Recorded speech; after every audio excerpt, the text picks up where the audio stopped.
Alrighty, hello. Happy Friday. Welcome to Live at 5 at 4.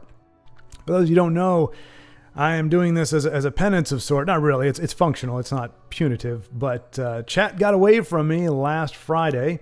Everything was going smooth as could be until suddenly...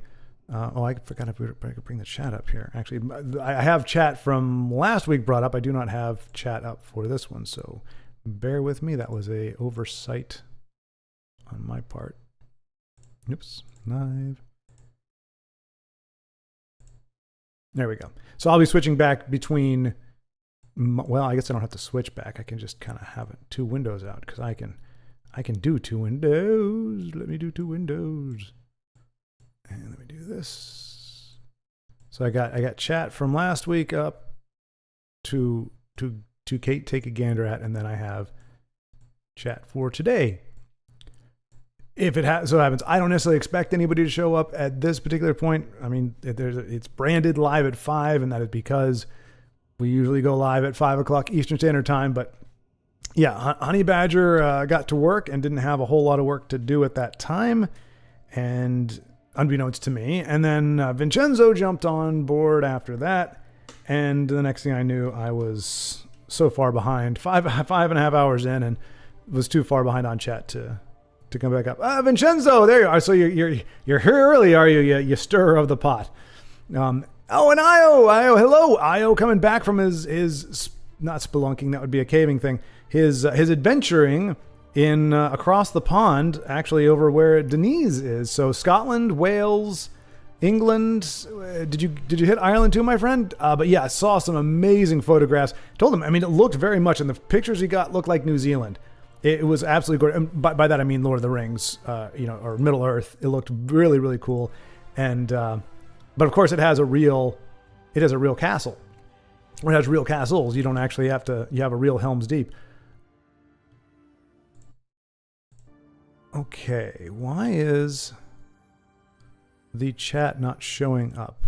I just did this as practice earlier today. Scotland, Wales, Orkney, and Ireland. Okay, you mentioned Orkney. What is Orkney? I've never ever heard of Orkney. In my 44 years on this earth, I've never heard of Orkney. What is Orkney? I mean, it sounds like a place where orcs are from. Oh, you know what? Let's go ahead and get a game going here because that's what we are here for. And Brave is mixing it up right now. We're catching her before she hits her, late evening hours. Okay, I don't know what's going on, but I do not see chat here. The old chat. I don't know if it's because I've got the new one going as well, but it is not populating, or maybe just I don't have the bandwidth. So you know what? We're still going to get the extra hour in. I will have to. I think I skimmed it, and I mean, it looked like y'all were having a self-sufficient conversation, right, from what I saw. Vincenzo, I don't want to bring chat down too early, but we just had to put one of our dogs on. Oh, I'm sorry to hear that, Vincenzo. May the fates smile on Khajiit. So is this an elderly dog? Is this an accident that happened? Like what? It sounds like it was unexpected because I mean we talked about dogs if I recall either last week or the week before that. Talked quite a bit about them and you have, is it Rottweilers or pit bulls? I remember they're I think it was pit bull, right? They're known for being a little rambunctious, but you trained them well and everything. Is this one of the dogs that you were talking about during that time? He just got ill the past week. Oh my gosh. Well, I am sorry, Vincenzo. What was Pupper's name? Sometimes, I mean, not that it really helps with the grieving process, but I want to at least know what his name was or her name was.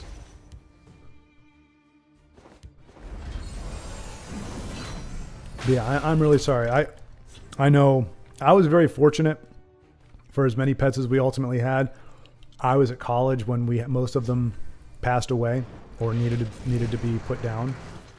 So I haven't had to deal with that at a very up close and personal level, but I know folks who have, and I know how I feel. I know just when my mom told me, Tubby, we had to put Tubby down, and a new bug and all those other ones. So I know what it feels like.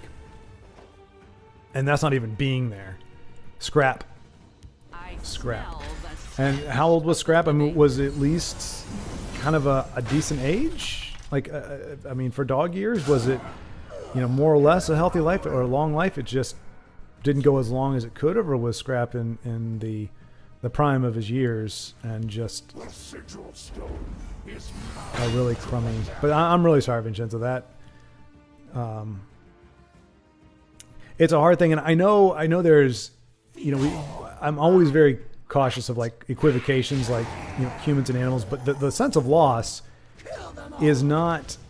I mean, it's obviously not exactly the same with adults, but it's very intense still, because it's a relationship. Anytime you have relationship, it is going to be a meaningful one. It is going to be it's quite a bond during life, but it's very much missed in death, regardless. So it is not a loss that I envy. Well, I mean, that's a dumb thing to say. Who the heck envies loss at all? I mean, I don't mind if, you're. I mean, I don't know. You can't compare inorganics. I was going to say like a loss of a game system. Your game system died, but that's not even in the same realm. So, although I guess for some people, sadly enough, they may have more of a close relationship with their computer or with a game system than they do with another human being or an animal. So that's not great. Yes, Brave, live at 5 is a bit early. Oh, she's probably asking because she can't see it. Yeah, I promised to catch up on chat that I missed last week.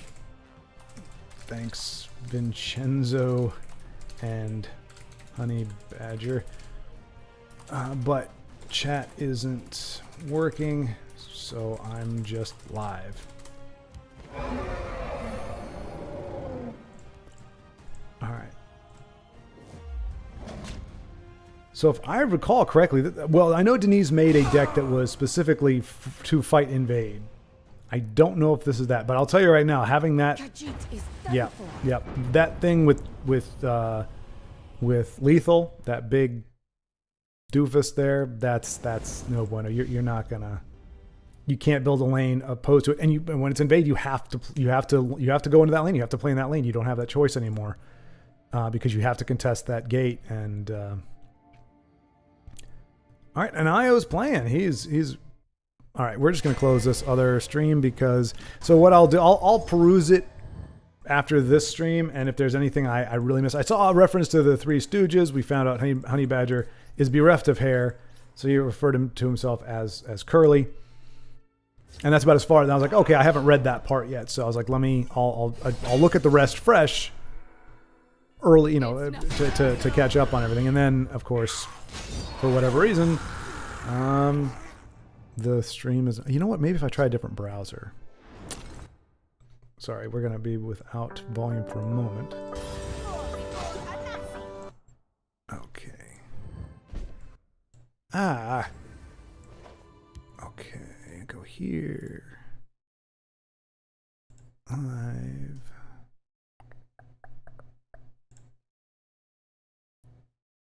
Oh, actually, exactly. All right. We'll give it a second. Okay, I was trying to record for Sunday video. Oh, no. Okay. Sorry, Brave. We will not. I'll be sure not to spectate.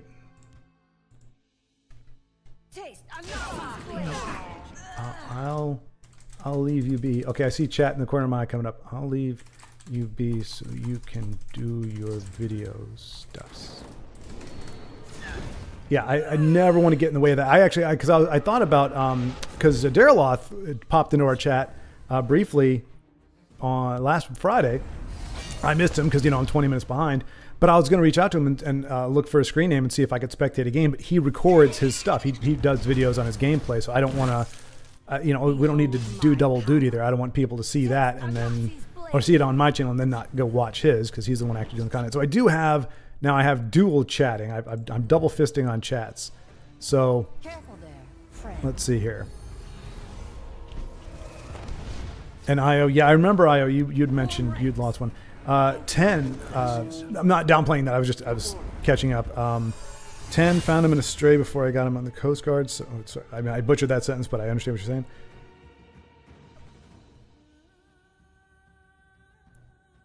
All right, Denise, you're more than welcome to join. But I know trying to find the right time and the energy and everything to record videos. So I am not one to begrudge you that chance. Oh, hang on. This is, all right.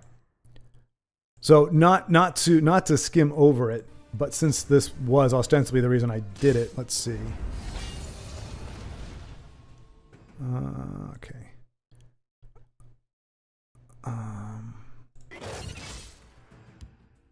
There we go. We'll see about this. Okay. Yeah, I think this is about where we started. Honey Badger had mentioned that his laptop is about 3 years old, $200 from Walmart. We were talking about its inability to, or is not sure that he's able to play some of the more modern games. And I said, hey, if you have a decent laptop that was made in the past like 5 years, you should be good to go. And then he was like, well, and $200 laptop. I mean, laptops have come down a lot, but $200, you're getting, like I said, I don't even know if they do Celeron anymore, but that's probably, it's a nerfed processor and everything there just so that you can do web browsing and word processing and kind of your basics. It's fine, nuts and bolts, but it's not what you need for relatively modern gaming. So I believe that's where we left off. Tiago, hello, sir. How are you? I guess are you going on a date night again tonight? How was the date night, by the way? I mean, obviously we don't need details, but I know you went to the cinema. You don't have to disclose the movie if you don't want to, but was it good? Was it enjoyable? Was it good company? Were you able to reconnect with the missus and have a good time? I mean, obviously that's my hope. But we want the truth here. If it was grim tidings, crappy theater, sticky seats, flatulence involved, that's always, sometimes sharing those kind of experiences can take the sting away. But that said, Vincenzo, we can revisit it as well. But I didn't want to glaze over your loss. 10 years old at least. That seems like in dog years a decent life. It's 7 years. Isn't that the standard kind of equivalency? I think is what they say. I don't know how they figured that out, but in theory, I think that's it. Which would make him about 70, which is not a ripe old age by any stretch, but it's also not, he's not 40. And I'll tell you, anytime we used to have those hypothetical situations, have it sleepovers and stuff. At least I did with some of my friends. We would sit there and go, "Would you rather be?" would you rather this or this? And it would be like, the pros and cons of different stuff. And one of them was like, would you rather be like very, very wealthy and, have everything you want, but die young, like in your 30s? Like, in other words, live hard, live life to the fullest, but you only get it for a short time. Or would you rather live to be 90, but you not poor, but you never really get rich. And that's kind of, not that we had a decision in it, but I think of Paul Walker, and I don't know why, but I think it's because I love Carrera GTs. I've never driven one, but I think they're cool cars, and performance-wise, they're freaking amazing. And that's what he was in when his driver, he wasn't even driving. It was his driver or his friend who was like a mechanic and also a driver who was driving at the time, and they wrecked. They still don't know exactly. I think they said the tires were worn and a litany of different things. But anyway, his death kind of hit me, even though I'm not like a huge Fast and Furious guy. I liked the first one well enough, but wasn't really into it too much after that. But check out Io again. But he was 40 when I believe 30. Yeah, I believe he was 40. And so, he had relative fame and success and everything. And, certainly a millionaire, got to drive in nice cars and everything, enjoyed the trappings of Hollywood and such. But he died young. And so every day that not every day I'm alive, but I do think about that. I'm like, okay, I may not be super wealthy. I may not have things that would be considered to be enviable. Wait a minute.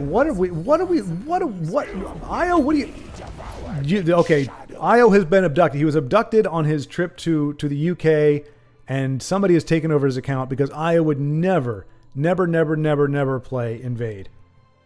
Never. Even even if he just was knife to the throat, just you were gonna play invade or die, he would say, I would rather die, sir, than play your invade. And yet I see 3 distinctly invasion oriented cards.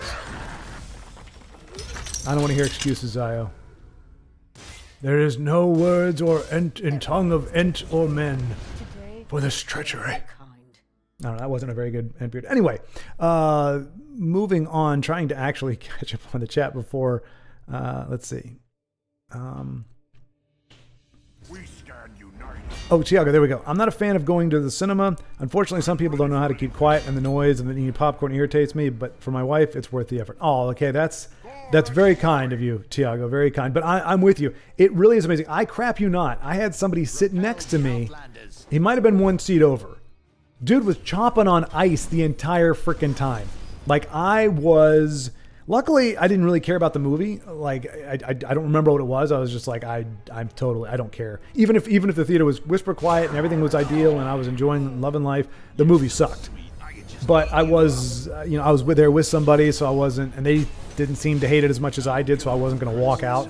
But I was tempted to walk out just to get myself away from. I'm like, what kind of jackass chomps on ice in a freaking movie theater? I mean, it's one thing. Well, first of all, he brought a bag of nachos, like an actual bag, like the plastic bags, like Russell. Like, he brought in food from outside. I don't know how he smuggled it in. Don't really care. He's a bit of a turd muffin as far as I'm concerned.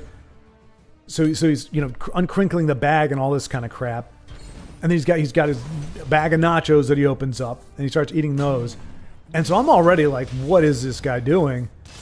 And then he finally gets it all put away and he ruffles his bag as he puts it away and puts it under the chair. Probably left it there, from all I know. And then he proceeds to just. I'm like, are you freaking? I mean, just, oh boy. All that to say, Tiago, I feel your pain. I can relate. And nowadays, literally the cost of admission isn't worth it. I would rather spend, $15 on eBay or $20 brand new if I have to on a Blu-ray that I can either keep forever or throw out if I want to, if I don't like the movie. And that's what I do with the Mario movie. I saw enough. I was like, yeah, I'm not going to watch this thing in the theater. There's no way in heck. But I was curious. I'd heard from people that I care about, like, I'd heard certain things about it. And I was like, you know what though? I'm going to try it myself.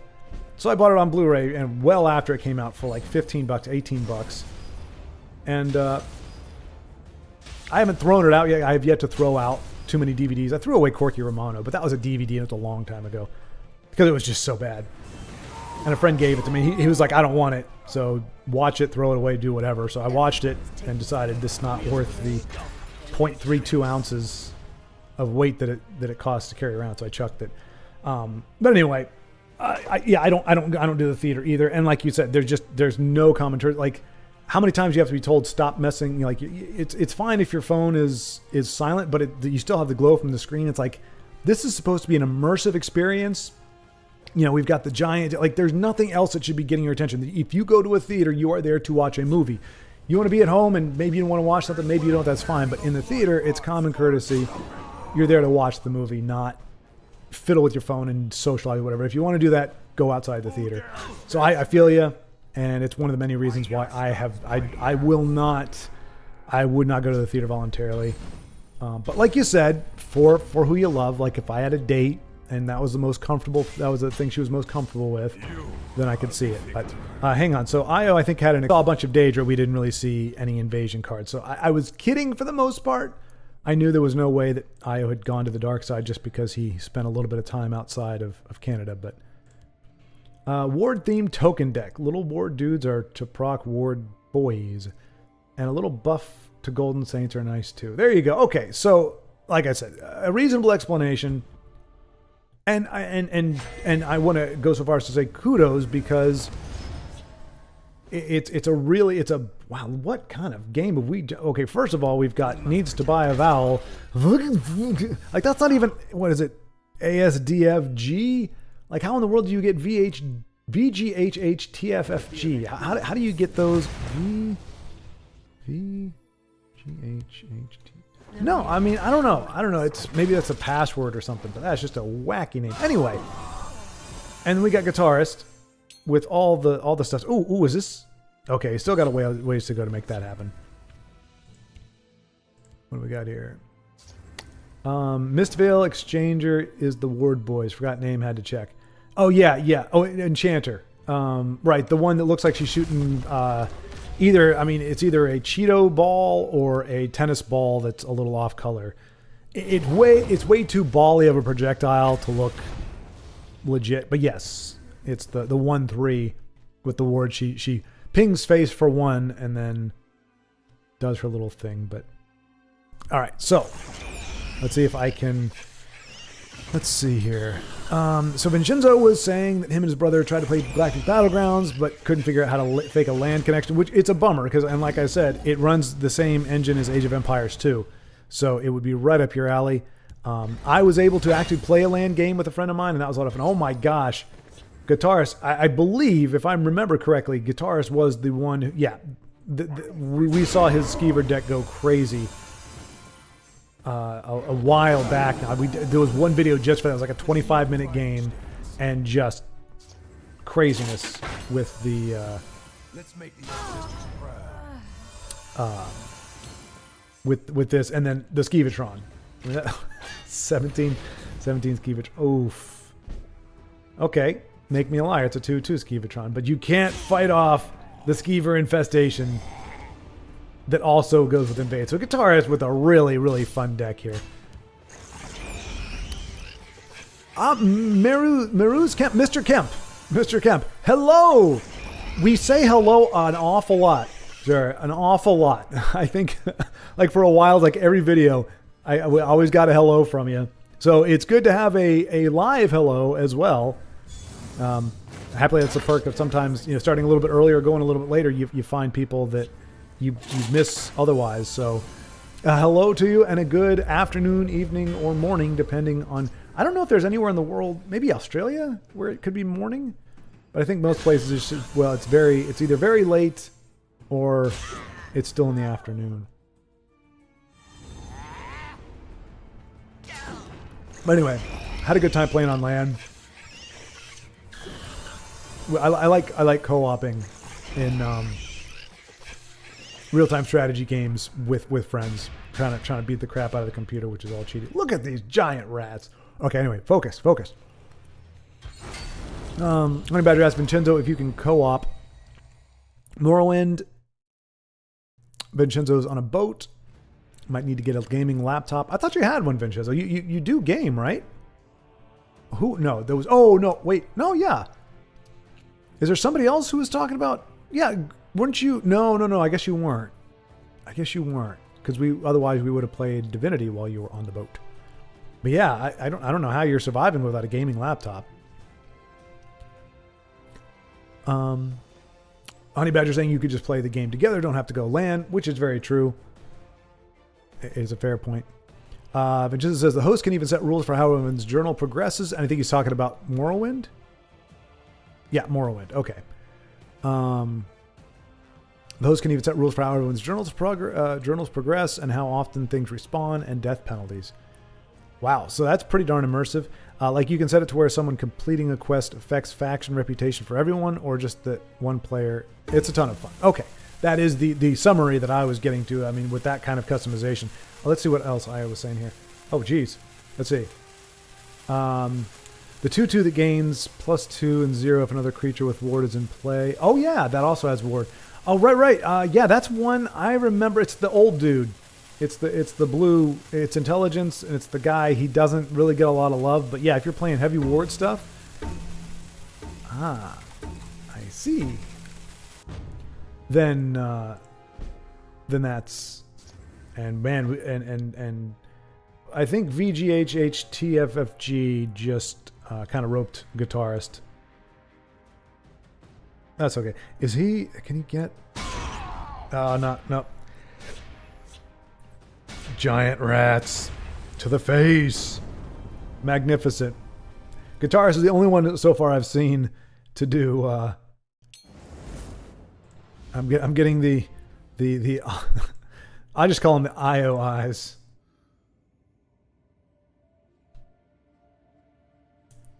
Well, I do.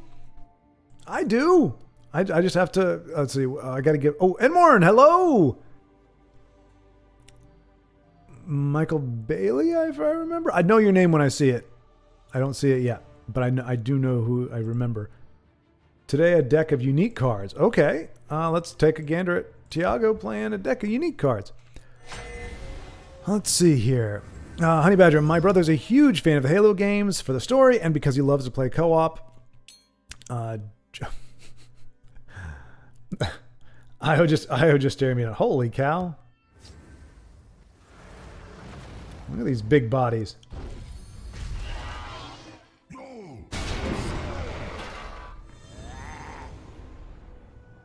And another Night Mother.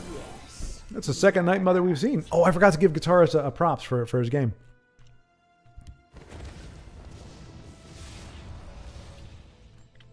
Jonas, Giant Rats is such a meme that it rarely pops off, but it's so fun when it does. It does indeed, Jonas. It does.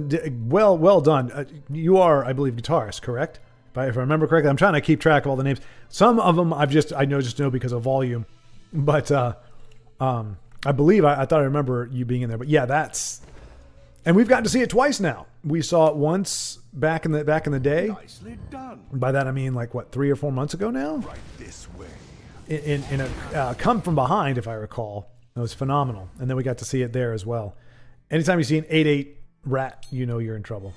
Yep, that's you. That's what I thought. Okay, Jonas. Gotcha. Thank you. But yeah, then you know. You heard me. Good game. Good game. Let's see. Where was I? May the ancestors All right, so Joseph C. City jumped on and said, Halo 3 is the best shooting game ever, if you ask me. Okay. All right. That's a hot take. We'll call that a hot take. I don't know. I enjoy, I mean, well, we know what I enjoyed. So anyway, but that's, from what I understand, the Halo is phenomenal. It practically defined the genre for a long period of time. So, and I don't know that I've played 1 or 2 of the Halo games. I don't remember which ones they were. Didn't necessarily grab me, but that's not indicative of that. I mean, they are also, like, I remember the controls being a little, they're not like contemporary controls. There's a little more of the, if I remember correctly, it's kind of like tank controls, a little bit, not GoldenEye, that like, but wow. The douche, gonna be the douche. Io says smash rats. Io, in general principle, I agree with you, but when it comes to Tessel, viva la rats. Just because they get less love than invade, or not invade, but like Daedra. My sword hand itches. the Night Mother will guide us. I wonder if there's some bacterial infection she has. Like maybe the hilt of her sword has some kind of wrapping, or like whatever she uses to give more grip. Maybe it's putting some kind of residue or something on her hands. Itches. The other sword hand shouldn't itch. You should be able to wield a sword without it itching. So I'm thinking there's some kind of fungal infection going on there, like athlete's foot, but for your hand. Waste words on one so ugly. Death means Maybe ugly, but we don't have athlete's foot on our hands, woman. defeated. Like, have some self-awareness. Goodness gracious.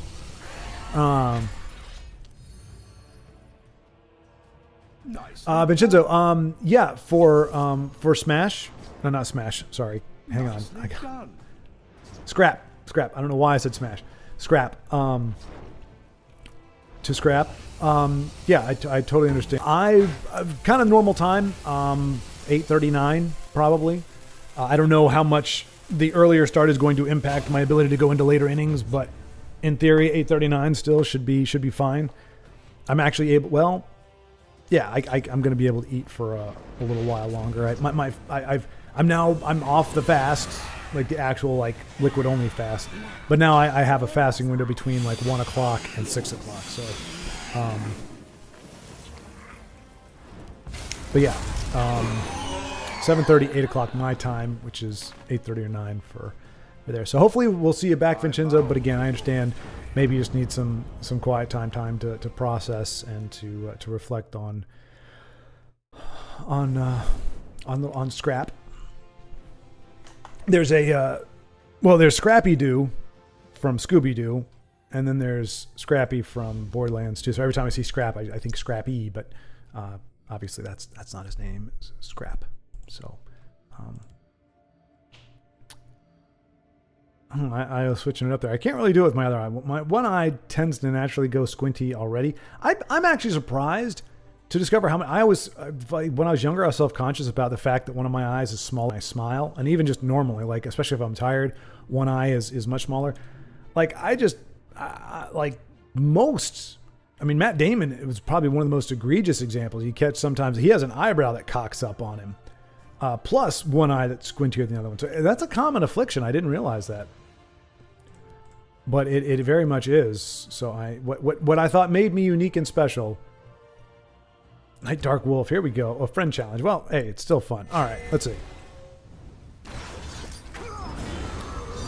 Let's see.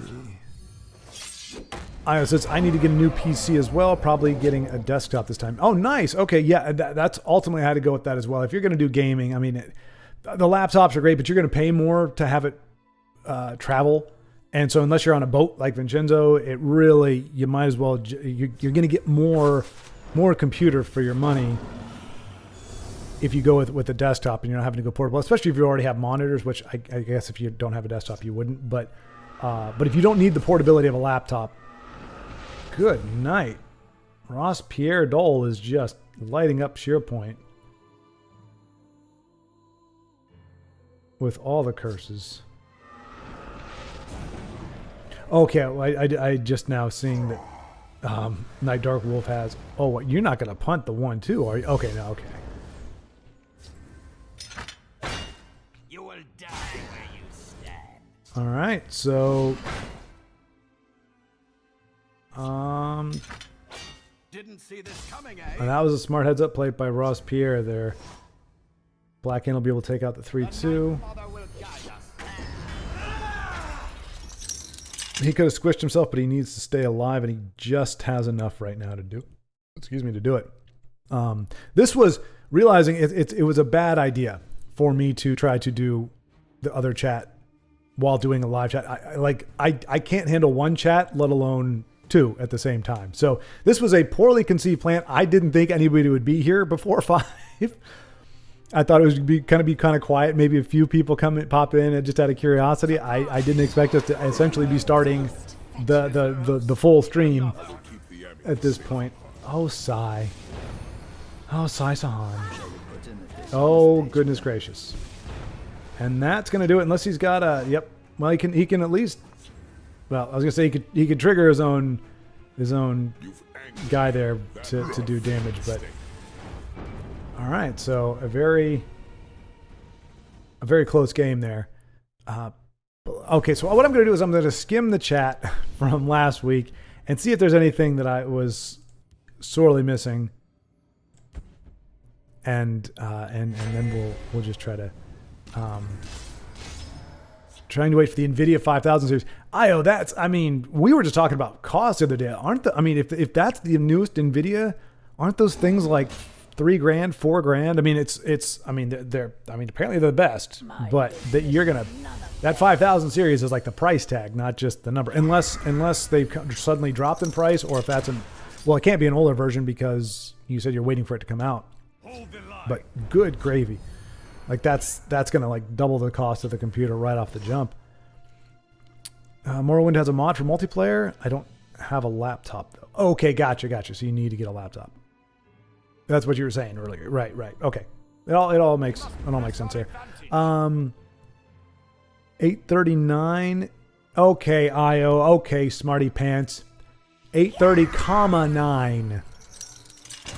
But no, screw that. 839 it is. There you go. You just set the cap there, IO, with your smarty pants mouthness. 839 is when we're going to stop. Not a minute later. It may be 8:39 in 42 seconds, but it's not going to be 8:40. Tell you that much. For free, as they say. I named him Scrap after Scrappy. Oh, look at that! You see. Once again, me not reading ahead, or me being behind. Scrappy Doo. So you actually named him after Scrappy Doo. Okay, that's great. I'm glad I'm glad, because I didn't want you to be like, well, we called him Scrap, not Scrappy, okay? Like, that wasn't his name. So, but no, that's really cool. I understood that reference. All right, Vincenzo, take care. And again, sorry to hear about the loss of Scrap. Let's shed some light. Yeah. And I thought you were talking about your wife trying to get another dog, but that wasn't related to Scrap, if I'm not mistaken. Like, because when we talked last week, or you said he got ill this week. So as of last week, as far as I knew, Scrap wasn't ill. And so she was just looking at getting another dog, but it sounds like the timing may have been all right. Not that you replace a dog, a dog, you're not replacing Scrap, but numerically it's a replacement. It's like, okay, we had 3 dogs. We got used to having 3 dogs. Scrap is gone. No dog is going to replace Scrap, but we could be back to 3 dogs in a very short amount of time. All right.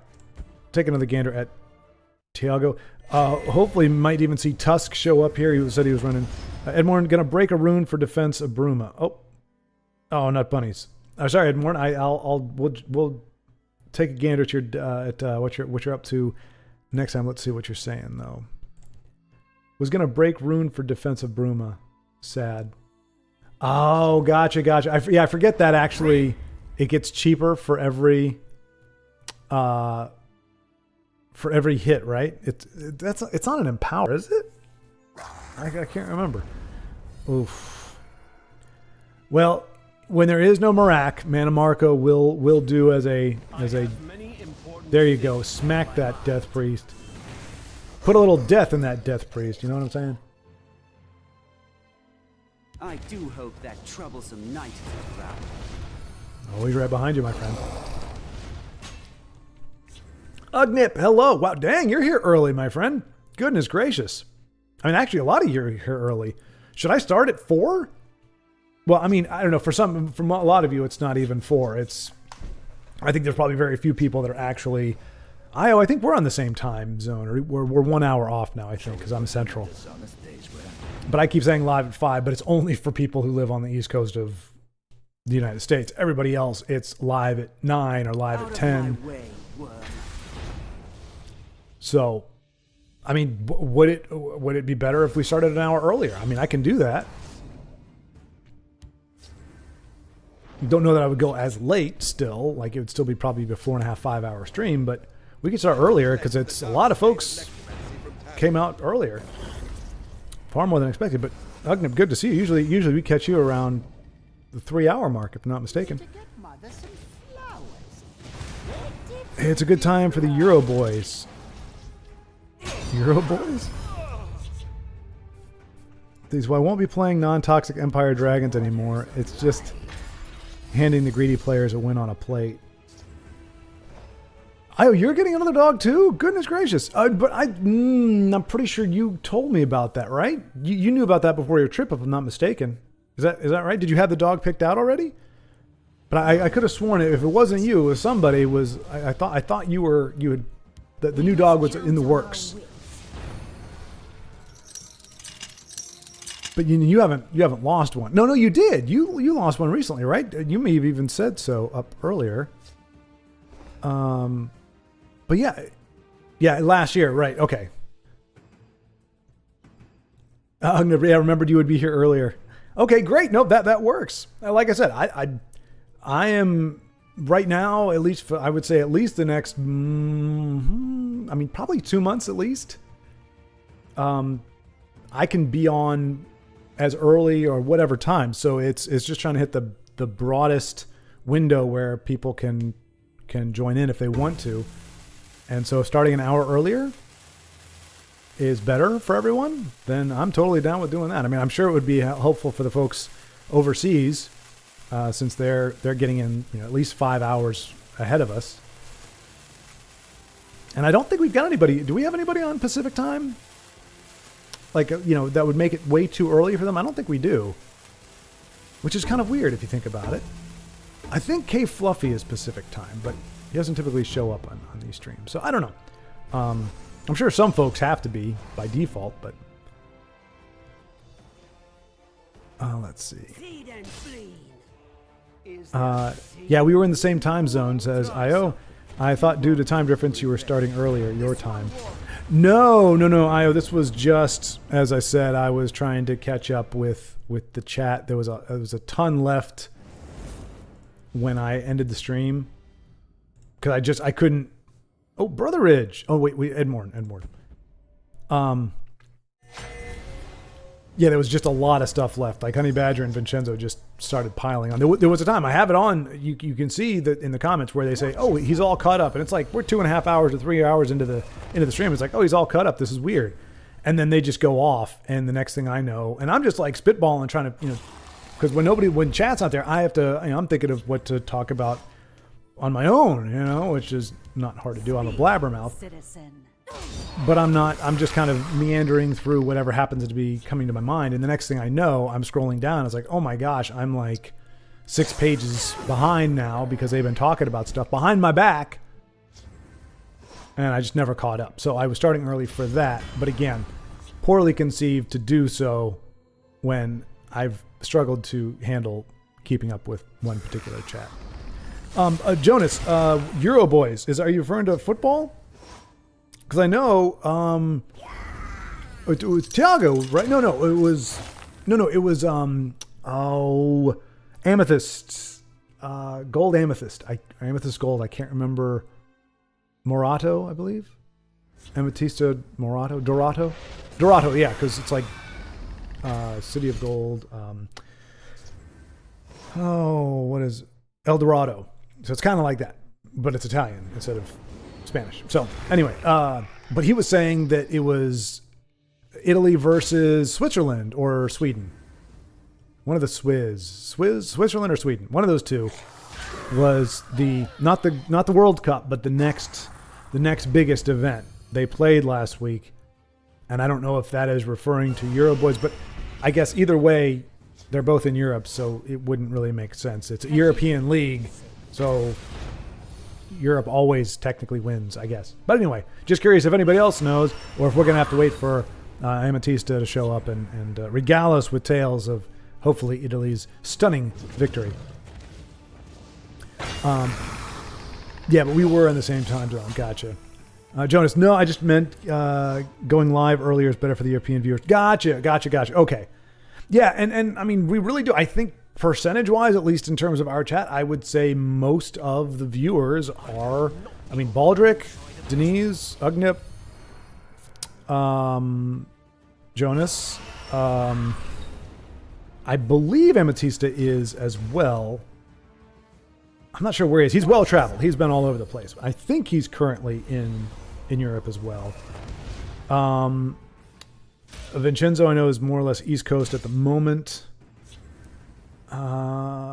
Beowulf is Washington.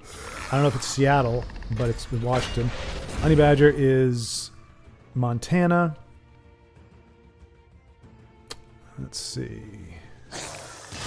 So that's 1, 2. It may be about 50-50 European and U.S. viewers here, which is great. I mean, it's such a bizarre type thing, like just to have, like, you'd think, and I'm not like a European streamer per se.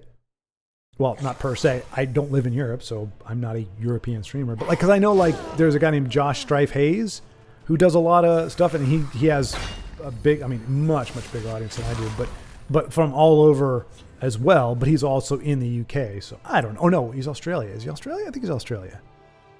I don't know if he has an Australian accent or not, though. I thought he had more of a British accent.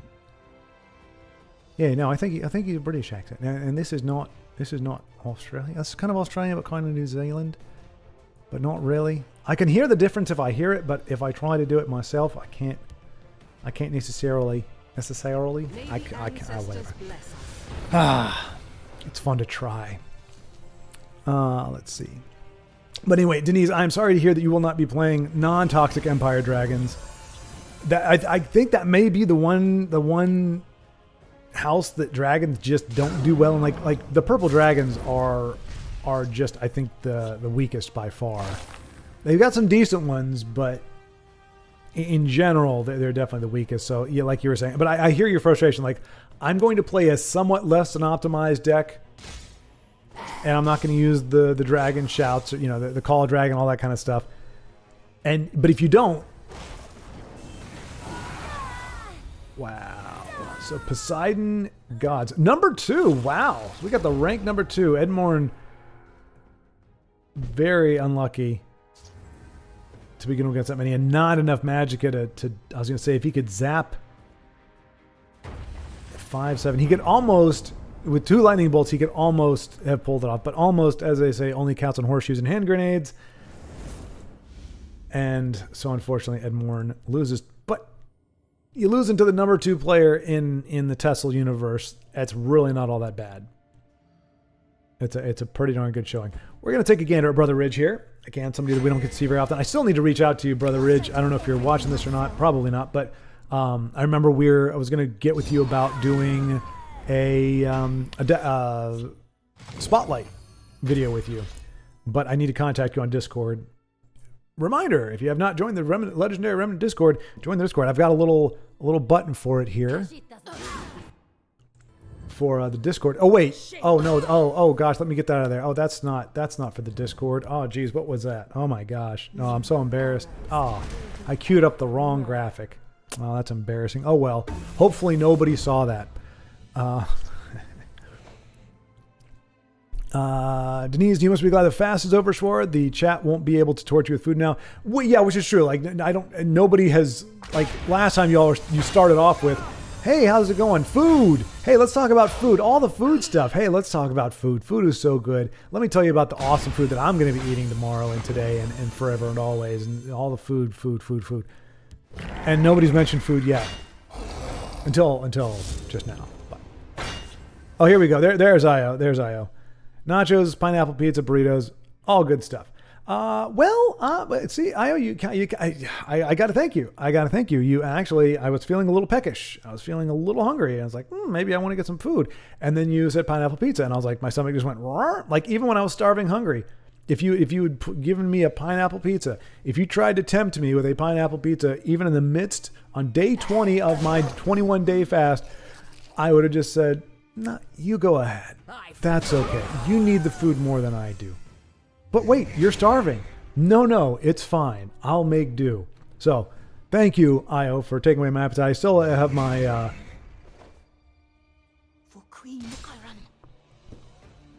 my smoothie. In fact, I may have to extricate myself for just a brief moment to refill my cup. I need to finish this before 6 o'clock p.m. tonight, or I turn into a pumpkin spice latte. Yeah, it's cool with D&D as well, playing with mates from all over.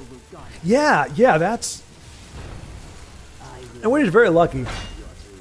Oh, excuse me. Very fortunate that I mean, it sounds jerkish to say. Well, I mean, it kind of is, but I mean, it's not meant to be jerkish. Just so glad that English was taught in so many other places in the world.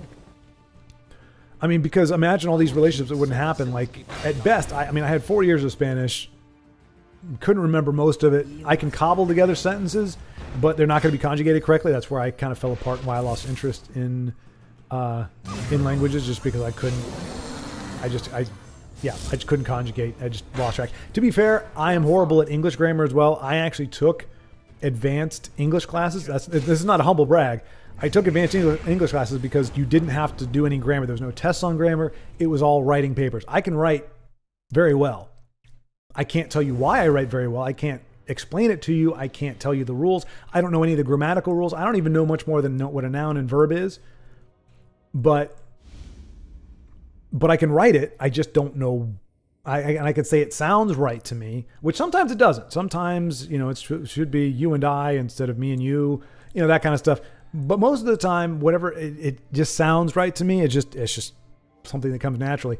But I would probably fail a grammar test. Like if you told me to identify the parts of a sentence and everything, I would be absolute garbage. All right, man, we've got so many great people playing tonight. Oh, Ugnip, our friend is battling an event. Let us join in the fray. Let's see.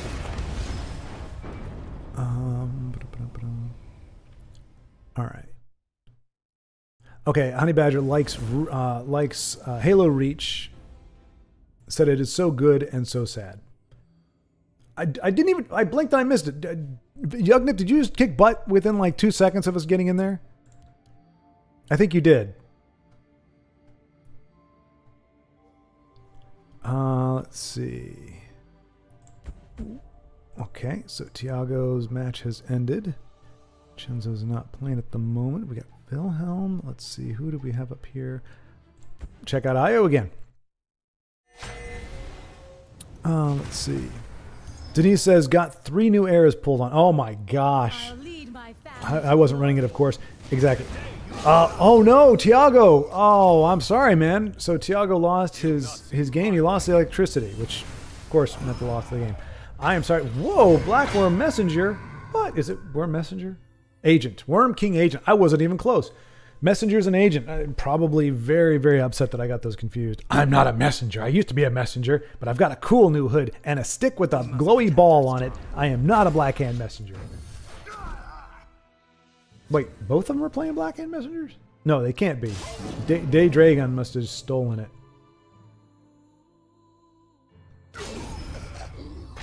Io's the Meister behind it, and unfortunately running really short on cards here. Does have the point advantage for now and has a possibility of some draw on the next play if he doesn't get cursed or...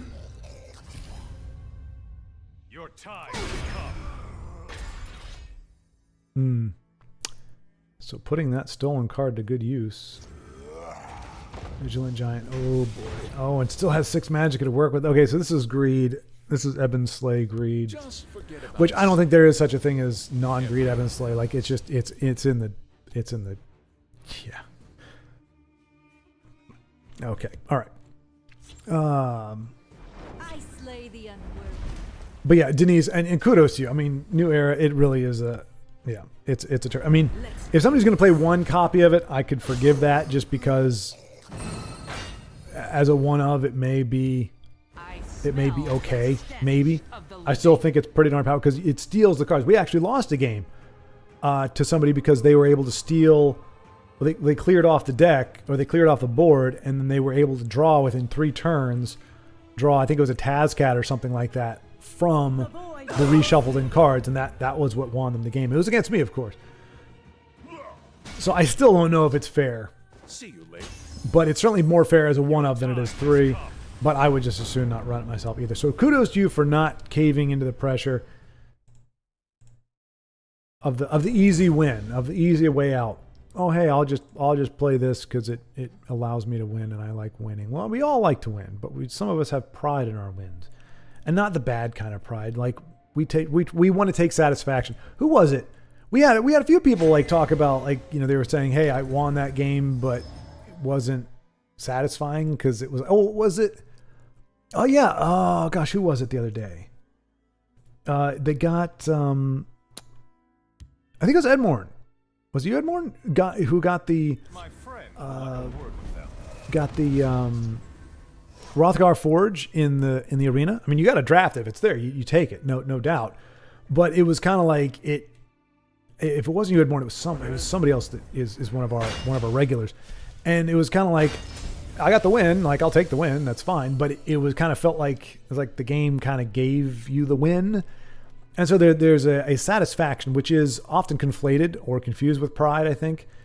To take satisfaction in something is fine. To be proud of it, to think yourself better than you were because of the victory is where I think the problem comes in. But to take satisfaction over playing well, or, you know, or for doing a good job or something, that's totally within, like, that's exactly what we should. We should be taking satisfaction. But I feel like, at least I know personally for me, I get less satisfaction if I'm given a win. If somebody concedes, I don't feel as good about the win. Like, because I want to earn the win. I'm here to play, and yes, I want the win, but I need to feel like I earned it. Otherwise, you know, like, I'm there just for you to it's not the W that is the goal. It is the triumph and the overcoming behind the W that I am all about. And I think that's true for a lot of people. And not to say should and shouldn't, but I think that's kind of the way it's meant to be. That's what competition is for us to try to get better, try to improve ourselves significantly. The moons give this one strength. Look at that big old This one disciple. offers assistance.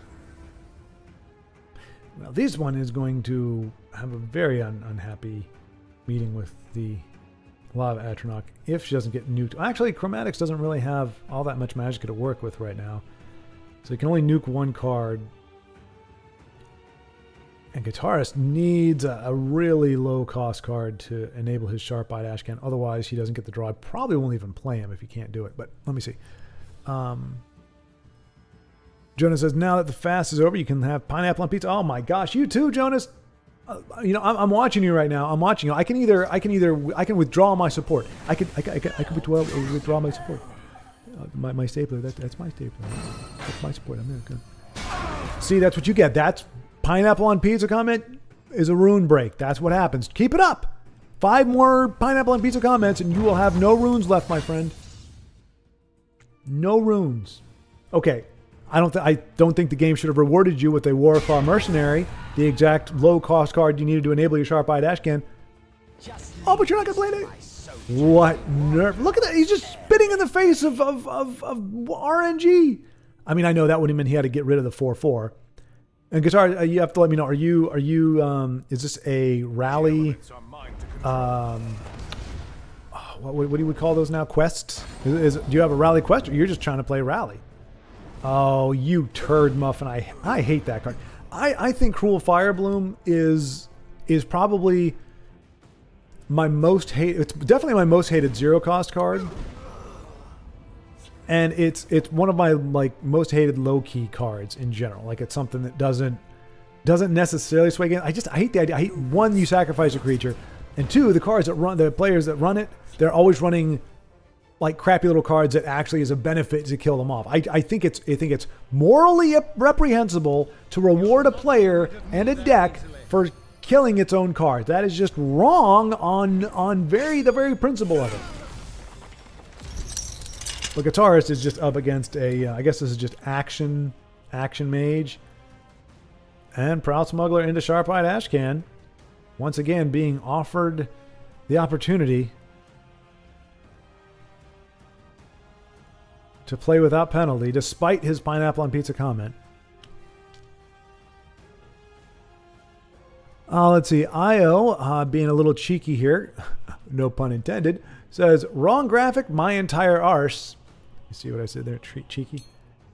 Guitarist, I just wanted to play Rally. Oh, was inspired. Oh, hang on. I thought he might be talking. That's why he was taking a little bit. Just when I played Rally, was inspired by a combo I came across recently. Never really played with Rally as an archetype, so I wanted to put something together and test it. Yeah, no, I hear you. That's great, Guitarist. I didn't know, because sometimes, when you're trying to quest, and this happens against me, I do my questing against the computer, and it seems to know what I'm trying to do because it will target down no matter what my other threats are. Like, usually it goes after Drain, but by golly, if I'm trying to do a Rally, it'll go after my Rally creature. And so it just seemed like, it was like, okay, you know what? I need the Rally card more than I need to draw other stuff, so I'm going to... There we go. Give the kitty a dagger. Give him a nice little dagger. Kicked his ash can. Oh, throw down a Shadow Mirror. Oh, no, I'm not... Oh, sorry. I don't know. I'm going to... Guitarist is way above me. Guitarist is a Centurion, by the way, in case you didn't notice. Orders? There's only so much that honor can allow. Well, maybe it can allow a little bit more than you thought it could initially. Ooh, another. I live for adventure.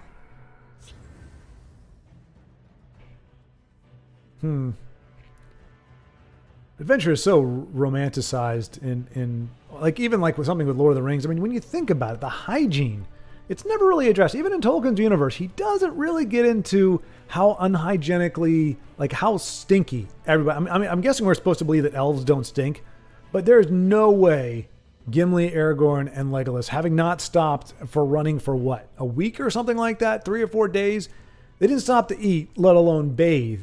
They probably killed the orcs just by showing up. They just came in and the orcs were like, Man flashing. Oh my gosh. Man order. Oh my god. I mean, geez Louise, it must have been rank. The Fellowship, they didn't break up because of the ring. They broke up because it was 9 dudes who never showered or bathed. And hobbits aren't wearing any shoes. I mean, the stench must have been.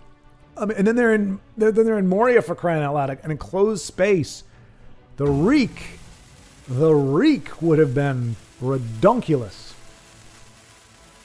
But my point is, that's the kind of stuff when she says, I live for adventure, I'm like, you're on a ship. I'm like, you're eating lots of lemons or limes so you don't get scurvy. Your hygiene is probably not all that great. The diet, well, the diet could be great. I mean, seafood diet, probably not the worst. Dano. There's Dano. If I fall, please. Oh, let's see. Ugnip, you did. Hang on a second. Oh, you did. It was answering my earlier question. I'm already behind. I had asked him if he really did win the game within like 20 seconds of us logging in. He's like, yep, I absolutely did. So GG Ugnip then. That's what I meant to send you. I just didn't want to do that. I'm very nervous about saying GG to somebody and then being like, I lost the game. What are you being a jerk for? Now, you all know me well enough that I wouldn't do that, but it also shows that I wasn't paying attention at that moment. Like, I really did. I logged in. I was like, oh, I'm sure we've got time. Ugnip's going to wear his opponent. Oh, my gosh. Victory. Okay, well, that was...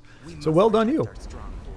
Denise said, I did have some magnificent wins, but would be set up to win in the new era. Got same player 3 times in every game. You got 2 to 3. Oh, my gosh. That is the worst. That was like the nightmare of... was it last week? I think it was last week. When it was just... There was nobody around. And so we were seeing the same 2 or 3 opponents several times against our different friends because there was nobody else on there, so people were just queuing into each other in this kind of warped little loop. So but I feel your pain. That is, yeah. And I don't know why. I mean, I was on the game that I got salty with. I refused to do rematches against somebody even against somebody that I won against. Because if you think about it, if you beat somebody, you only have something to lose. Like you won. If you win again, okay, big deal. You won the last time too. But if you lose, oh, he's going for lethal there. Doesn't care about swims. Which he's got a charger in his hand and he's not going to be able to break that last one, but more than likely is going to be able to close this one out. Did not take the bait. A lot of people, myself included, I was like, oh, is he going to trade with swims? Why did he put 2 daggers on a card when he could have just traded it with the 1? But he's like, no, I'm not going for swims. Oh, no. That just saved him, Dano. Right to the face, my friend. Right to the face. Yeah, buddy. Wow, that was crazy for Inalka because if Dano didn't have a charge, it would have been. I wonder if. I guess it wouldn't have mattered. Wow. Well, I mean, it did though. Wow, what a finish there. Whew. To quote a friend,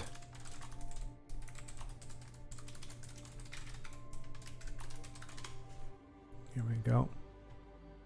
All right, Kratos of the Gods clan. Chromatics, here we go. Yeah, we are seeing the same folks. But yeah, the only thing worse about coming across the same opponent multiple times, that especially if you don't know them, you're not friends, is coming across an opponent that's playing a janky deck or an abusive deck, and wow, you never get to see that actually go off well. And having to look to freaking new era. Nicely done. Okay, so I said, okay, so guitarist Miss Lethal, and Jonah said I did. Io, Khajiit and Shadowmere trade into Atro, swing with Ashcan. Okay, so Io on the ball. Hey, body bag. Yeah. So, maybe you want to round. So yeah, I ran behind on chat on last Friday, and I wasn't able to catch up before I ended.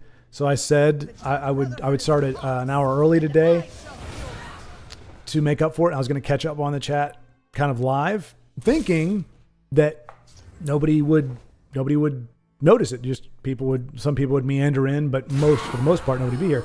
But then, especially our European folks showed up early as well. So we've had live chat going while I'm also sifting through chat from last week. So it was, and as I said, it was a very bad idea on my part to try to do 2 streams at once or 2 chats at once. But I just wanted to make sure I didn't miss anything juicy.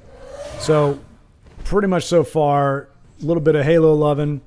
Honey Badger likes Reach. It is sad and good. Vincenzo likes Halo. The difference between co-op and solo is so different and refreshing. Let's see. And Reach is also his favorite. Short, if you don't read this comment, I'm unsubscribing. There you go, Joseph. There you go. I read your comment. I knew I was doing this for a reason. You all bear witness. Joseph asks, I read his comment, and I'm pretty sure that's when I said I haven't been able to get to all the comments, and I made the announcement that I was going to be going an hour early, or that I was going to start an hour early. And Vincenzo said, okay, same thing. Honey Badger, same thing. Okay, so there we go. All of you, I have honored my word. I have read your comments and your arrowed comments, and so now you cannot unsubscribe. That is the rule forever. You may now never unsubscribe. Let's see. Okay, Vincenzo's saying Reach was the last great Halo game. Joseph was disappointed with Halo 4. Okay, and Reach was Bungie's last, so it was a different developer then.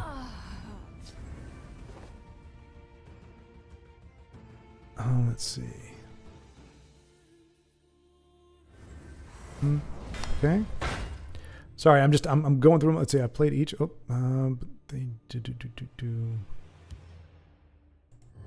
So 1, 2, and Reach apparently are the hallmark Halo games. For anybody who's asking, that seems to be the concession by the Halo fans that we have here. Those are the. Hey, it looks like my head's on fire, doesn't it? Got smoke. That's how hard I'm thinking. This is how hard I work for you guys. This is my big brain. Look at that. Look at all that smoke coming out of there. Like that is literally my brain just combusting. Oh, speaking of which, got myself a Yankee candle. Haven't had one of these in a while. Midsummer Night. Light it up. It's a good smell. I've been doing a lot more editing recently, so I was spending more time at the computer, and it's always nice to have a good old scent. And in Midsummer Nights, fun fact, I actually bought that. There was I won't mention her name, but there was a gal that I was unofficially courting, and like one of the very first times we met, we ended up talking about different stuff, and we ended up somehow I talked about candles, and she mentioned that her favorite scent was Midsummer Night, and I remembered that 4 years later, but we were kind of estranged at that point. I was in a different state, and that was a long story, but I was like, you know what? I'm gonna buy this for her for Christmas, wrap it up and everything, and when we come back to we're no longer estranged, I'm gonna give it to her and say, I bought this for you. Whenever it is that we do, however many years ago it was, got it all wrapped up, and I even used. Well, anyway, won't go into that. So I bought her favorite scented candle, and I held on to that thing for 3 years. That's how long it took for us to kind of reconcile or come back into each other's lives. And I gave it to her for Christmas, or I had it mailed to her because we weren't in the same state. Mailed it to her, and she's like, thanks. Why this scent or whatever? I said, well, you said that was your favorite. She's like, no, I didn't. I was like, well, I'm in love with you. Trust me. I was very attentive to what you said. I guarantee you this is the scent. I mean, I didn't say that to her, but it was the antithesis. It was this whole, in my head, got the romantic music playing. Everything is awesome. And she's like, oh my gosh, I can't believe you remembered. It was such an obscure thing. I just mentioned it in passing. And no. She just insists that that's not her favorite. And she couldn't tell me what it was.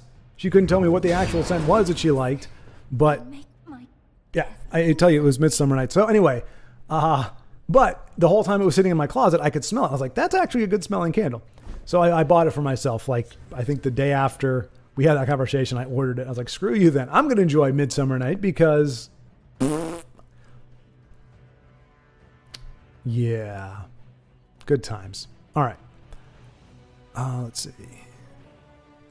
All right, Honey Badger, again with the hot take. Thought 4 wasn't that bad, but puts a question mark on there. Now, this is, remember, Honey Badger is somebody who likes the prequels, continues to stand by that. But I have hope for him because he also thought, what was it? Oh, he thought the second Doctor Strange movie was decent until Mahler. He watched a Mahler video that broke it down, and then he's like, okay, it sucks. So all I need is either myself or somebody else that Honey Badger is willing to listen to break down why the prequels are such tripe, and then he'll change his mind on that as well. But surprising no one, he's the only one so far here that is saying Halo 4 was any good. I don't have any skin in the game. I don't know one from the other. I just know 1, 2, and Reach are the ones that people are saying they like. Let's see. Vincenzo says, because they starve you from ammo, even on normal difficulty, it's so dumb. Joseph didn't think 4 was as good as 3. My thanks. Honey Badger says, A hard-fought victory. and Kratos letting Chromatics know that he has the game well in hand. I mean, a Dawn's Wrath would definitely... nope, that's not going to do it. That is not the response. All right, so worst case, Kratos is going to yoink the Lydia. I will feast on your flesh. Chromatics going away. Let's see. Body bag in. We'll go ahead and give him a GG there. And where are we? Body bag. Oh no, we're not. What am I doing? It's been it's been a week. I probably grazed some heckles there. He's still online. I forgot for a moment. We do not want to mess with the juju. So we'll jump back with Io. Io does not mind our spectation.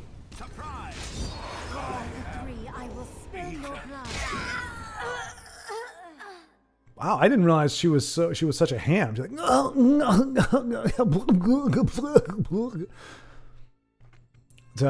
reminds me that, well, never mind. I won't go to that. Let's see. Honey Badger. Oh, that's fair. Unlike Schward, you don't hold grudges for that long? Like, how can you fight anything on Legendary when every gun has 1 mag when you pick it up? Fair enough, Vincenzo. So he doesn't like it. Honey Badger conceded the point because he decided that was fair.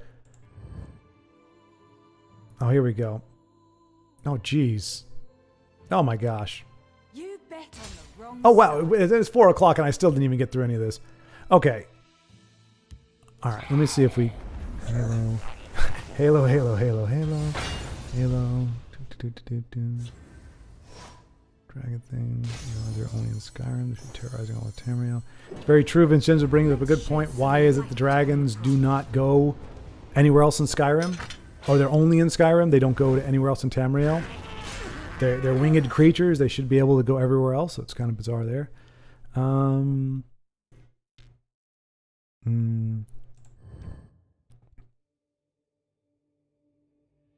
Let's see.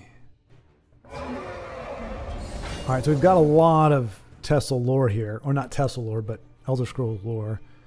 Black Marsh even started invading Oblivion itself, and the Daedra gave up. Really? Hold on. You're talking about... Okay, no offense to Argonian lovers out there, but I'm having a hard time believing that a bunch of lizard people overthrew the terrifying denizens of Oblivion. I'm not saying it didn't happen. I don't know. But that is a surprise to me. How in the world does that happen? Because the Daedra look freaking wicked. I mean, I can understand if all of Tamriel rose up against him and put up a unified front, they could take him on. I mean, I think Khajiit maybe more than the Argonians. I mean, they're all about the hist, and I love my hist, and I love my trees, and I love the Lorax, even though he doesn't look like a lizard. That kind of stuff. I don't picture them taking on Invade. Or Daedra, but Apparently they did. Let's see. Okay, and here's Honey Badger actually falling over that. Wait, the Argonians decided to take the war to oblivion. They used the gate as a door. That is freaking legit. Okay, again, a bad take from our friend Honey Badger, who's is not seeing the ridiculousness of the Argonians actually trying to fight Daedra. I mean, they can breathe underwater. Big whoop, you know. I mean, that's not going to get it done against freaking demons. Promethean enemies can revive themselves. That's even more unfair. Okay, so he's talking about. So we've got a bunch of we had Elder Scrolls and Halo conversations going on at the same time. Here's what ended up happening.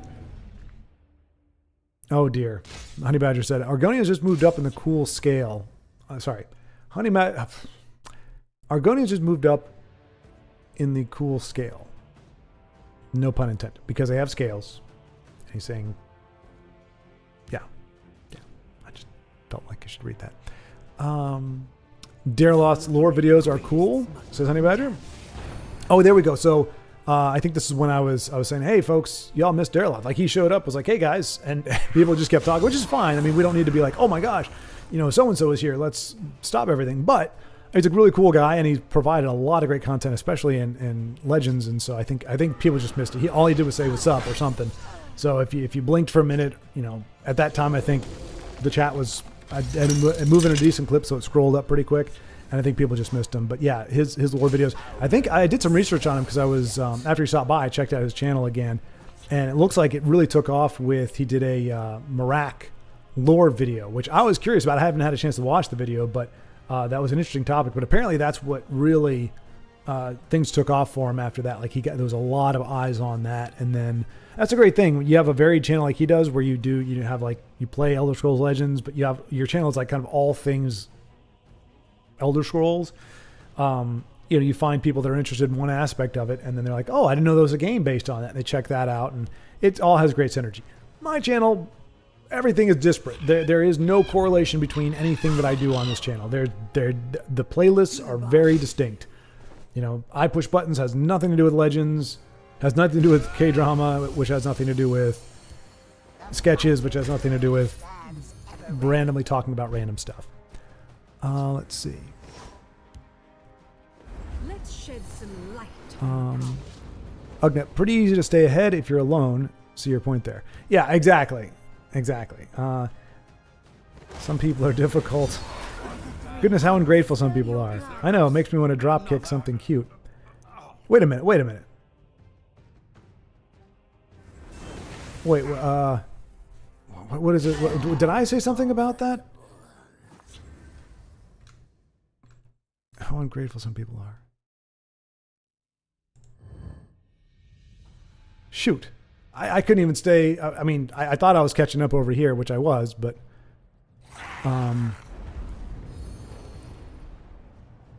I'll chill out and chat. There you go. Vincenzo let off the gas a little bit. I'll chill out and chat so Schward can catch up while I shower. Hello, Dano. Hello. Good to see you. Good to see you this fine evening.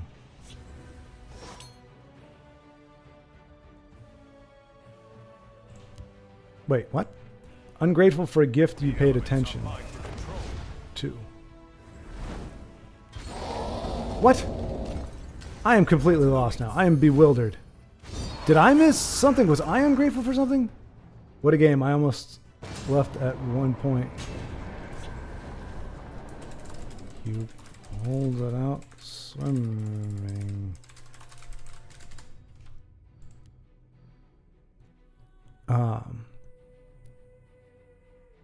I know it'll be a while, but in answer to your question regarding the scented candle. Oh, gotcha. Okay, I gotcha. Okay, thank you, Io. He's talking about the candle. Thank you, Jonas. I appreciate you guys. Look, I feel so bad. Like you all have to respond in game because you don't know if I'm ever going to read the chat. I do apologize. Okay, I forgot that I went off. I totally forgot that I talked about that. Completely slipped my mind. Last thing I remember was going off on some ridiculous thing about lack of hygiene in Lord of the Rings. But yeah. But Io, don't drop something, drop kick something cute. Just you just gotta. Well, here's the thing. I didn't choose. You don't choose who you don't even give your heart to somebody. You can, but a lot of times it just goes where it wants to go, and you're just always trying to wrangle the dang thing. So all I can say is just make sure you don't let your heart voluntarily go somewhere that isn't worthwhile. Because I fought mine tooth and nail. I was not interested in going and pursuing a relationship with this person. But by golly, the heart wants what it wants, and so I just was like, screw it. I'll go into it. I'll do it 100%, and I'll go until there's no future, and I did. And the moment that happened, it was like a light switch got flipped, and it was like, I was still for a little while. I was still like just out of habit. I would think about her, but the pull, the irresistible draw, the inexplicable draw to her. Does Rick Deckard have? Io seems to think Rick does have lethal, which giant battle do it. Razzle dazzle dazzle dazzle dazzle dazzle dazzle. We'll do it. Which sucks because Io had lethal on the board.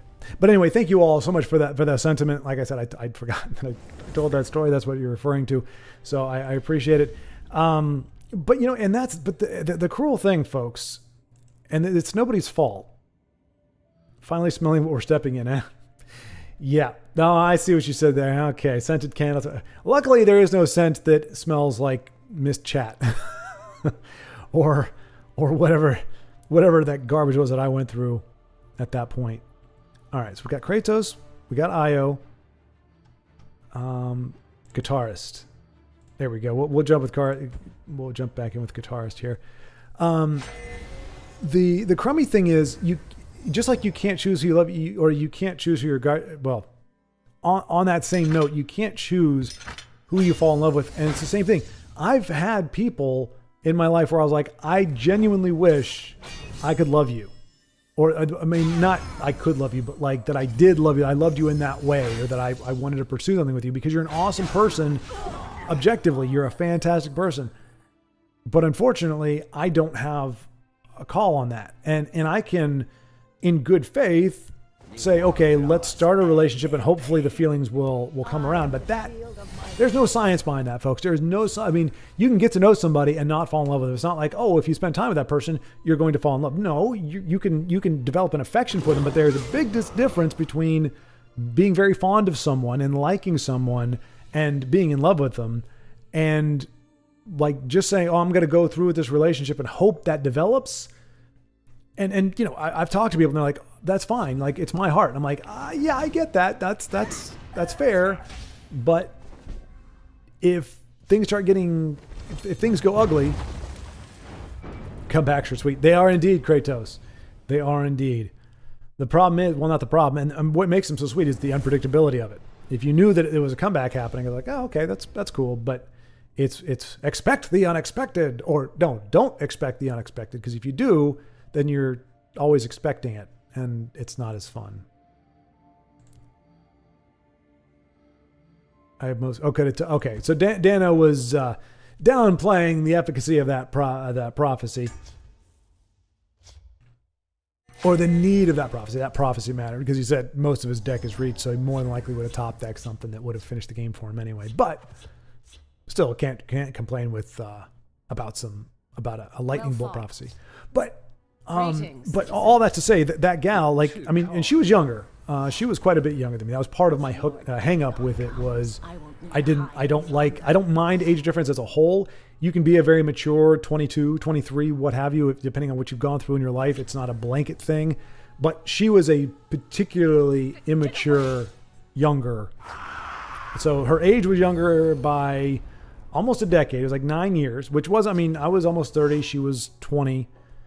But that's an important decade. So that's a big deal. And again, if she was a mature 19, mature not 20, I think is what it was like. That was like she had just had a birthday.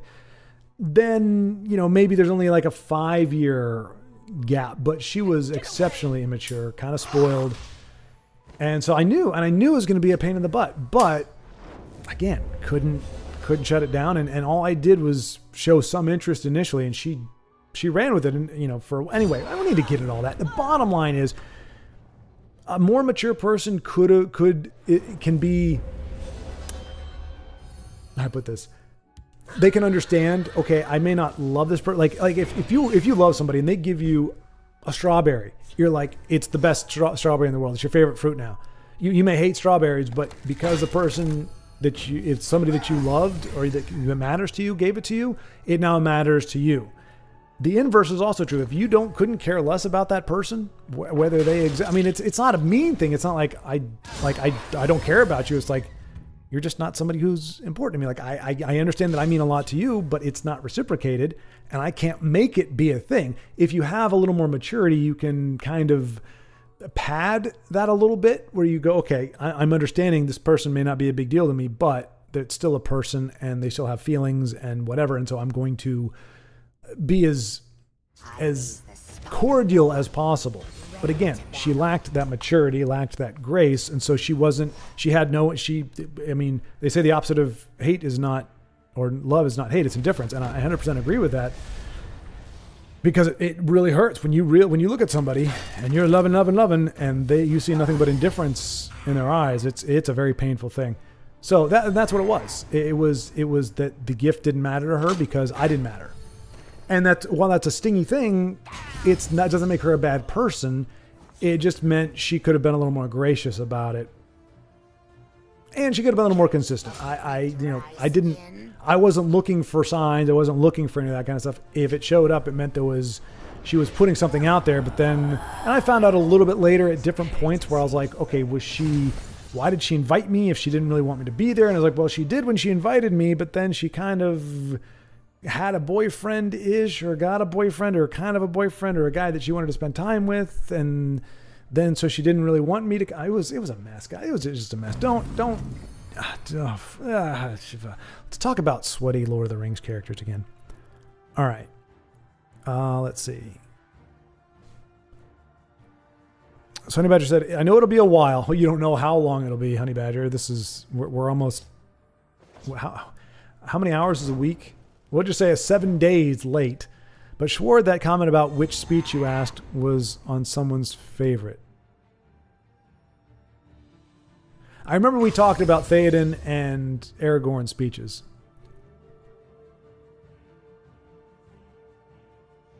Wait. Denise. Okay, yep, the candle story. I appreciate that there. And Dano. Okay, sorry, Dano.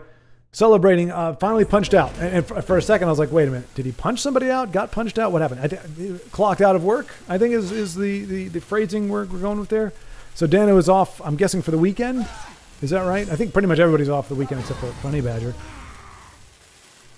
Anybody else work a weekend?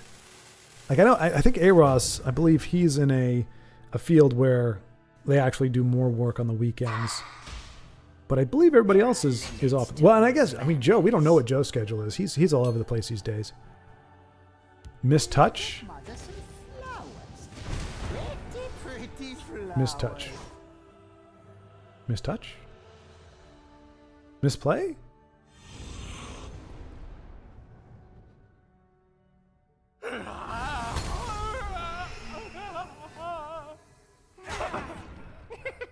Cicero might have enjoyed that. He was just crazy enough.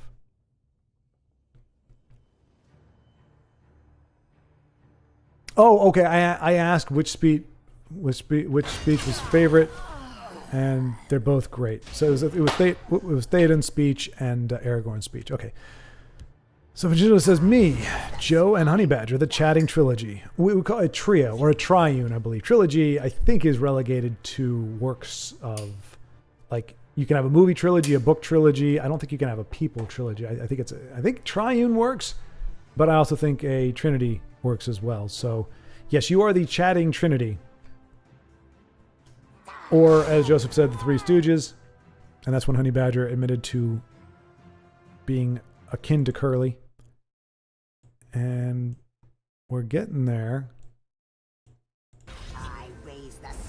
Io just got Dagoth Ur from Battle Mage Onslaught, swung with him for lethal. Oh my gosh.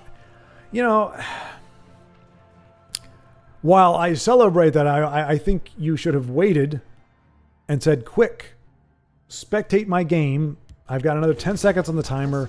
I just got a Dagoth off of Battle Mage Onslaught, and I'm about to win with it. And I would have been like, cool, let's jump in and see that.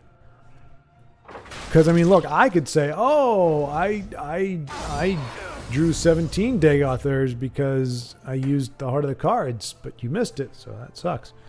But no, that's actually pretty cool. I mean, I don't think I've ever seen, like, Desperate Conjuring can create stuff like that on the regular, but in Battle Mage Onslaught, very rarely do you see a card of Dagoth Ur's magnificence come out of that. So kudos, sir. I wish we could have seen it. But we are hopefully going to witness Dano making what at this point would be a comeback. Let's see. Does he have? He's 9 away from being able to trigger Night Mother, so that may not be the best path forward. Are we going to see the camel bite it? I believe.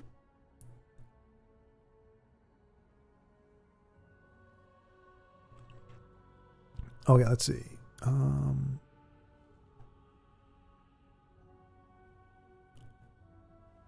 Okay. Joe decided to let us know that he put an English muffin in the air fryer. Okay, that's his version of cooking, which, to be fair, that would satisfy my definition of cooking as well. I am not a chef.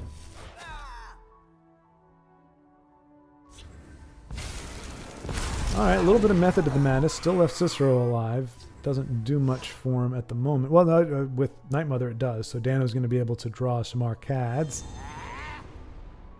And seems to have stalled out. This is something you don't see very often, folks. A Telvanni player. Telvanni control, no less. From what I can tell, that is out of cards. And Warrior, obviously not a typical build, but when Warrior running something like Warrior's Fury has more magicka and more cards. This is just something you don't see, folks. This is an anomaly. What have we here?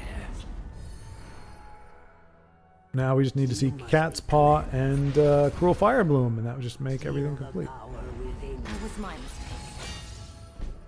He's like, I just realized he sounds like a really cheeseball, like Captain Planet type thing. Feel the power within you. It's that kind of verbiage that makes me think they could never have taken out the Daedra. Like that's their champion right there. Feel the power within you. Yoda said it better. You must feel the force around you. Okay, he said it better, but with a better accent as well. I'm no Frank Oz. I apologize. Accept my friend request then. Wait, The waters of life. you're not talking about me. Mistouch. Comebacks are sweet. They are indeed. Are you talking to me, Io, or are you talking to Ugnip? Oh, okay, he's talking to Ugnip. Okay, so now Ugnip and Io are friends, in theory. All right, so we got a little. All right, so okay. To be fair, a lot of the chat is padded out with Joseph's culinary preference, but what he's making for dinner and sticking in the air fryer and his breakfast sausage things. Seriously, like we've got like 20 lines of chat that are just about breakfast stuff. I'm pretty sure this was meant to be a dig at my this was me with a week left on the fast. I'm pretty sure, without saying it outright, this is just like, okay, we're going to pad out chat and we're going to do it by talking about delicious foodstuffs. Well, poop on you. I'm reading this with a full stomach and not feeling bad at all. So, although we are getting a little bit, a public service, don't put an egg in the air fryer. It will make a mess. Too much cleanup. I just fry an egg. Fair. Fun one thing my classmates. Oh no! Vincenzo said that his classmates. He's taking classes for those who don't know. He's in the Coast Guard and he's doing some training, but they found his channel. So he said he's canceled. I feel you, man. Military, yeah. Honey Badger, like high school or college. That's not going to get you canceled. It was the military, the Coast Guard. Shots fired. Jobs that matter. Oh yeah, sorry, the fake military. My scale Space Force is the new Coast Guard. Interesting. Until they invent lightsabers. Then they'll be cool. I think that might have been the end of it. Nope. Oh, geez. I just remember seeing Joseph said something about America needing a Death Star. I was kind of curious where that came from. Let's see. Oh, okay. When Space Force becomes cool, then Vincenzo says then they'll go back to getting, the Coast Guard will go back to getting all the Navy's hand-me-downs. And there, okay, there's where it came up. Joseph said, what if the Space Force creates a Death Star instead? That would be wild. America needs a Death Star. I don't know that anybody needs a Death... Well, here... It doesn't help the Death Star. The whole thing with the Death Star, it's a planet killer. So it really doesn't help anybody to develop a Death Star because you can't pinpoint. I mean, I guess in theory, if you want to get onto it, you can just depower the laser. You don't have to charge the laser up to its maximum capacity. You could probably eradicate a continent with a well... I don't know though, because that's essentially like a comet, isn't it? And I mean, a comet is considered a doomsday event just because the ripple effect. Wherever it hits, it's going to create weather patterns and soot, debris, all that kind of stuff. So even if it doesn't hit your continent, more than likely you're going to be hurting pretty bad. So I would assume that a giant moon shooting even a measured laser beam, however that would work, to destroy just one particular continent would still probably mean, oh, look at that. Night Mother's about to go off. Do it, Dano. Do it, Dano. End the game. Well, it was not going to end the game. His opponent has, and there it is. Kanito had to know that he was doing that. And there we go, folks. Night Mother on the ladder. Who would have thunk it?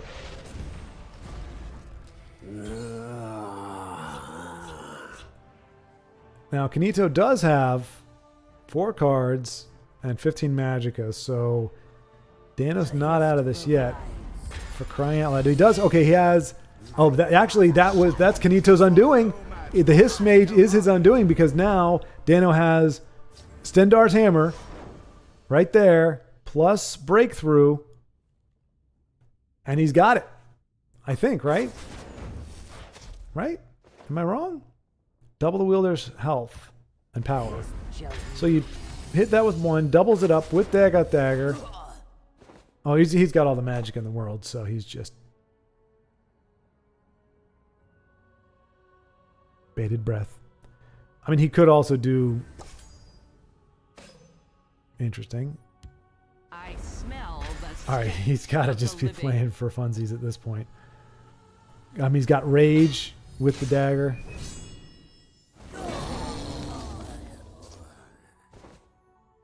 I guess as long as he's still swinging at a creature, he can do... Oh, Dano, don't, come on, Stendar... Okay, he's going to pull a Stendar. Okay, there you go. I was like, come on, Stendar's Hammer never gets the win. Victory is yours. And I think Kanito is just like, I know what you're going to do. But we got to see Night Mother.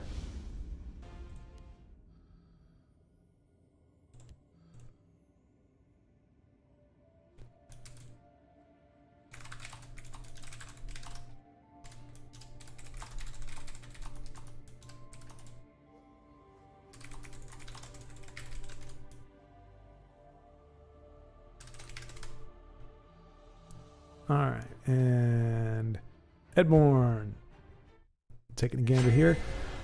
Let's see. Broken 250. I probably should know who you are, but I don't recall. Learning Russian is fun, so Broken 250 is learning Russian. I thought it would be a fun thing too. Practically, I'm not sure. Like honestly, I think I said it before. I think Mandarin is probably, if you know English already. I mean, China is freaking huge, you know, in terms of, you know, commerce and everything. So that probably is the most functional. I'll be honest, that's one of the few languages I just don't like the sound of it. I may have said that before, and it has nothing to do with like Chinese or what, but like, because I've watched Taiwanese dramas, And it's the shush. The shush just gets me. I don't know what it is, but I just don't like the sound of it. It's a lot of and there's a sing-songiness to it that is part of the language. Like your inflection, your tone, when you hear them say it in a certain way, that inflection is part of the definition of the word. If you say the exact word, the exact syllables and everything, but you change the inflection or you change the tone, it changes the meaning considerably. I don't know that it's not exactly the opposite, but it doesn't mean that word. It takes it completely out of that context. So it's so the again, sing-songiness or the cadence of it is part of the language, and then it has the shuz, and it's just like, oh no, I just can't do it. It's like everybody is Sean Connery. And like I said, I'm not trying to make it sound like that. Is kind of how it sounds, and it's not quite as frequent. They don't say it with every syllable or every sound, but it is pretty frequent. Oh my gosh, is Edmorn gonna pull this out, or is he gonna get charged down? Bated breath. Heaven's Knight the Gravedigger, do you have a charged creature? Or a crushing blow, or it's Edmorn going to take it away with his fabulous giant board? Did he still have to break a rune for it? No. Okay, well, that doesn't get it done. He's got to have something else. Or that was just a desperation thing. I mean, Edmorn still needs to break a rune. Now, luckily, there's no lightning bolts that he has to worry about. Okay, look good. Okay, now not looking so good. Do we still have lethal? 6, 11, 12, 13, 14, 15, 16, 17. Dag Nabbit. Dag of the Nabbit. Well, the only good thing is... Okay, Dag of the Nabbit. Jeez Louise. And then he gives him a card. Oh, wait, that actually helped him, didn't it? I mean, not really, because he can't get rid of that guard. He doesn't even have... He can't even... I mean, he can Alfeet Conjurer, but he can't even get rid of that 4/7. Oh, what a crummy... I mean... Evans and I mean, this is my gaming experience, folks. I'm like, okay, my opponent only has like 5 cards in hand. How is he going to deal with my entire board? And there it is.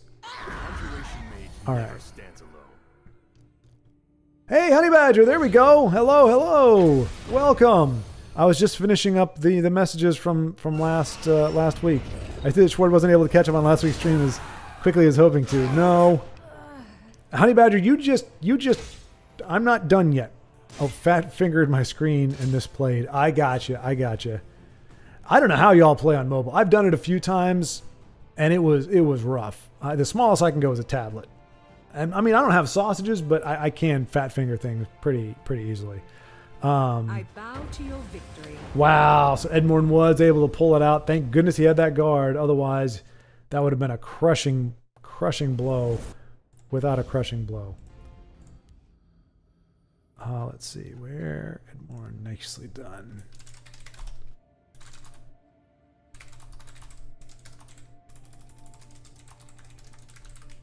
Thwething? Guitarist.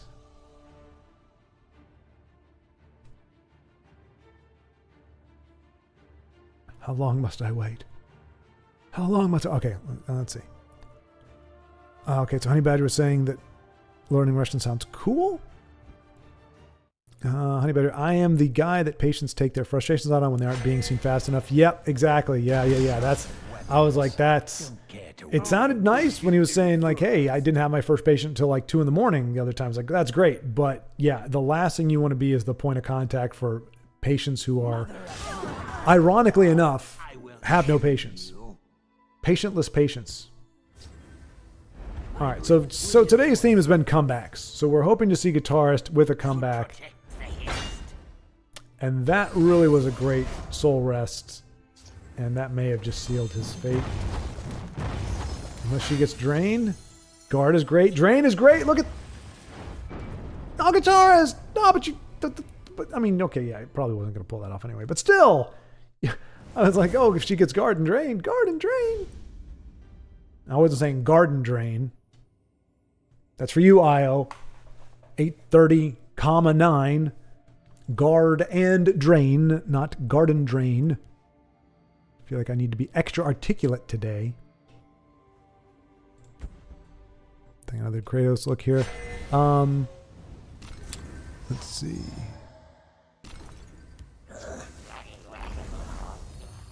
And apparently Broken 2250 said Russian has a lot of loan words that are English too, which, English is itself a language that is composed of, we got words on loan from French, German, pretty much everywhere in Europe, particularly. Our language is so many partially or fully loaned words. But that's our melting pot for you, folks. That's our melting pot. Just lots and lots of words. Vegeta wants to learn Spanish so he can teach his son. So you have that's probably one of the cooler things you can do for your kids, because when you're a kid, like, you don't think anything of it. It's not like, oh my gosh, this is so hard. It's just a making all the noises. Gurgly little goblins. Goodness gracious, how are they doing all this on turn 4? I slay the unworthy. And it's not over for Kratos. He's going to be down to 3 health, so any of the chargers that agility runs are going to be enough to do the trick, unfortunately. And there it is. There it is. So once again, Gobos. I don't know, folks. I'm not saying, I'm nowhere close to saying they're broken, but I see Gobos win far more than they lose. And I know I've heard people say that they can handle them. They can do whatever. I think orcs are handled much easier than Gobos are. That's not me being bitter from the last time that orcs got dumped on. I'm just saying, from my experience and from what I see, you're up against it if you're up against a Gobbo deck that has any moderate to decent draw. Let's see.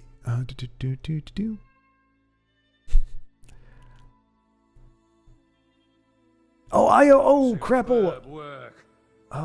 Well, we just start dag nabbit.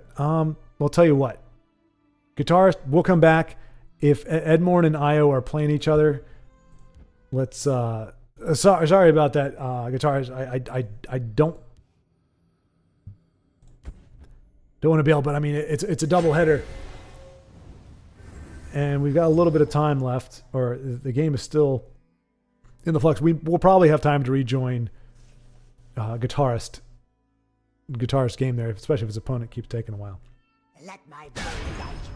But it is Io's movement scout? No problem. I appreciate that, guitarist. I just feel bad. Usually my rule is, hey, once I'm cued into the game, like we're in it for the duration. It certainly wasn't for a lack of interest. I just, again, seeing we had two of our remnants going at it, I figured we must bear witness to this contest. Let's see.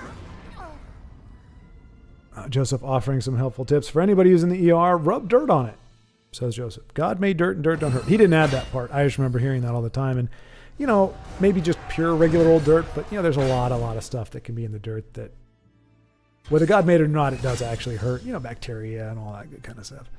Only weaklings go to the doctor. I can't argue with that, Joseph. You are absolutely right. I went the first time I had food poisoning, which was like 4 months ago. Yeah, I've never had food poisoning until about 4 months ago. It was incredibly painful. I thought I'd ruptured something in my stomach. It felt like somebody was like twisting a knife. Had I known that it was food poisoning, I just would have stuck it out, but I ended up going to the ER. It was a financial kerfuffle, and the crappy thing is, because I got food poisoning later on, and I knew it was food poisoning, so I just waited it out. For me, it cycled through at about 12 hours. So it's 12 hours of absolute agony. You can't sleep, you can't think, you can't do anything. You're just sitting there. It's like having the most acute gas.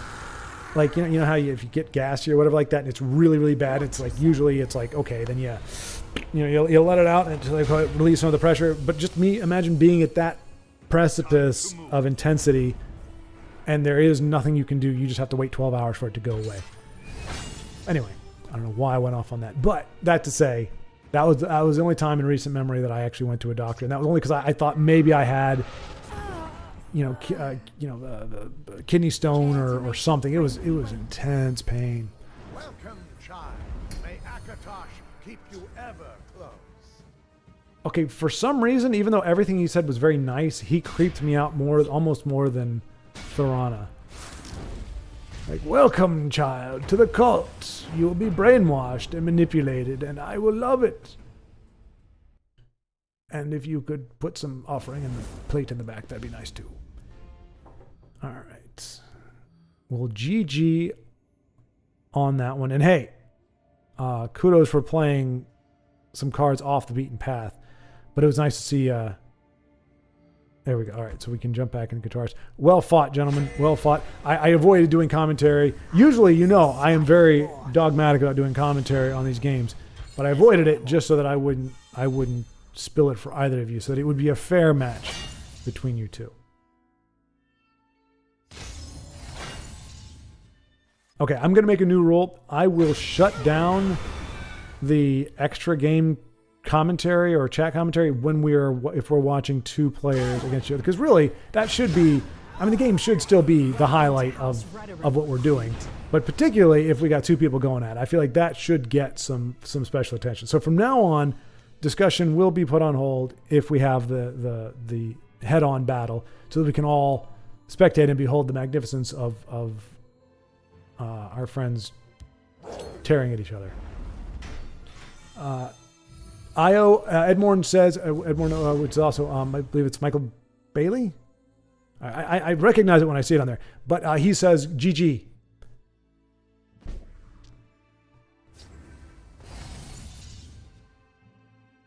Darn garden drains. Exactly right, Io. Darn garden drains indeed. Did you write down the name? What was that book? Vendor? Vendor, yeah. Vendor! The Stellar! And his garden drains. Jonas said, English got lots of Norse loan words. Where do you think you got knife, cake, and Thursday from? Really, Jonas? I guess I hadn't thought of that. I mean, I'm not surprised that we got a lot from Norse, but I wouldn't have known that those came from, that's where they came from. Like, it seems kind of random, like cake, like knife, I'm like, okay, is it the silent K that we got from Norse? But I'm like, cake doesn't have a silent K. It's a very hard K. And Thursday... But yeah, no, I should say I'm not surprised, but I'm surprised. I'm not sure how to phrase that right. I guess I'm not surprised we got it from Norse. I'm just surprised those words came from Norse. It just doesn't, like, I would assume anything was like a BJ, like Jornmir or whatever, like that. But that's probably not. Is that? Yeah, that's Norse, right? That's Norse. So like that I could totally see. But like cake, I wouldn't have thought cake is from Norse. Norwegian? Is that right? North. Don't feel, but my. All right, so yeah, so GG from Edmorn. Thursday is Thursday. Oh, you know what? Honestly, that would have been a lot cooler if they could have kept it as Thursday. Because now when I think of it, now it just makes me sound like I'm saying Thursday with a speech impediment. Like now I feel stupid saying Thursday, because it's like I'm supposed to be saying Thursday, so it's like I have a really bad accent, like. Happy Thursday! No, that's what you should be saying. Happy Thursday, because I can't say Thor. Thursday. I don't know. It's one little vowel, but it makes all the difference in the world. All right, so we're going to see another IO game here.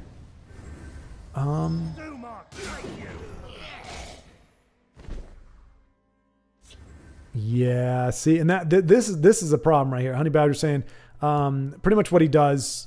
Honey Badger saying what he does is handle, it's pretty much tell people, like, rub dirt in it. Not literally, but 99% of what we see is clinic stuff, but people are too lazy to go to the clinic, so they come to the ER because the clinic was too slow, or they didn't even bother calling the clinic. And Io, apparently Io has, I don't know if he's on a fast or what, but eating his entire, is it eating or kissing? Hang on a second. I don't want to misquote him here. Yes, eating entire arse. This is the second time that the eating of the arse, the entire arse, has been invoked. So apparently there is some arse eating that needs to happen. Oh, and it becomes relevant because he's actually playing against. I thought he was just saying that in general because I went on a little spiel about Gobos, but no, he's actually fighting Gobos, and he is on the precipice right now. No runes left. Himself not doing too bad. He's got 5. He's got 11 if he can stay alive till turn 9. He's got his Bishop of the Hour, who, again, wearing short sleeves just looks weird. I mean, the very, very, very, very short skirt that he has, he's lucky he has a long dress, because that is the shortest skirt I've ever seen in my life. Like, that would not be adequate for most men. We'll put it that way. Certainly not this man, if you know what I mean. You'll never see me coming. And that's game. Yep. It's Gobos, folks, but I told you. Should have been more worthy. Why? Yeah. Anywho.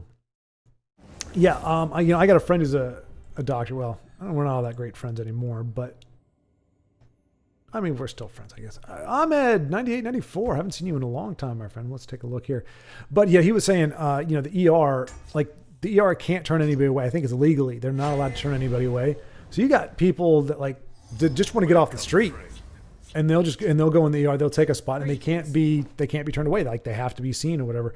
So it's like you've got a severe abuse of the medical system. I mean, I honestly think there needs to be some. I mean, it's hard because you don't want to start turning people away from the ER unnecessarily, but it is a system that is abused, and it's also very hard to collect money from. A lot of people, if they can't really afford it, they go because they just want, like I said, they want to get off the street, or they just, I don't feel great, so instead of going to the doctor, because the doctor is going to charge them whatever, there's something where the ER can't make you pay the bill. I mean, they can, but they can't. I don't know. It's a weird thing. It's not a good time. It is not a good thing. So you do have a lot of people that will abuse that system because they can. And it's not Are we seeing more Gobos? It's not an event. This is just ladder. Io says GG to Edmorn as well. I don't know if you saw my friend request, but please let him know. If he didn't, I sent him one. Edmorn, you have a friend request from Io, if you have not seen that. He has already made friends with... who was it? Ugnip, I believe. Or somebody did. Yep. Yeah, so Io is greatly increasing his pool of friends. Let's see. Bodybag says 4 Goblin Scouts and 2 Burn Decks. So yeah, apparently it's just Gobbo. It's Gobbo night. Wow. Drained all my desire to play the game. I'm sorry, Bodybag. Yeah, that'll do it. I mean, you all know. It doesn't take much to drain my willpower. But yeah, I feel you. Garden drained. Thindor, master of garden drains and mundane things. Always of the mundane things, because I mean, really, that's the best. Beewolf, hello, and as per usual, I'm probably greeting you. I wish these comments had timestamps. By golly, it would be nice for posterity. But anyway, I'm probably greeting you about 10 minutes after you showed up. But Beewolf, hello and welcome. Good to see you. I think we missed you last week, right? Sorry I'm late. Soccer Euro Championship, right? Okay, wait. So Beewolf, so you're in the know then. How did Italy do against Sweden last week? And who's doing the things this week? Who's in the lead? Who's still in the running? Since you're on top of that thing. I guess I can't play unconventional cards. Well, I mean, the creepy guy with the short skirt and the short sleeve shirt, he's unconventional for a lot of reasons. He can stay away, but otherwise I encourage you to continue to play unconventional cards. The ladder needs unconventional. And body bag, the ladder is literally all goblins tonight. So cring. We got that on loan from Norse as well. We converted it to cringe. It just made it sound a little more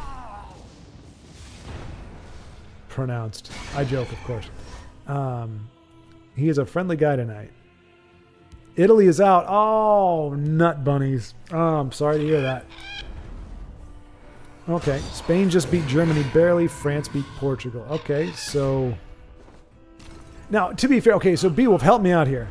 Because soccer, like hockey, typically low-scoring games. So, if you're not going to tie, you have a lot of games where they win 1-0, which I would say barely winning. So when you say Spain just beat Germany barely, what qualifies that? Are you saying that the game was just incredibly hotly contested and the one goal or 2 goals or whatever, how many there were, it was a really well played game? Or are you literally going off the score? Because if that's the case, like almost every soccer or football match is close, because they're almost always, 1 or 2 points make the difference.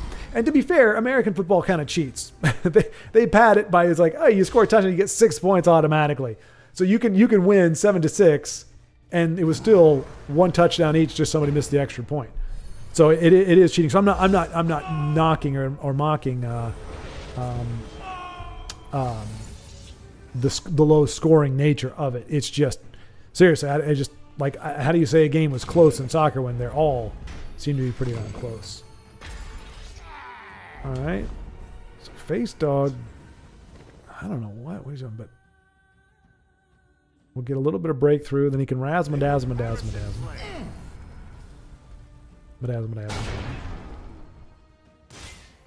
Okay. All right, goes instead. And interesting, he plays it in the field lane as well.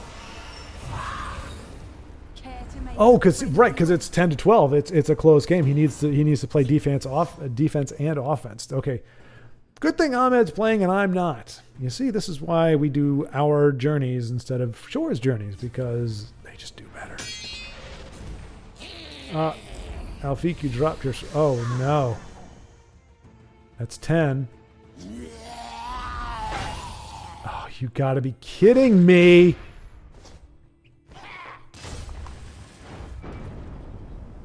Sorry, I was Ahmed for a minute.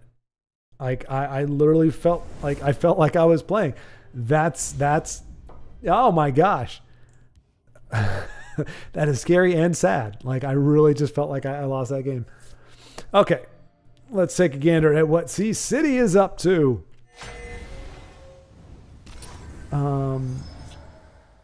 Gotta be friendly. Positively helps cope with goblin stupidity. So 1-1, then late 2-1 for Spain. Big error by ref before denying Germany a penalty kick. Ooh, and I'll tell you that's never going to be a thing to get used to is losing games, winning or losing games because of refs. Oh, that's okay. So yeah, that like I said, I didn't doubt you, B Wolf. I was not doubting that when you said it was a close game, that it was close, that it was probably that it felt close. It wasn't just the score, but that really does, That really does make it, but that makes it worse though. If it was a 3-1 blowout, which I guess in soccer that would definitely be a blowout, then having a ref, it's like, if they miss a call, it's like, all right, it may have been a difference, may not.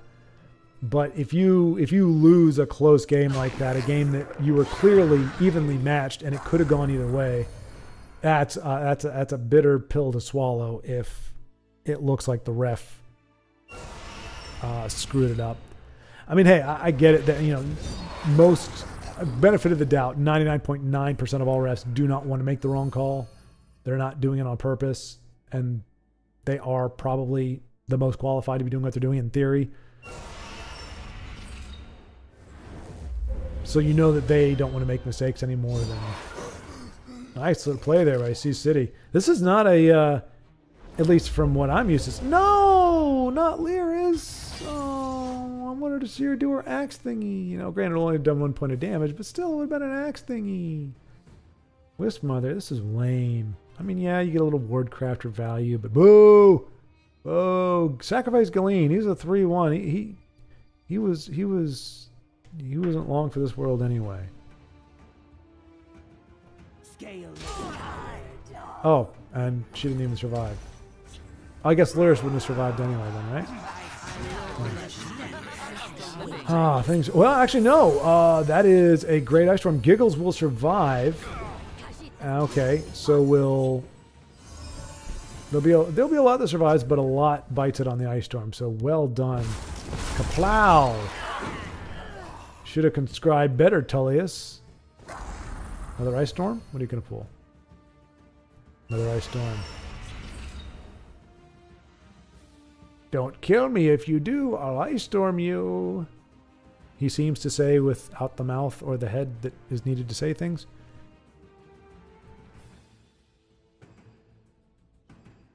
I don't know. I'm not sure about your theory, my friend. I'm not sure if positivity helps the cope. It doesn't hurt. It's better to be positive than negative just by default. Partially because positivity just has a better word. I mean, who's going to be against positivity? But even the most formidable optimism, even Optimus Prime, cannot handle Gobbo stupidity.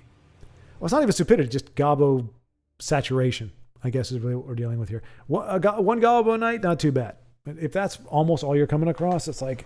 And again, it's an effective deck, hence why it's being run. That's the part of the problem with it.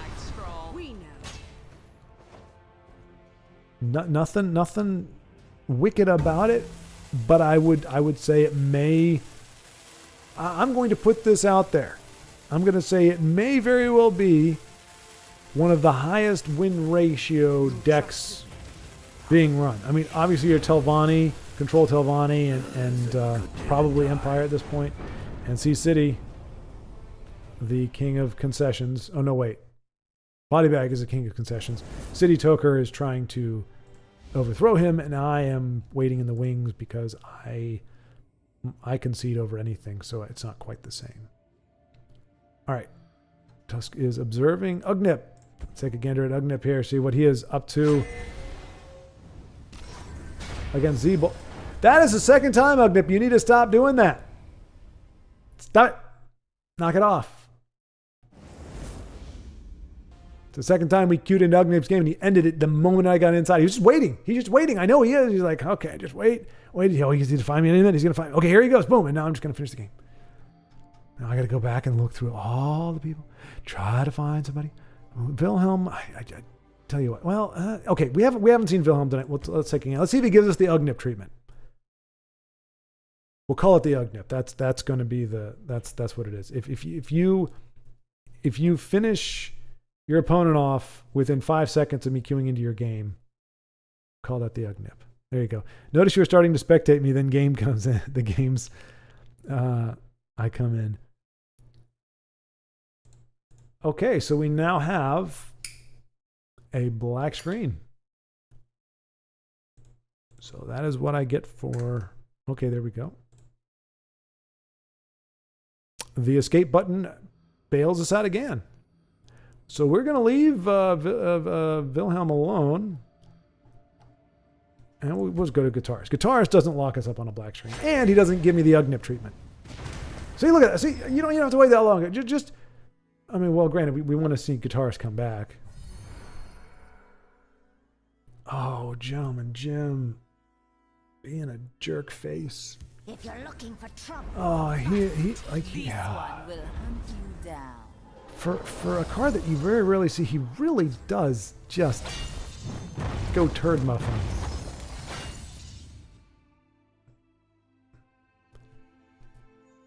Let's see. So Bodybag says, Sea City wishes he could concede and complain like me. You know, I don't know, Bodybag. I think you're there's some parity there. I think you two are evenly matched given the particular day. I think it's very close.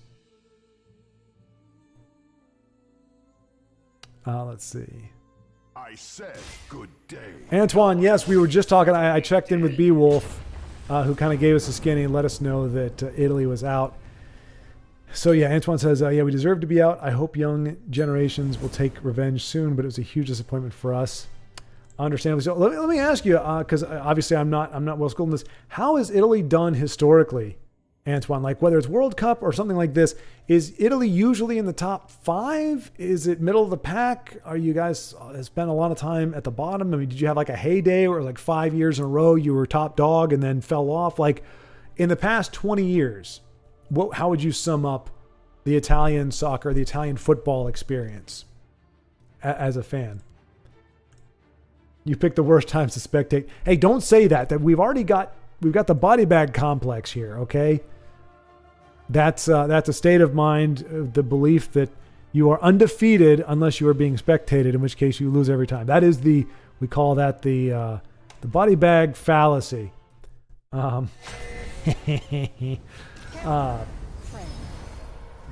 Okay, Ahmed, you're dangerously close to Ugnip territory. But see, this is it. The common decency. Give me at least one turn. Let the opponent have a moment to do something here. But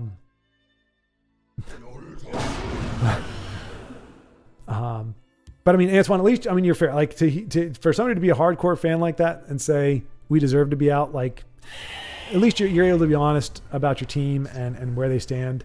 And it's not like, oh, we got screwed. We're the best. We like again. It's one thing to root for your team. It's another thing to have blind loyalty. There are some people that are just like, my team is awesome no matter what. It's okay to say they're your team and they suck. And I feel like you get so like body bag. I'm guessing you love your team. You love the Buffalo Bills, right? But most of the time they kind of suck. I mean, I think I haven't watched NFL in a long time, but my brother-in-law is a huge Buffalo fan. In fact, I met his dad. I was doing an early morning walk and talk. It was like 4:30 in the morning. I just moved into my apartment in Broomfield, Colorado. And I was walking, and there was a guy coming the other direction. I remember he was wearing a bright red sweatshirt, had the Buffalo Bill logo on. I was thinking, oh, this is odd. Like just seeing. I mean, to be fair, it's hard. It's odd to see a Buffalo Bills fan outside of Buffalo. So I mean, and most places, other than if you're on the East Coast, the Steelers, like they're everywhere. Steelers fans are everywhere. But you know, anywhere outside of your hometown, it's a little bit strange to see. So I noticed it and it caught my attention. But I nodded to him. I was like, hey, how you doing? Went our separate ways. 20 minutes later, different part, but we were both walking in different directions. And I think it was the second or third time we just kind of looked at each other. We just stopped and we just started talking. And it was like, apparently we're just supposed to talk. So we ended up talking and just it just went off really well. And again, I had just moved there, no family. He's like invited me over. It was Thanksgiving morning. He invited me over to Thanksgiving. His family lived in the apartments right across from mine. And so I was like, cool. So I went over there and long story short, his son is now my brother-in-law. Like, so I met their family. Their family had a crap load of friends over there that I did a whole bunch of stuff with while I lived there. They were great folks. Then my sister came out with that girl that I mentioned, Candle Girl, we'll call her, because Candle Girl had said that she was going to move out there and wanted to get to know me better. And so was going to move out there and we were going to start, kind of a serious relationship. That was what she had told me. And she ended up going home and not coming back. But my sister, when she came out to visit, she loved Colorado. She's a mountain biker. She loves all that kind of stuff. And almost love at first sight with Trevor. I say almost with my brother-in-law. Not quite love at first sight because at the time he was in a relationship. So it was kind of like, okay, he's really cool. Seems like a really awesome guy, but off limits. But my sister ended up moving out there. The relationship didn't work out with my brother-in-law and the gal he was with. And a couple of years after that, they got married. So me running into a Buffalo fan at 4:30 in the morning began something that ended with my sister finding the love of her life. So great fun little story there, at least from my perspective. But that to say, something about Buffalo. The fans. Like, so you have like, I mean, like the Saints, they used to be called the Aints because they were so bad for the longest time. And a lot of fans, they wore paper bags over their head because they didn't want to be identified. They were like, they were so ashamed. But I mean, they leaned into it is my point. You got fans where they're just accustomed to their team sucking so much that they just lean into the fact that they suck. And it's like, I think they don't know what to do if their team actually does well. Like Browns were another team that just has sucked for a long time.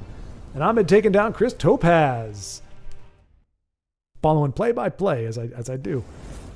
And then you have some that are like, the Patriots fans who enjoyed like a decade or decade and a half or maybe 2 decades of relative dominance. And they're the different kind of fan. They enjoy being awesome all the time. Let's see. Got hit with 2 giant snacks in a row. Giant snacks. I love it. IO. Yeah. So IO's arse has been consumed several times this evening. The entirety of it by different things, by gobos, by giant snacks. I can't down him too much because we won a game, and I don't remember the gentleman who made the comment. He watched the video that I ended up beating him, and he was like, It was a hard loss for him because I had 2 snacks in a row, and that held him off long enough for me to get the win.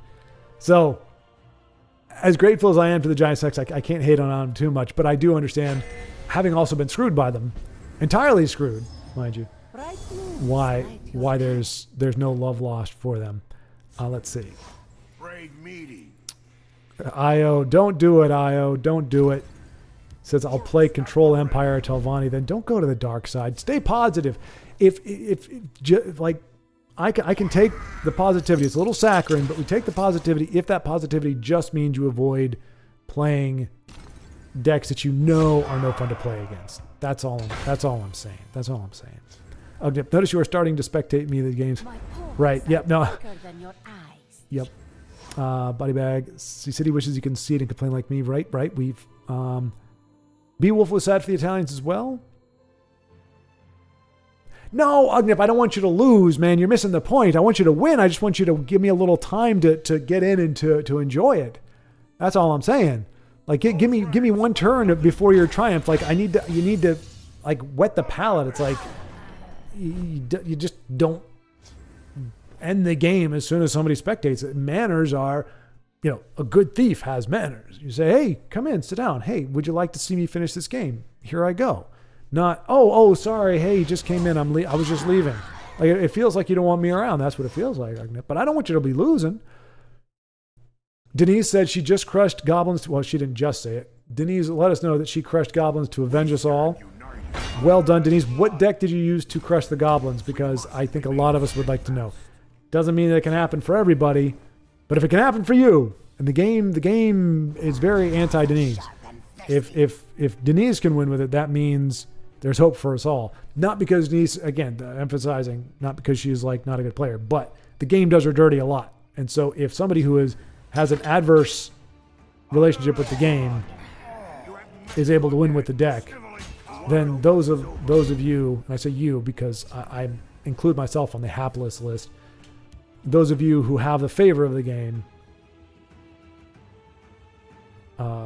should be able to dominate with it as well. So Antoine says, I've taken note over the last week, both watching other games and playing my own matches, and the players on the ladder are only. Okay, I thought he was going to be talking about Italy here. He's talking about the game.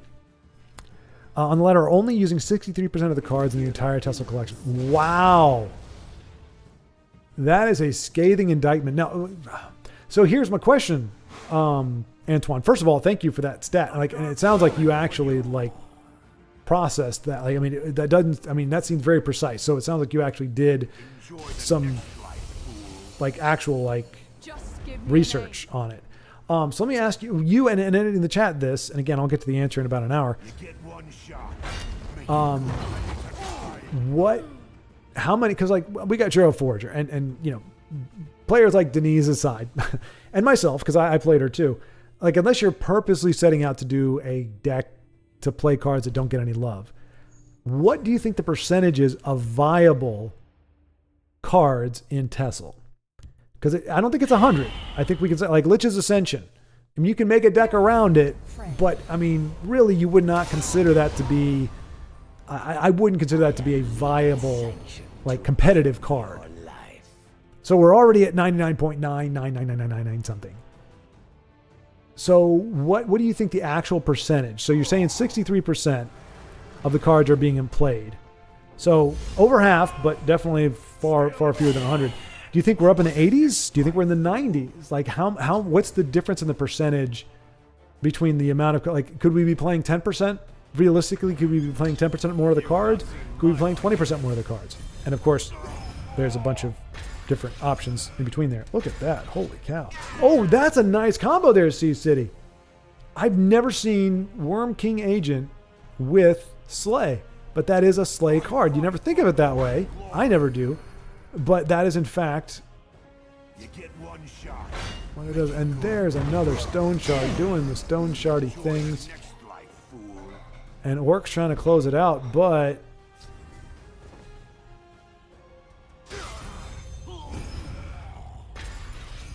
Sea City might be, if he gets Moonlight whereby Moonlight. Not seen my like. Okay, and then he does it to the Giant. Right?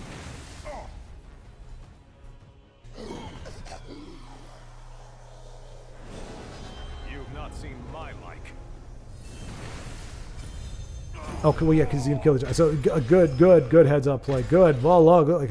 I mean, granted, lots of breakthrough Ramraj has. But see, you can shut or... Oh, don't, I better not say it yet. Oh, crap. Now it has breakthrough. But you see, Gabos, at this point, you don't stand a chance. You're just going to get cliff racered or whatever. Here, you've got a chance. Well, you orc haters out there, I swear. Okay, let's see. I got a number there. Let's see.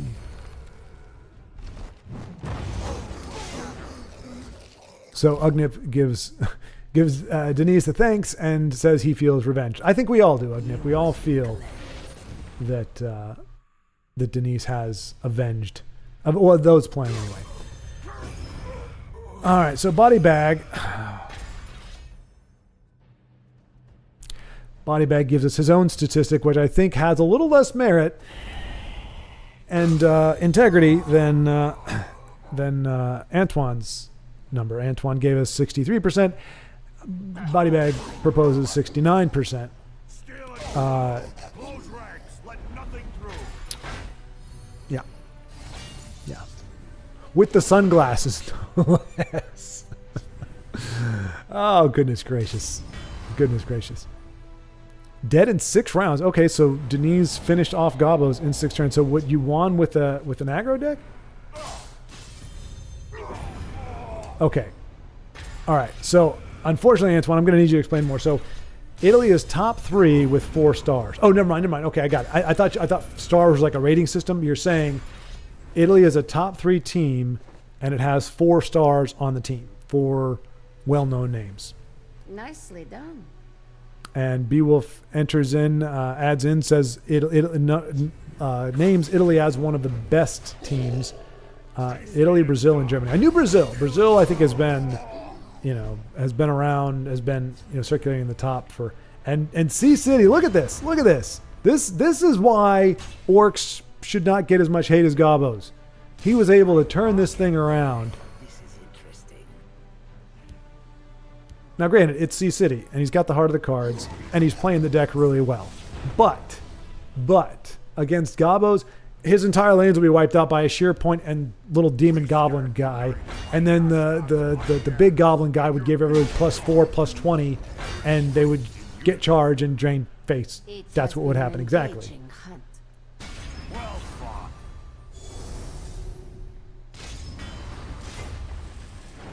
Look at that, Worm King Agent. And Sea City is well on his way. I think he said he is 20 legendaries away. Maybe not even that many, but we'll say at this point 12 to 15 legendaries away from a full premium core set. Not corset, IO, core set.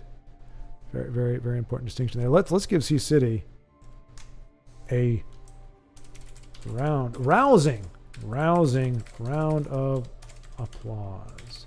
I think I need to use the asterisk, right? Not the parenthetical there. Doo-ba-doo.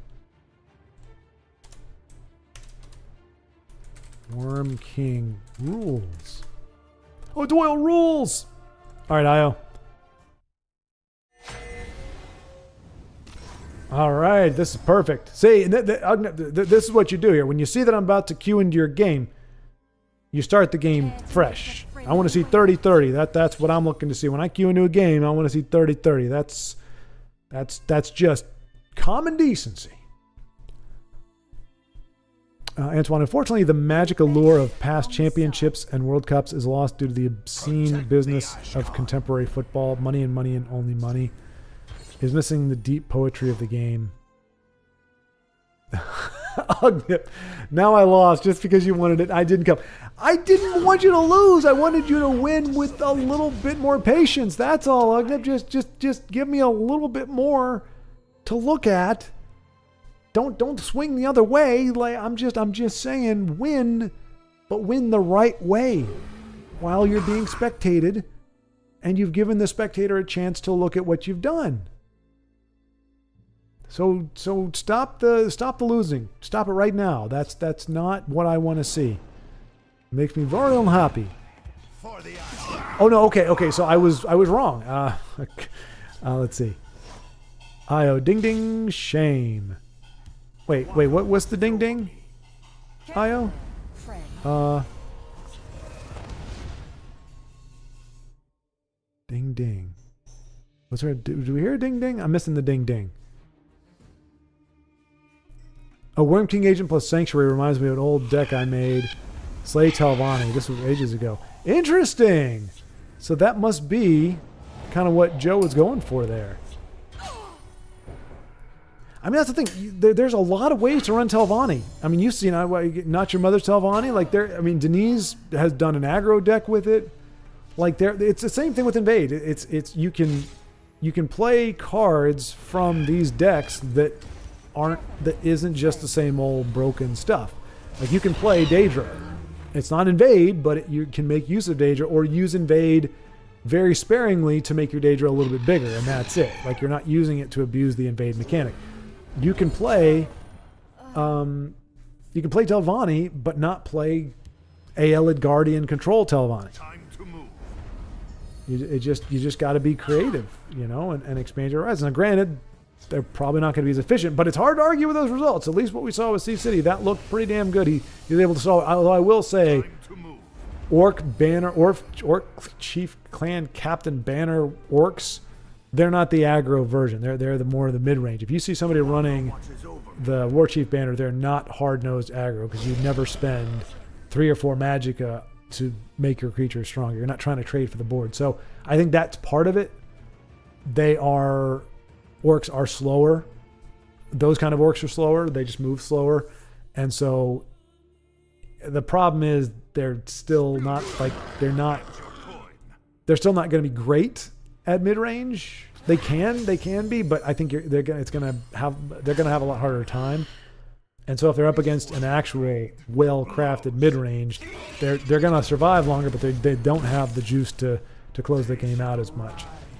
That's my opinion anyway. But okay, so 4 stars means 4 World Cup wins. Okay, so a good pedigree for the Italian team. What did you say? 3 is top 3 with 4 World Cup wins. Okay, Ugnip, phew, good thing you didn't come to me. You can trust me. Yeah, I'm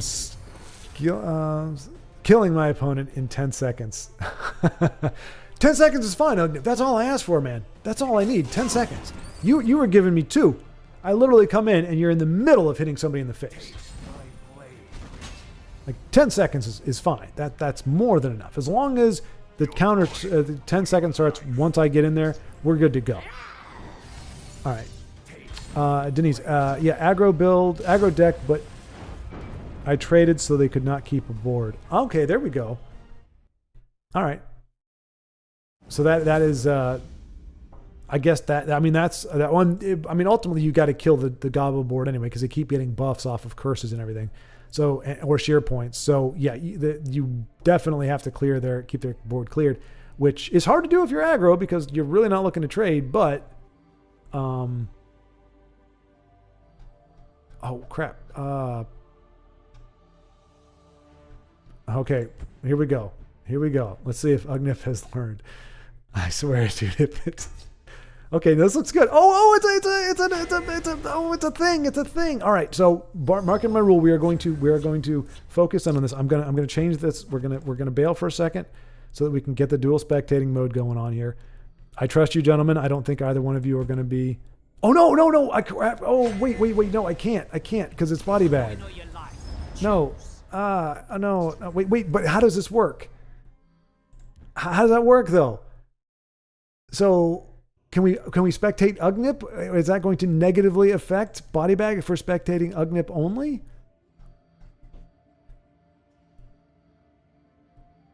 All right, we're just going to spectate Ugnip, okay? Just out of deference to body bag's preference. Hey, there we go. That rhymed.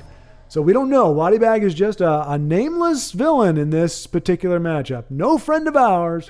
We have no idea. We're not watching him. We are watching Ugnip, who has gotten good. He's been practicing starting his games at the right time, and now we're getting to see it. For the Emperor.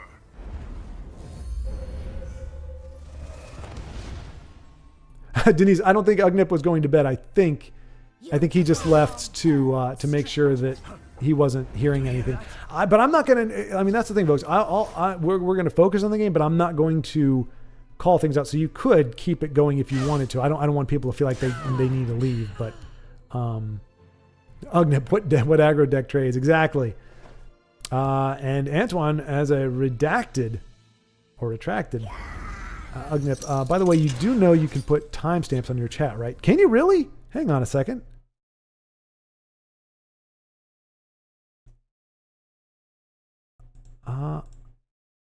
Timestamps. Ugnip, you're awesome. All your past misdeeds are forgiven. Look at that. We've got timestamps. Now I can see how far behind I am. I'm only 5 minutes back. 3 minutes back. 1 minute back.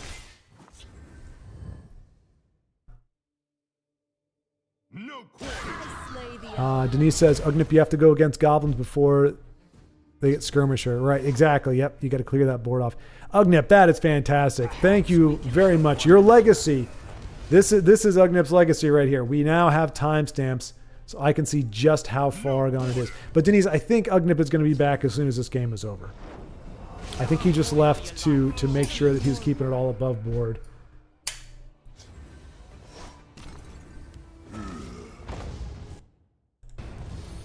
Okay.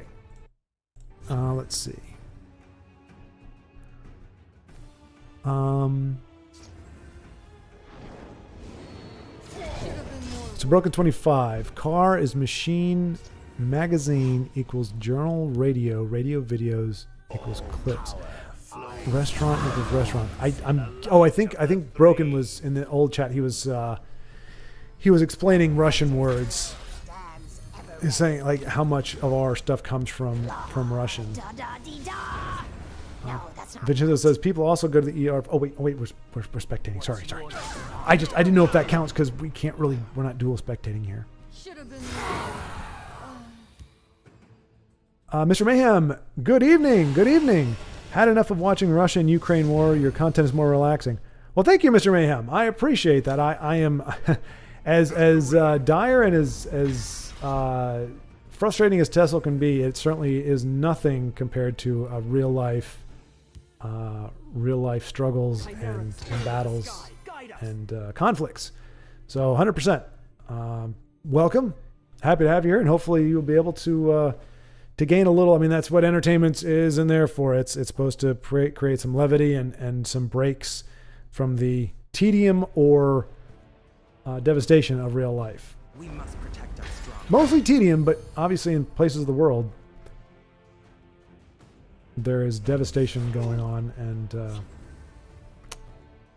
just try to keep Chimeric spirit of the sky, guide us. all right, so this is tightly contested right now. Bodybag does have the advantage considerably.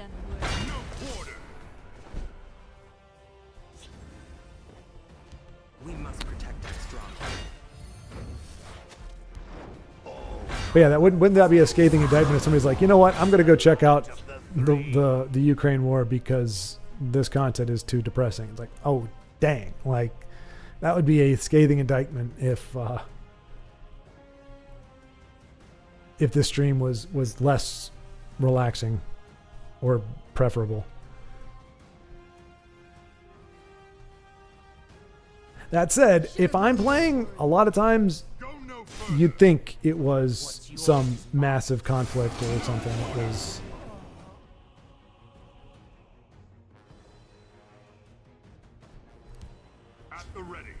All right, let's see.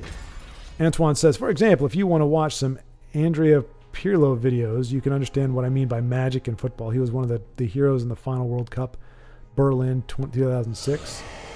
So is he, I mean, I hate to say this, but like I said, it's been a while since I've followed soccer. The last player that I heard that was like magic was like Pele. So is he like a Pele? I'm not saying that, that he was like another Pele, because I guess if you're Italian, then Pele would be the is it Pirlo? Am I saying that right? Pirlo? That Pele was the Pirlo of Brazil, I think. Pele was with Brazil? I don't know. I'm so bad. I do apologize. but like that, I mean, that level, I mean, obviously Pele was much earlier in was he in the 80s, maybe even the 70s? Like, I know he was way back in the day. He was a hot ticket when I was a wee lad. Watch yourself now.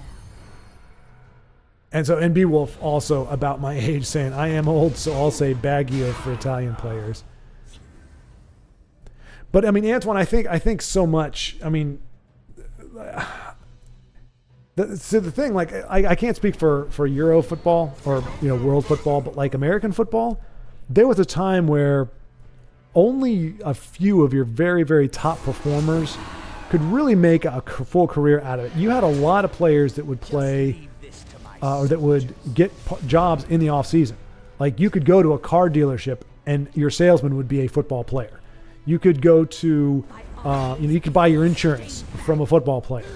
Like, there was a time where they were just a member of the community who happened to play a game or a sport, during whatever time. And they still had fans. They still had people, came out to see them, and football was on the rise at that point. But it wasn't about the money, because you couldn't be about the money, because they were only making, I mean, they were talking about the undefeated Dolphins. You hear about the only undefeated season in American football.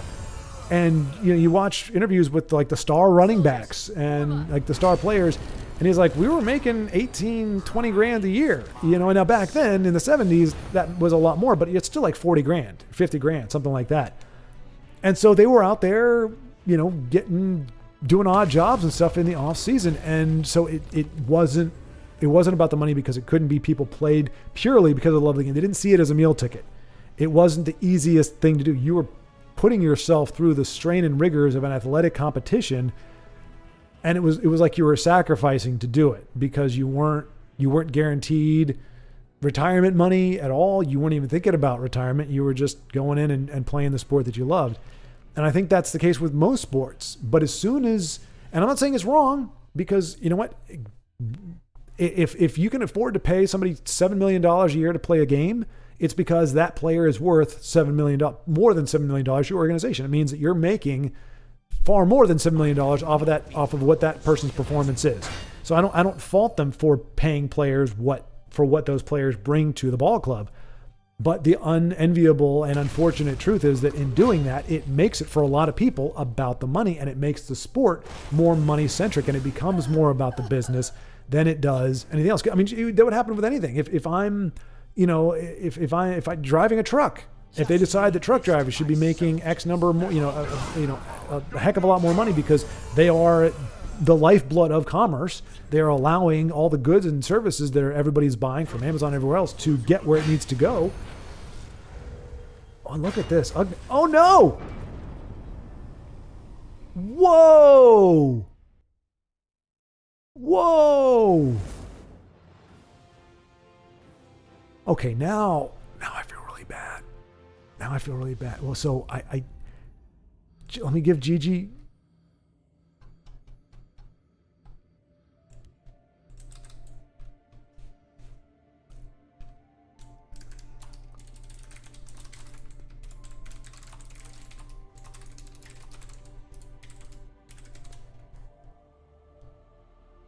All right.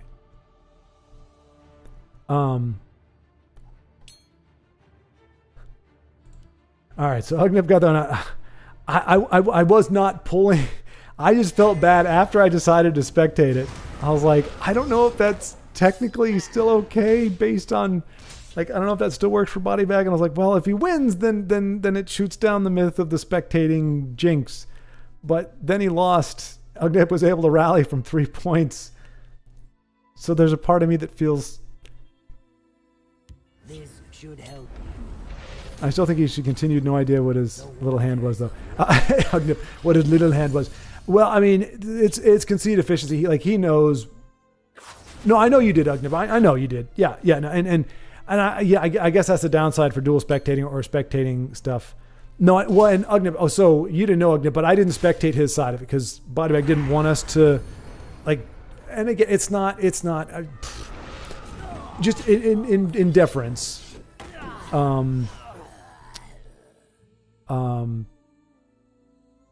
There seems to be a correlation sometimes between being spectated and hitting a losing streak. whether it's true or not, whether it doesn't matter, it kind of goes that way. So I had agreed not to spectate Body Bag. And so as excited as I was to dual stream, I wanted to respect that as well. But we were spectating you. So we couldn't do what I didn't see. None of us saw what Body Bag was playing. He was just your opponent. But I appreciate you making the extra effort to make sure that you weren't hearing or seeing anything. But you know me, I flap my gums about everything except for Tessel. And once I realized we weren't dual spectating, I didn't do my no talking about anything except for Tessel. So, but I guess that's probably not a great policy, just because, like I said, it forces people to leave. So maybe I'll just keep blabbing about everything not Tessel. And Maniac. Hey, Maniac, I get it. Like that's another way to say Maniac. Like I got that. I'm not making fun of it. I actually I appreciate when somebody can use. I mean that is typical Tessel spelling right there. Like all these elsewhere. Okay, I do get it. I don't think you saw his cards. No, Agnip, we knew you didn't. We knew you didn't. And yeah, you couldn't have seen. Even if you were trying to, you wouldn't have been able to on my stream anyways. So it's all good. But yeah, it's a fun happenstance if while you're trying to phonetically sound out the words, you end up you actually say I was like Maniac. Oh, Maniac. I see. Anyway. But yeah, I think in general sports and I mean any career acting. There's no reason. I mean, aside from again the just understanding you only make money. Actors and athletes only make the money they do because they're worth that much. And you could say in the scheme of life, whatever, but for the people who are using them or are partnering with them to do projects, they say you are worth this much to me because if I have you on my project, if I have you on my team, you are going to generate this amount of revenue. And that comes from people. It comes from fans. It comes from people going to theaters. So if fans stop watching or stop buying the merchandise or whatever, athletes will end up go back to making very little because, you got TV deals and everything. There's a lot of ways. And like sports and acting will never go back to being what they were in the 70s. And I mean, even acting back in the 70s, I think was still pretty prestigious. But sports, at least American football, in the 70s, you were a football player. That was not your. I mean, you were. It was a career, but it wasn't your career. It wasn't the only career. A lot of players could not afford to just make that their career. Wow. Maniac is a maniac, just slaying the dickens. And unfortunately, Alduin is he's in the wings, but boy howdy, he's way in the wings. He's got 6 more turns before he becomes relevant, and we may very well see Maniac make his bid for face. Ooh, nice play there, and just big enough to take one of the bigger bodies off. Now, granted, Thorn His Mage is going to get bigger, yep. But he's got a Javelin for that, and well, no, he hasn't ramped. He can't ramp, really. I was going to say he can't play Call Dragon and Piercing Javelin. That would have been dynamite. He's probably going to take 9 damage here. But anyway, yeah. So that's just the state of things with football. Let's see. See you, mate. Let's see. Denise says, Ugnip, multi-talented, can win while giving streaming advice. Exactly, yeah. Ugnip, yeah, we implemented your... Now, you teased me with it. You didn't tell me how to do it exactly, but by you telling me that I could timestamp it, it made me look at the little triple dot thing, and I was like, oh, wow, look at that. I can timestamp it. So now I know how far back I am. It's 5:44 now, so I am already 11 minutes behind the next chat here. Antoine says, of course, Baggio was just something else, but as a more contemporary reference, Andrea Pirlo is a maestro. Pele was Brazil. Okay, I was good. Okay, I was right. I was pretty sure. Denise tells Beowulf, you are not that old. Mr. Mayhem says, well, we survived similar thing here in Bosnia in 1992, 1995. Oh, yeah. We were just talking about, with Baldrick, we were talking about Bosnia the other day, weren't we, last week? I think a lot of folks have visited there around there. They're familiar with Bosnia. But yeah, I do remember. I mean, I'm not See you later. world events. I'm quite... Oof. Would that have been enough for Io?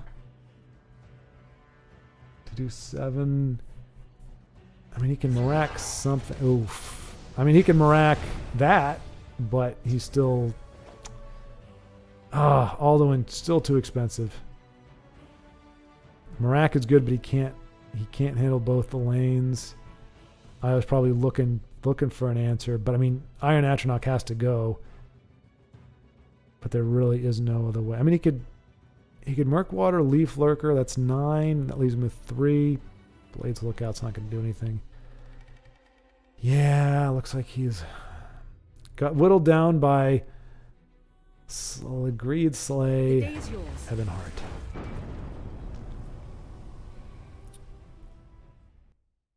Yeah, Mr. Mayhem, those are grim times. That's something we don't, in America, we have yet to know fully. Well, I would say by any measure, really, what that kind of conflicts. I mean, we had the Civil War, but that was, well before my great parents were born. So to have a battle happening on your back porch, to hear,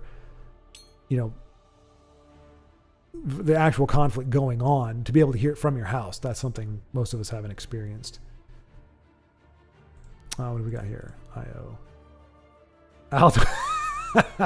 IO, exactly. Alduin the Brick. Yeah, he gave you the Denise treatment. He's like, okay, I'm going to show up on turn 2.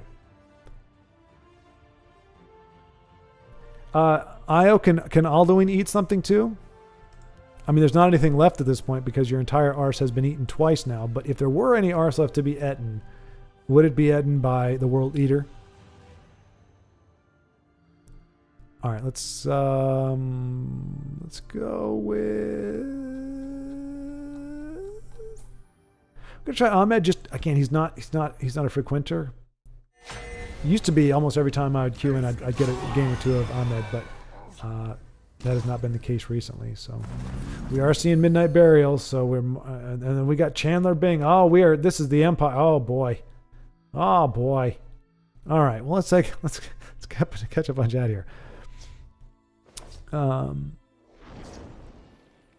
Beowulf thanking Denise for her comment about him not being that old. Antoine, I'm not sure it was the same.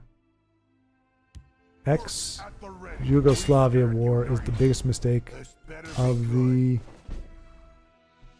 NATO. I can't weigh in on that. Don't know nothing about it, but happy to see discussions in chat. I am still sad about the controversial situation. Know a lot of money was involved, so the rest of the world was more passive. Not a lot of money was involved, so the rest of the world was more passive. Compared to the actual situation with Russia and Ukraine. Yeah, I'm just sad we had to leave the capital, and for ordinary people, moving was the worst. Just a nonsense that whole war was indeed. As most conflicts are, I think that's a great way to sum it up. I mean, it doesn't trivialize, but it sounds like it trivializes it to call it nonsense, but a lot of it isn't. And that's one of those things. It's hard because you talk about like the things happening in the world and it being ignored or not paid attention to. And there's a part, like especially when I was growing up, you go, no, you need to stand up for people. You need to stand up for people that can't help themselves and everything. But at the same time, you look at World War I, World War II. The world conflicts come from people going, I don't like what you're doing. Usually there's a vested interest in one side or the other. And it's like, I don't like what this is going on, so I'm getting involved. And because I get involved, this other person gets involved and they get involved. And so you have a conflict that was confined to two countries that had beef with each other or had a problem. And now you've got millions of people from all over the world now, partaking. And I'm not saying one is right or wrong. And obviously these conflicts, I don't know the history of them. I don't know the impact of them, the causes or anything. So I wouldn't say, should have gotten involved, shouldn't have gotten involved. But I have, as I've gotten older, there's been that part going, there is, you do wonder sometimes. It's the same thing. What were they saying about like football, actually, American football? There's speculation, and I think it has some grounds, that football has gotten more violent, or that the hits have gotten harder, not just because people are, on better diets and everything. I mean, that's true. Like you had, you could see players smoking on the sidelines back in the 60s and 70s. they have gotten healthier, but the extra equipment, the padding and everything, it allows harder contact, and it's still going to impact the body. Like, you can have a full suit of armor, and if you get hit with a sledgehammer, it can rattle your internal organs where they're just all busted all to heck. Like, just because you've got armor on or plating on or padding on doesn't mean your insides, your head and everything aren't getting jacked up. It just means you're not feeling it as much. Giggles! And so it's, that players are more likely to be, aggressive and to be whatever, because they don't have to worry about smashing their face. Like, you play back in the day without a face mask, you weren't diving at, I mean, you still had players making crazy moves, but you're not going to dive at somebody's knees if your face is going to get smashed in. But if you got this giant face mask, and I'm not saying that padding is bad, but it just enables people to hit harder and to be more reckless with it, because they feel indestructible, or the padding that seems to make them indestructible to a degree. And so it does, to me, it begs the question, if a country knows it doesn't have, nobody's going to come to its aid. I'm not saying that it's right or wrong, or that, I'm not speaking about any country in particular, but it makes me wonder, okay, you're on your own. You pick a fight with this, whether you're doing it for the right reasons, for your people, or whatever it is, you're doing it on your own. Does that stem the conflict, because you know you're not going to get any help? Like, you are going to be fighting this thing on your own. Did you say, okay, it sucks, but we're going to have to just capitulate because we can't do it on our own? Or so I'm not saying one way or the other, because I don't consider myself a world scholar, politic person at all. But the conventional truths that I remember growing up with, or thinking that they made sense, as I've gotten older, I have started to question some of those.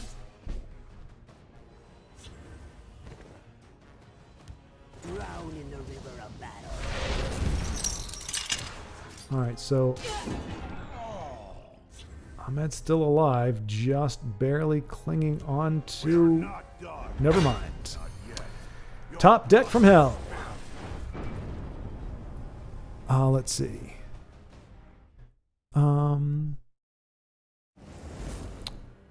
Body bag.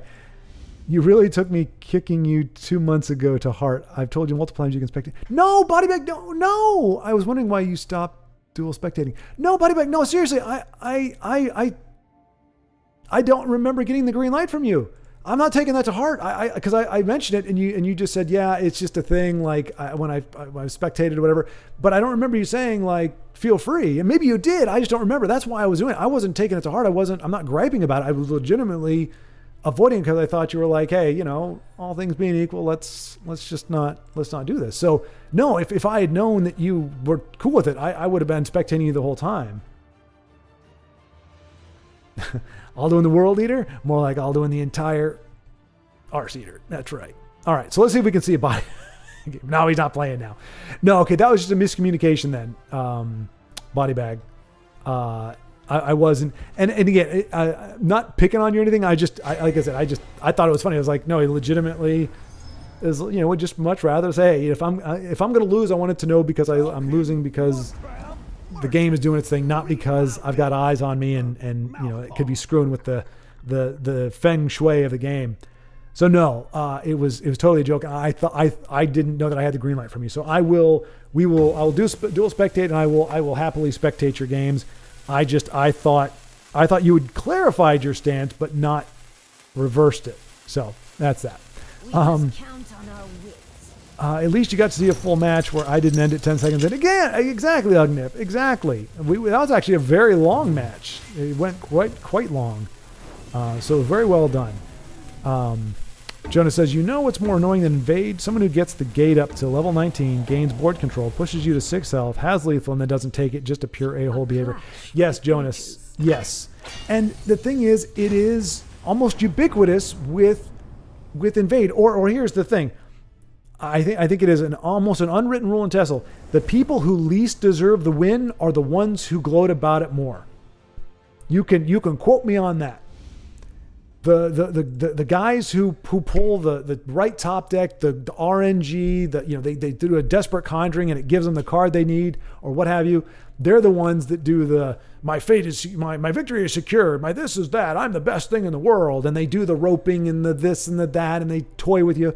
And it's like, you have the least right to gloat about your win. You deserve it the absolute least. But those are the people who definitely do. Typically, the people who are actually good, they just appreciate playing and winning and moving on.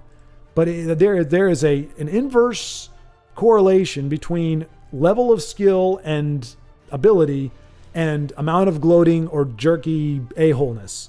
Those two are diametrically opposed. They're in opposite with each other. If somebody is gloating, you can better believe they probably didn't earn what they got. And if they're humble and everything, it probably means they're a badass. And even people who, I'm not going to name any names, but there we go. Here we go. Welcome back, body bag. Welcome back to the fold. Look at that. There we go. Got the enchanted arcane enchanter running and everything. It's fabulous. What was I saying? I stand behind you. Yeah, and even people who jokingly brag, and say, "Oh, nobody can touch me," whatever. It is a joke. You know they're joking because they're actually very humble people, and they don't over-esteem themselves and everything, and they're damn good.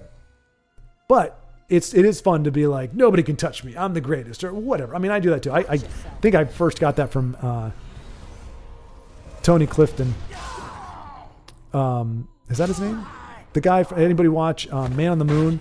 It was the Jim Carrey documentary on Nut Bunnies. A Baldrick over here. No, Andy Kaufman.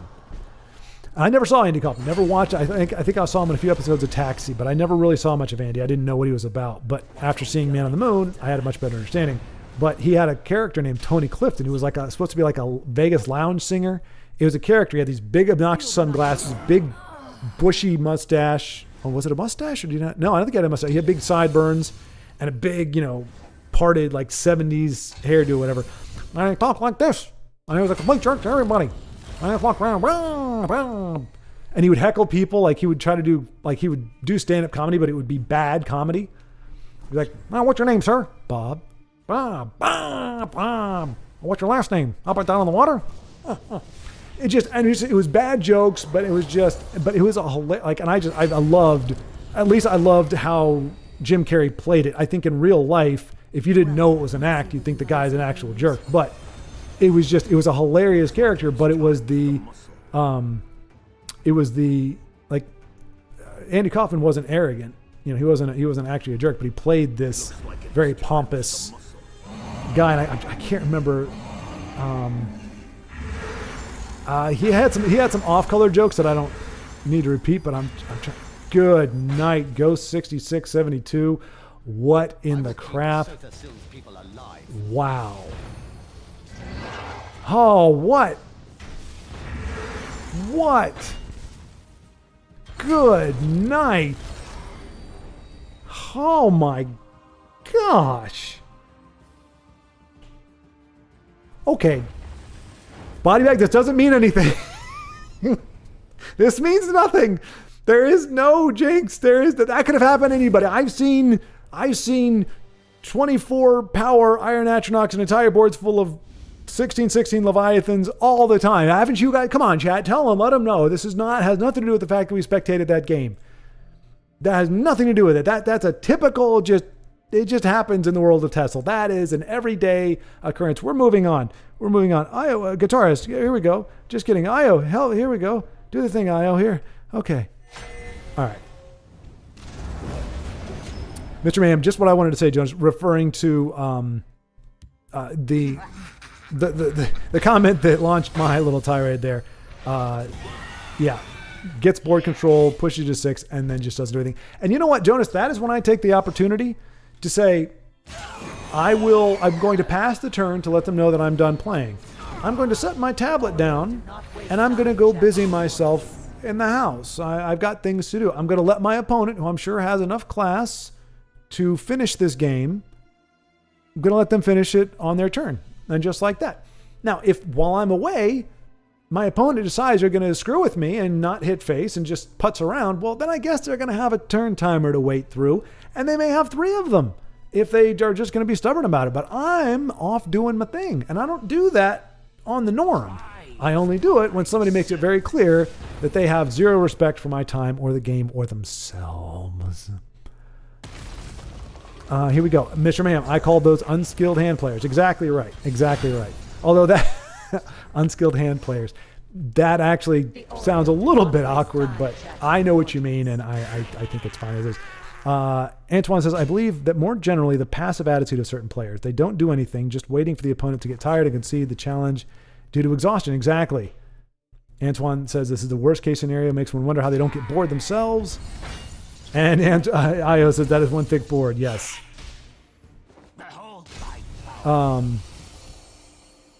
Let's see. Mr. Mayhem, Andy Kaufman was one of a kind, bro. Yep. Carrie tried to be Carrie in a movie and less Kaufman. Yeah, see, and I didn't see enough Kaufman. I started, I watched like a making of, and I saw some of the stuff, and yeah, he was more Carrie than Kaufman, but he did, I think Jim Carrey lost a bit of his mind, because he did try to channel, and I'm not talking like spiritually, but he really, you could say he failed, but he did try. He was like, he had people call him Andy Kaufman, like on set. He was doing the method acting thing. And I'll say, Heath Ledger, the only one that I know method actor that seems to have a more or less healthy life after doing method acting for a while is Daniel Day-Lewis. But he's a recluse. Nobody really talks to the guy. He doesn't say anything, doesn't do anything. Who knows? In the world of Twitter, he's remained very, removed. So I don't know, but method acting is but I understand, the idea is you're an act, that's the idea. The problem is you are getting into the headspace of some very troubled people at different times, and it can screw with you. What was it? Anthony Hopkins was in a movie with Dustin Hoffman. Dustin Hoffman is a notorious method actor, and he actually came to the set. He was supposed to be doing a scene where he's like drunk or whatever. Or high, whatever it was, and he came up sleep deprived and everything. He was like staggered in and was pretty much living the life of the character. And Anthony Hopkins reportedly said, "Just act." He didn't say it disrespectfully, but he's like, "How about you just act?" Like, again, I'm sure it was done in gesture in a playful way, but the idea being that's the point of acting, is you're not actually going through this. It's one thing to get some training, like, hey, you're going to get basic training on firearms and everything if you're going to do like a war reenactment or a documentary or something, so that you know what you're doing, so you look like you're actually functioning as that person, but you don't immerse yourself in that role. Like, you don't, like Heath Ledger doing Joker, like he took a head dive into a psychomaniac. It just doesn't, and to me, like, you can have breakout performances that don't require method acting. Like, it's not like, well, you have your decent performances here, but if you really want the good stuff, go method. Daniel Day-Lewis is great. He's not the best actor ever. He's great.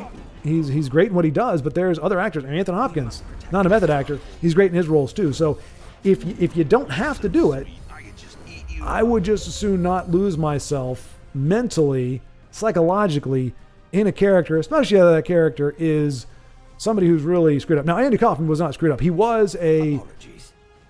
Okay, so Rapid just got I was going to say Tazcads for exact lethal. Exact lethal. Just big enough to go through the guards. Buddy Bag, it's to be expected. The game likes to punish people that don't play meta decks. Oh no, Gobos again. IO needs drain ASAP. Yeah, we're getting gobboed today. Getting gobboed. Okay, we're sorry folks, you may have experienced a dropout. I apologize. We lost internet connection, but we are back up to full. Ugnip. Okay. That wasn't your fault. Oh, goodness gracious. Good. Oh no. Oh, it's 6 o'clock. Hang on a second, folks. I'll be right back. If I don't drink this now, I'm not going to be able to drink it for the rest of the night, and I want to make sure I get it before the rest of the night. So I'll be right back.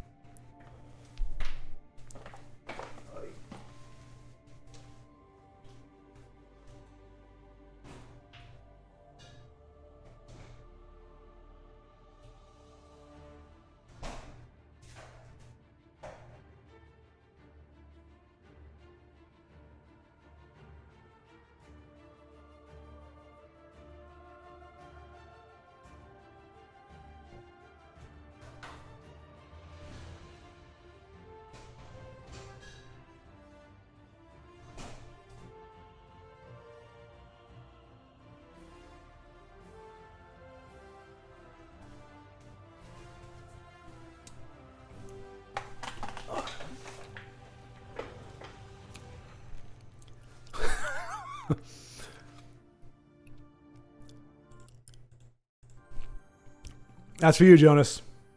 That's for you. That's what you got. You know what? We have an unofficial ceasefire, or I don't put that graphic up as long as nobody dares to propose pineapple on pizza. But shots fired. You know, you lay that on me, and I'm gonna have to retaliate, respond in kind there. So yeah, sorry we dropped out for a second. But all that said, I would like to see Andy Kaufman's actual Tony Clifton. I'd like to see the differences there. But I will say I found Jim Carrey's performance entertaining for what it was. I, again, can't compare to Tony Clifton or Andy Kaufman. But I did, and that Tony Clifton, for some reason, I just tickled me. Let's see. So Io says, my woodland lookout was lost in the damn woods again.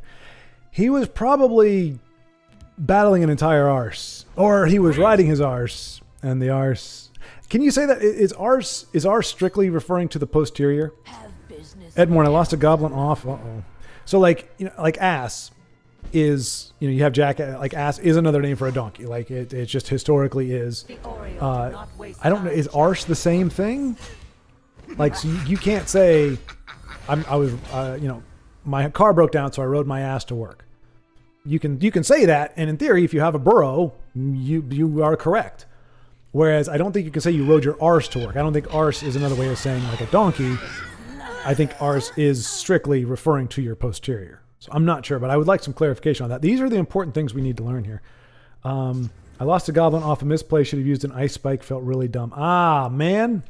Well, I am glad we did not see that, Edmore. And there are a few times where I'm glad we don't see our friends' games, but that one probably would have been as painful as it's. Oh no. Why are we? Can I ban icons? Can I do that? Let's see here. Let's see. Report. Remove. Put user in timeout. Be warned, Beowulf. Be warned. Such vulgar expressions are not welcome on this channel. I don't need YouTube striking my stream or booting me off a stream because I'm putting obscene graphics, or the Remnant is putting obscene graphics in the chat, which is trying to keep this family friendly. Now, to be fair though, there is no correlation between that and so it's one of those things where, you know, you have one volatile solution here, one volatile solution here. On their own, they don't do anything, but you put them together and boom. So I do retract that. You wisely left out the pizza part of it. So by itself, pineapple is great. In fact, I had pineapple juice during the fast, and pineapple juice was delicious. The pineapple was fantastic. And I was just thinking to myself, man, I'm so glad this is just by itself and not on anything.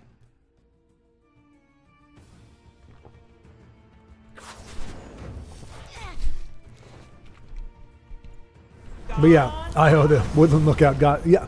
I will say, there are many games where I'm like, card draw or health. Like if I'm running Archer Dragon, or in this case, Halalu Dragon, I need those lookouts. They're there for a reason. That is my health gain. That is my card draw.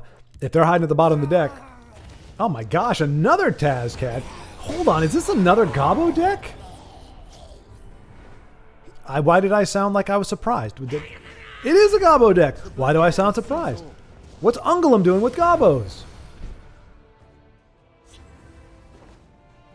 Does not reflect well on you, Ungolem. I think Io's in a good place, though. I'm about to be like, no!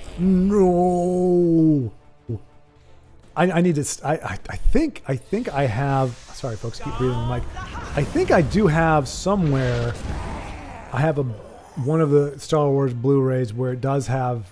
Oh, no, it wouldn't be that. I would have to find... Oh, you know what? I think my uncle gave me a hard drive that had a variety of movies. I think the prequels were on there. So I think I could get a clip of Darth Vader doing his no thing. Because I think if I use it like that, it's it's memey enough that people won't take it seriously, but I still get the impact of saying no.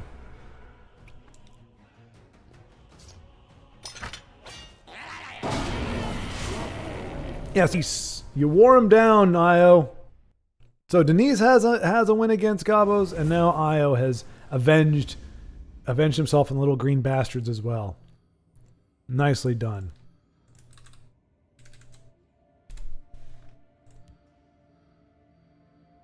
All right, we got Ahmed. Kevin! All right, Kevin friends. But yeah, because I've been doing all that, pure willpower, it brought up a good point. You can really screw yourself over if you're on a pure, like, liquid fast or just a fast in general. You can really screw yourself over if you start eating, like, real foods early. So my first day, I actually went out and celebrated. I got some kimbap, which is like... it's kind of like if you think sushi rolls, but instead of raw fish, it's like little bits of bulgogi, which is Korean barbecue, like little bits of meat, and then like some, like, what are they, like pickled something or other. It's like yellow and green stuff or whatever. Anyway, it's really, really good. I really like it. Was very happy to find like this huge Korean, not even a market, but it's like a giant, a super, like a what do you call that? Shopping mall. It's like 2 shopping malls and several standalone buildings, and it's all like Korean, Chinese, Japanese food, like all the food of the Asian persuasion. And there's the place where I actually got my food from was like in this giant Asian supermarket, and in the back they have like 3 or 4 restaurants within the supermarket, and so you could get, you could order from there. And then I went through and got some Japanese rice crackers, some nori, rare. Just really good stuff. And it was just great because it's, sometimes you can live in a place where you get none of that. And there was an embarrassment of stuff there. Why did I say that? Oh, so that was my first day back. I had like 3 rolls of gimbap, which was, I think, nice and light, didn't do anything to my stomach. And then my stepdad just yesterday made amazing. I have not had a non-filet that was that juicy, scrumptious. I mean, just absolutely delicious. Full of flavor, perfect temperature, just, that pink center, not bloody, just a nice pink with a little bit of brown. And oh boy.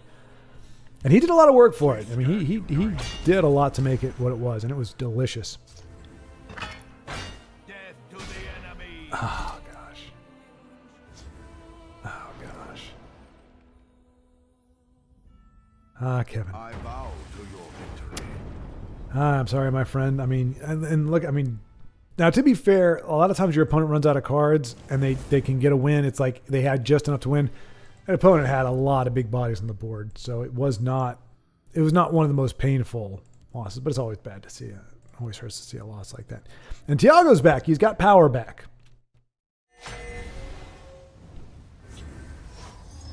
Okay, wait a minute. How in the world? So Body Bag says, can we all agree that nuts don't belong in brownies? I will say this. I prefer my brownies to be just brownies. He's back, baby. Tiago is back. So much for a clean. We got a fresh game here against Tree Man 178. Or Tree Manny 78. Who knows? Probably Tree Man 178. So I prefer brownies without nuts. But there are a few times where they've had like a walnut in them or something like that, and I don't find them... It's not like pineapple on pizza. I would not equate the two. But I would say that I definitely prefer no nuts. If I'm eating a brownie, I want to taste chocolate and nothing but the chocolate. You might put chocolate chips in there for a little texture, but I don't. I would rather not have nuts in my brownies. Mr. Mayhem says, I agree about method acting. Andy Kaufman and Chris Farley were my favorite comedians. Chris Farley. Like I said, I didn't get too much Andy Kaufman. Chris Farley, I only buy movies that I really enjoy. Tommy Boy, A masterful classic, great stuff. The dude had an unfathomable amount of energy. Just, of the wild hunt. and not even for a big guy. Like, he was just a very energetic and just like, it seemed like an all around fun guy. Sketches, movies, whatever. He had the heart. Like, he could go serious for a minute, bring it in, and then he could kind of like, I mean, John Candy-esque. I'm not a John Candy pro. Like I haven't seen a lot of his movies, but the bits that I have seen, what I think people liked about him was he was just a nice, likable, fun guy who could do both. He could do serious or he could do comedy. But Chris Farley was much more of a physical actor as well. But yeah, and I wish I had seen more Andy Kaufman. I mean, other than Taxi. Thank you very much. What else? I'm trying to think. What else did he do that I could like look at? But yeah, they were.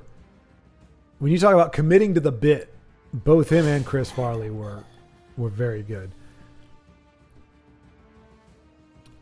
Let's see. Jenna says it's definitely not for the posterior. Preterior? I think he's saying posterior. Oh no, he was saying preterior. Imagine the man calling for pineapple and pizza is making a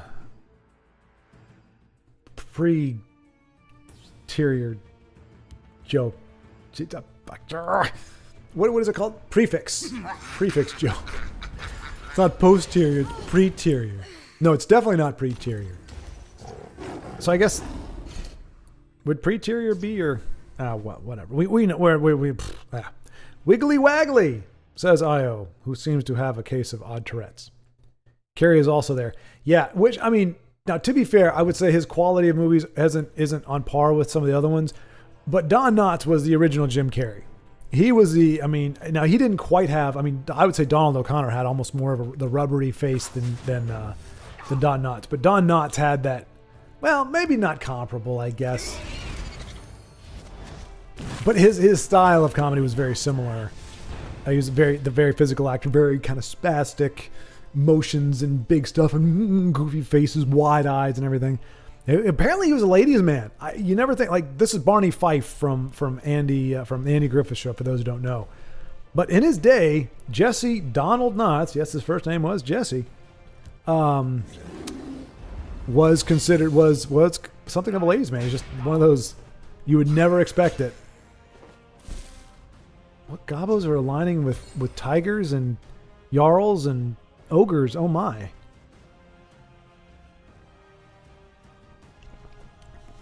Okay, I'll go 4 turns from Daddy I can kill the ogre. Although the lion represents more damage. And he can do prankster. Luckily he's got a discounted prankster, so ooh. Yeah. Yeah. You've been looking for me. Alright. Guarded up in both lanes. I mean, the Tazcad could still come through on the 4-4 if the tiger hits first. More gobos, dag nabbit. Not a leaf lurker. And he's going to be able to hit twice. Gosh darn it.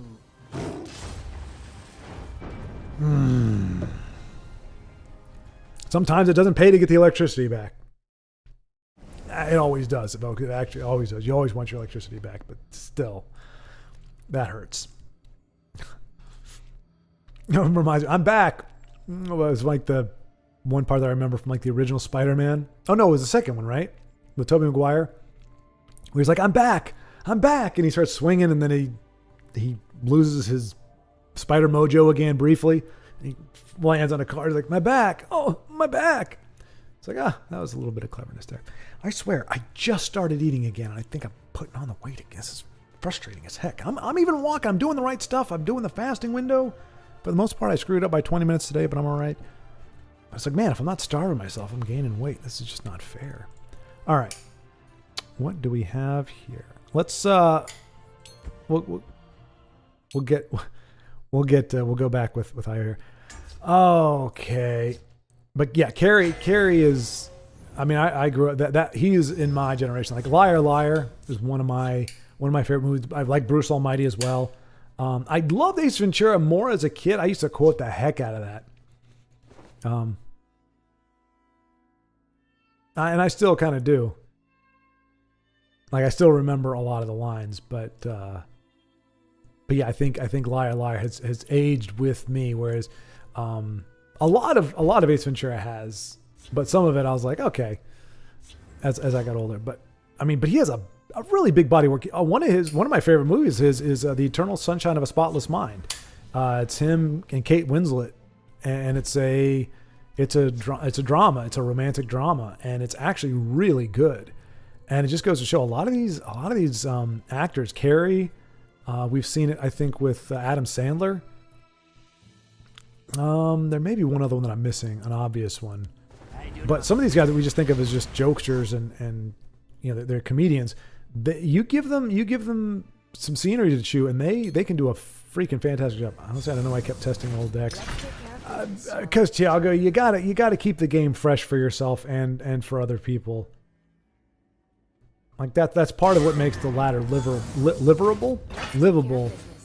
Is people like you that are still willing to play. You and Denise, you're willing to play off. Well, I mean, a lot of you here, in fact, play less than optimized decks because, you know, it's not, especially if you've already finished in the top 10, top 100, whatever, and you really don't got anything to prove. It's like, why not? Why not just play something for fun and just see how it goes?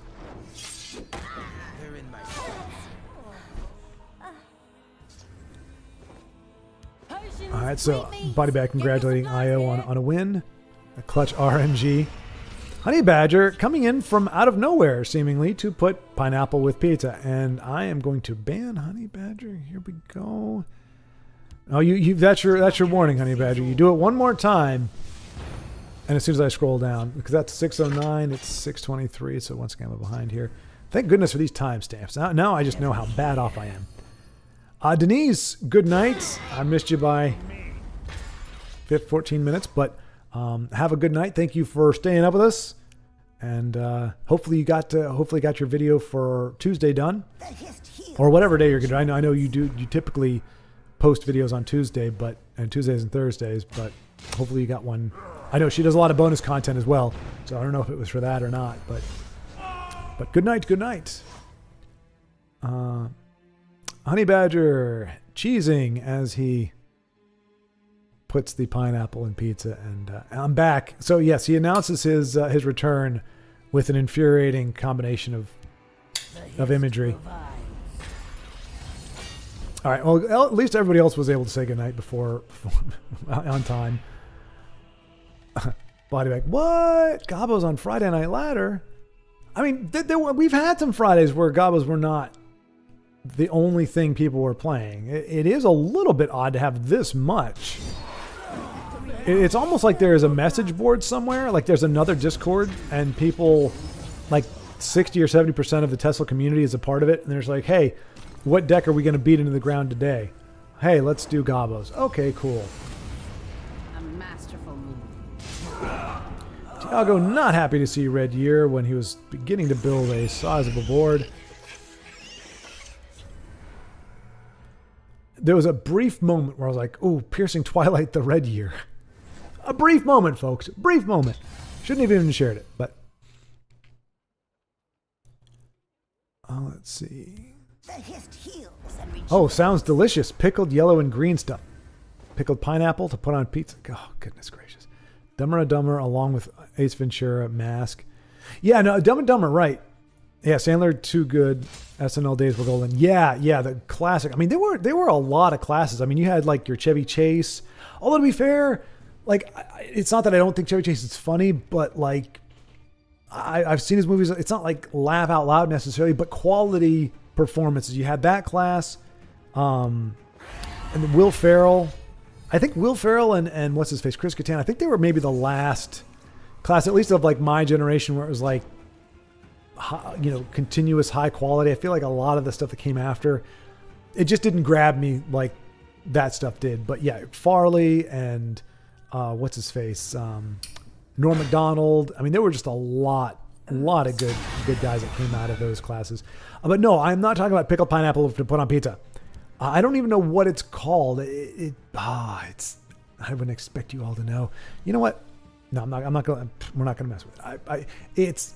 I don't know that it's pickled, but it's got a nice bite to it. It's like, I don't know. but it's good. Doggone it, it's good. It's got a nice yay into Atronach. What? What are we talking about here? What are you talking about?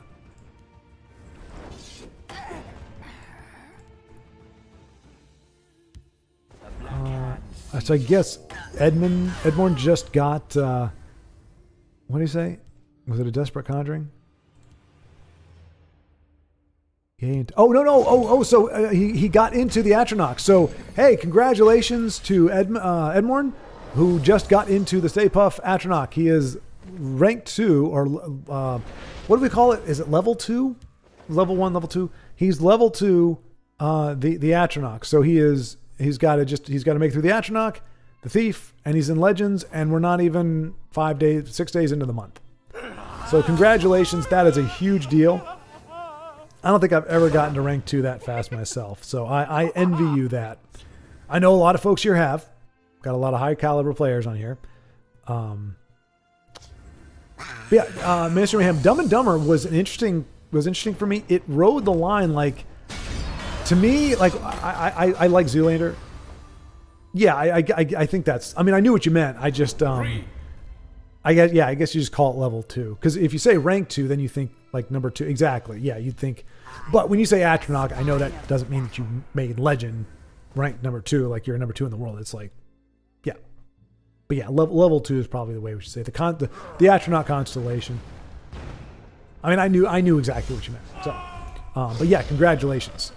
But yeah, so like I like Zoolander. I thought Zoolander was funny, and what I've told people is you have to be smart to write dumb. Like a stupid person can't write funny comedy. Like it just doesn't work that way.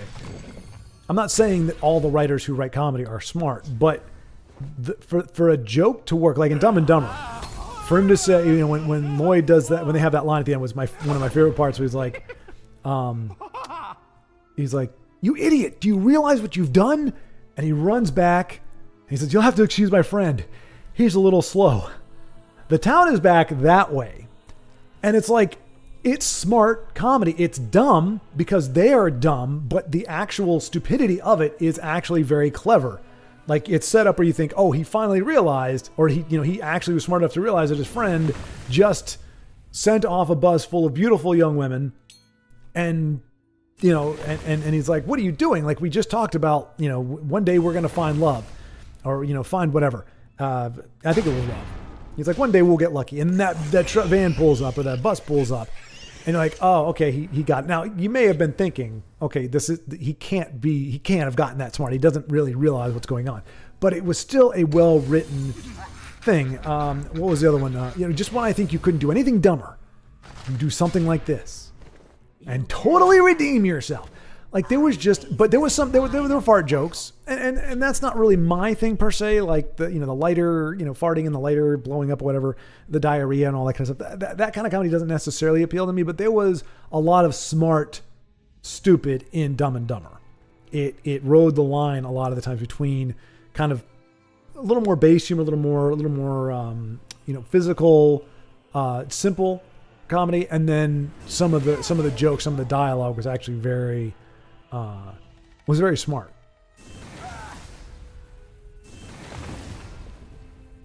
And like I said, for me, Zoolander, the original Zoolander had that, where a lot of the stupid stuff, I was anorexic.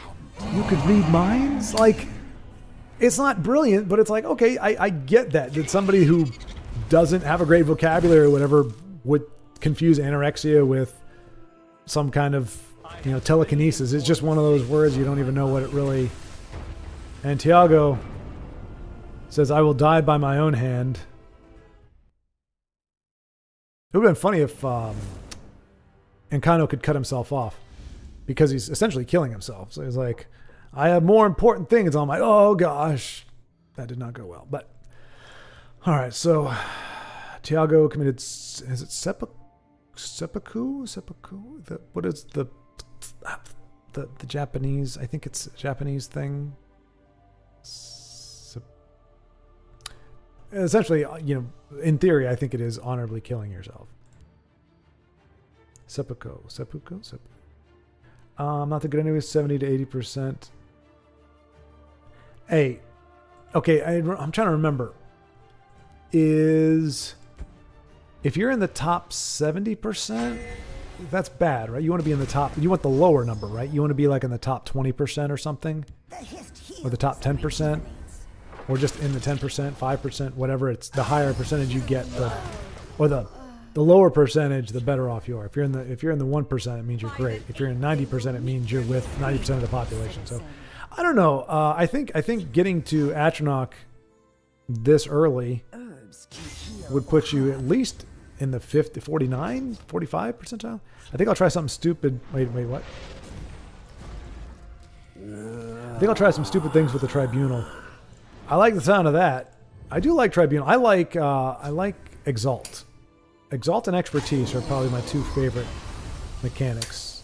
I do not fear death. They're not terribly effective or efficient, but they're when they go off, they're fun. Almalexia, you can keep her on the board, and you can throw down some other exalted stuff. I mean, that's just crazy. Like, she's invincible. They're all invincible. Lethal doesn't do nothing. Nothing can hurt them. And if you happen to have Vivek down there as well, and he's exalted, then you can't die. You just keep knocking your opponent until you finally get them in the face. If I fall, Wow, is that the third one? Yeah. Fighters Guild recruit. Wow. Okay, well, we are 12 turns in, or 10 turns in. All right, let's see here.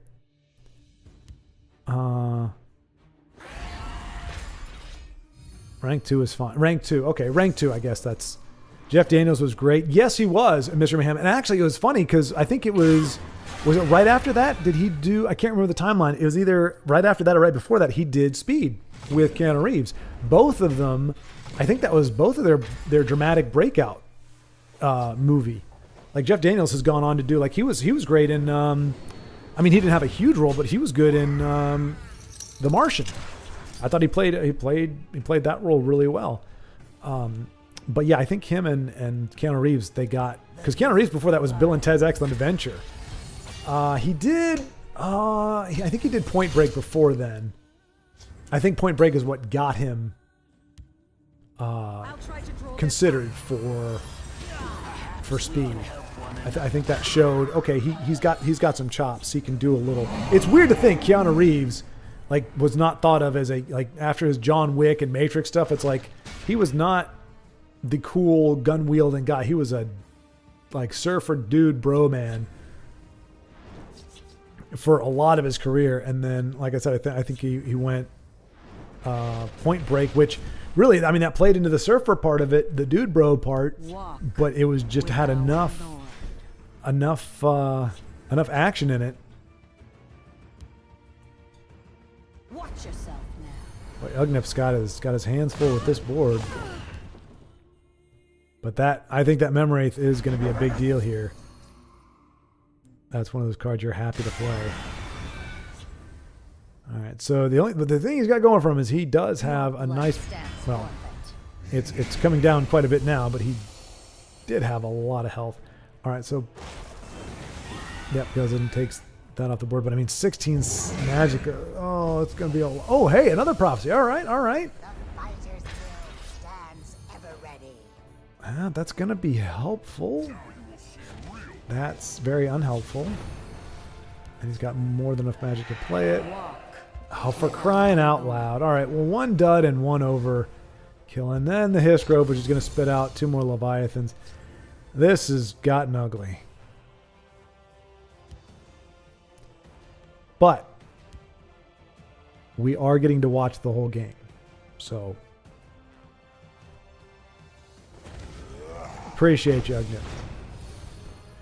Ugnif. Bodybag, do you realize what you've done? Yeah. Do you realize what you've done? Wait, did you say that before I quoted it, Bodybag? That's hilarious. Do you realize what you've done? The town is back that way. Smart stupidity, yes. Yeah, exactly.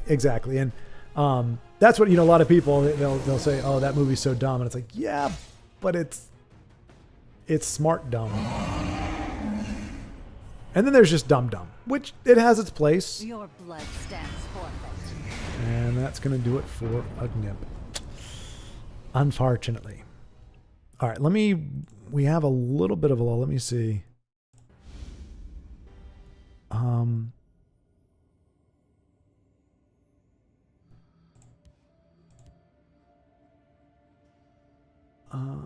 Oh, percentile is different from percentage. It's off standard curve. I also have no idea if that helps. All right. Thanks, Edmorn. Yeah, you're right. Percentile is different than percentage. Yeah, for sure. But yeah, I still think it's like the top 10 percentile, I think is what you want. But yeah, I'm not. Math and I don't get along very well. All right, so we're going to see some janky tribunal. Just kidding. Oh, we were baited. Tiago baited us. He said he was going to play some janky tribunal. This is definitely not janky tribunal. This is Telvanni. My eyes don't deceive me. Oh no! Oh, Ugnip, I'm sorry, man. I mean, like you said, to be expected. It was a down, like an uphill battle for you the whole way. Where it's like any other time you just concede because it's like there's no way I'm going to win this, but it's like I don't want to concede my gateway game.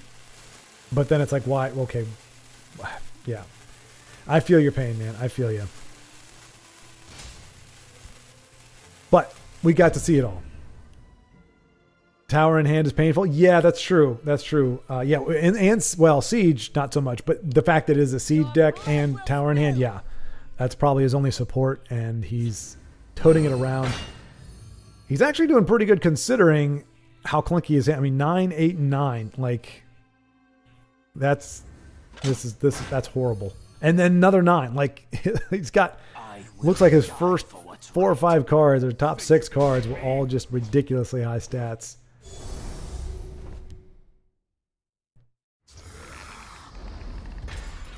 I mean, Raven's running out of gas, but he's still got enough to...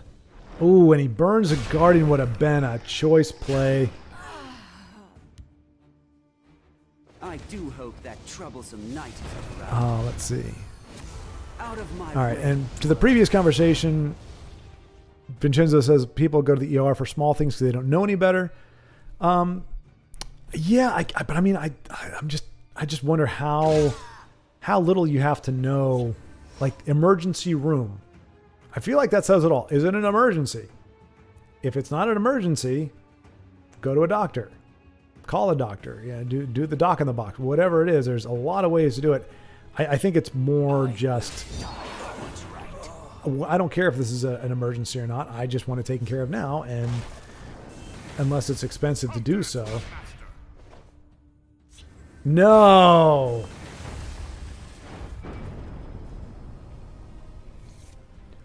What kind of tomfoolery is this? What are we watching here? What has happened to this game? Why is everything so bleak? Why are we here? Toxic beta. Well, that doesn't sound like an absolute horrible... Oh, boy. All right, Io, just... You know what? Toxic beta might be a particularly fine and outstanding gentleman.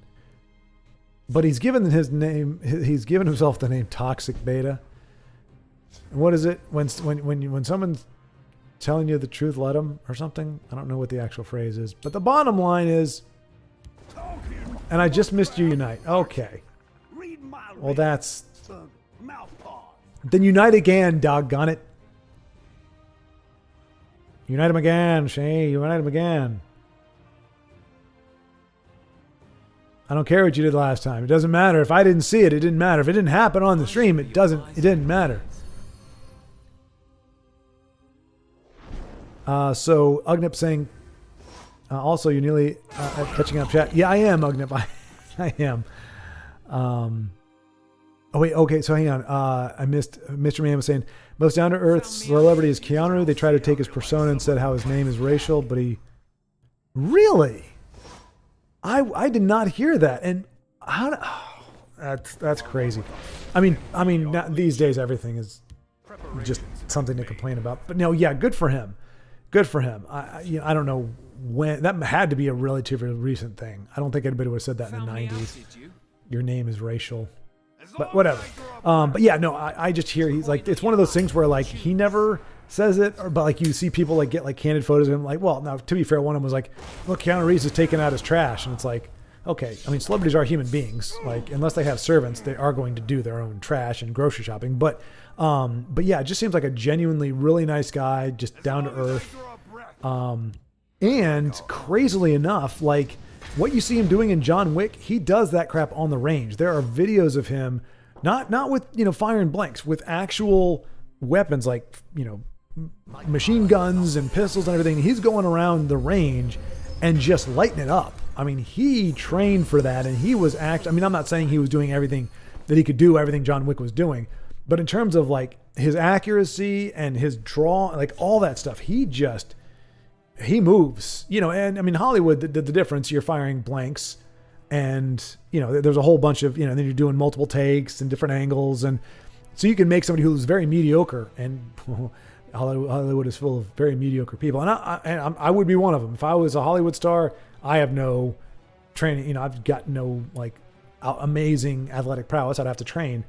But back in the day, they did that. They would have you train for weeks and weeks and weeks and master these different things. Now it's like, okay, we'll give you the basics and then we'll just do a bunch of camera work to make you look better. A bunch of CG stuff. That's never good. Especially if it is as Ugnip seems to indicate that Toxic Beta is everything his name would imply him to be. But yeah, Keanu Reeves just has it's one of those things where you rarely, some actors, people have different experiences. Somebody's like, oh, I met so-and-so, he's really great. And some other people are like, well, I heard he did X, Y, and Z. And, whether it's true or not, but point being, Keanu Reeves is one of those few where I've never heard anybody have anything negative to say about the guy. And, I mean, Matrix was, in a way, Star Wars for another generation. It was pivotal visual effects. It was maybe not the most, it was a pretty original story. I mean, the idea of machines rising up was one thing, but the idea of this alternate world, that exists within computers, like all of that was relatively, and I think, because it was based on a comic. I mean, I think there probably have been other comics that have said it, but at least for a Western guy like myself, meaning location, not like a country Western, but Western guy like myself, oof. Citizen. It was the first time I had really seen a storyline with that concept. So about as fresh as you could expect at the pivot of the 21st century. Like we were just coming into the new century, and 99 is when Matrix hit. So it was a visual effects revolution. I mean, you had there were a lot of foreign films, or specifically like Crouching Tiger, Hidden Dragon, like those kinds of movies. They were using the wires and everything, but I think Matrix kind of did, kind of like Lord of the Rings, where it made the best use of hybrid technology. It did practical effects. It did like really cool camera stuff, and then it also did some CG. They went overboard in the second Matrix. That's when you have Ragdoll, Neo doing the whole like giant fight scene that just did not go well. And the rest of the series arguably wasn't all that great. But Matrix itself, had it been able to create sequels the way Star Wars did, could have well been compared. My point being, however you want to think about it, it was the big deal for like 4 or 5 years, like pretty much until the second one came out, and people were like, oh, it's kind of losing its wind a little bit here. But from when it came out to that point, and Keanu Reeves was arguably like the most popular guy for that time. Like I mean, 99, you had, I think it was 2001. I think I'm messing up the years a little here. Hang on a second.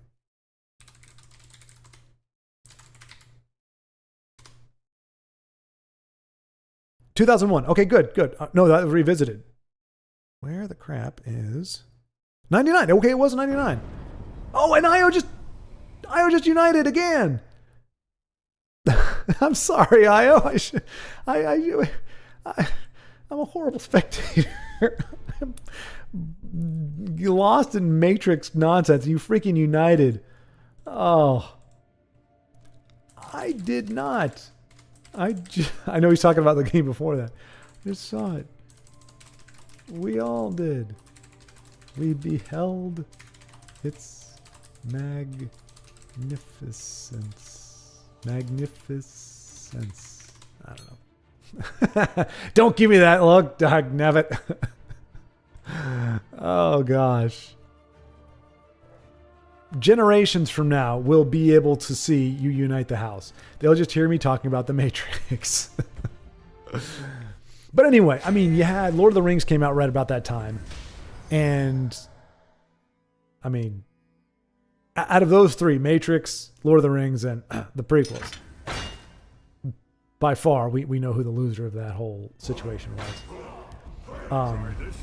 But yeah, the fact that like very few stars can say they were kind of at the apex. And I'm kind of defeating my own argument by reminding you that Lord of the Rings came out at that time. Or was it 2000? Lord of the Rings came out. Or was it 2001? Do I have to look that up? Who knows what I'm going to miss if I look that up? Let's see.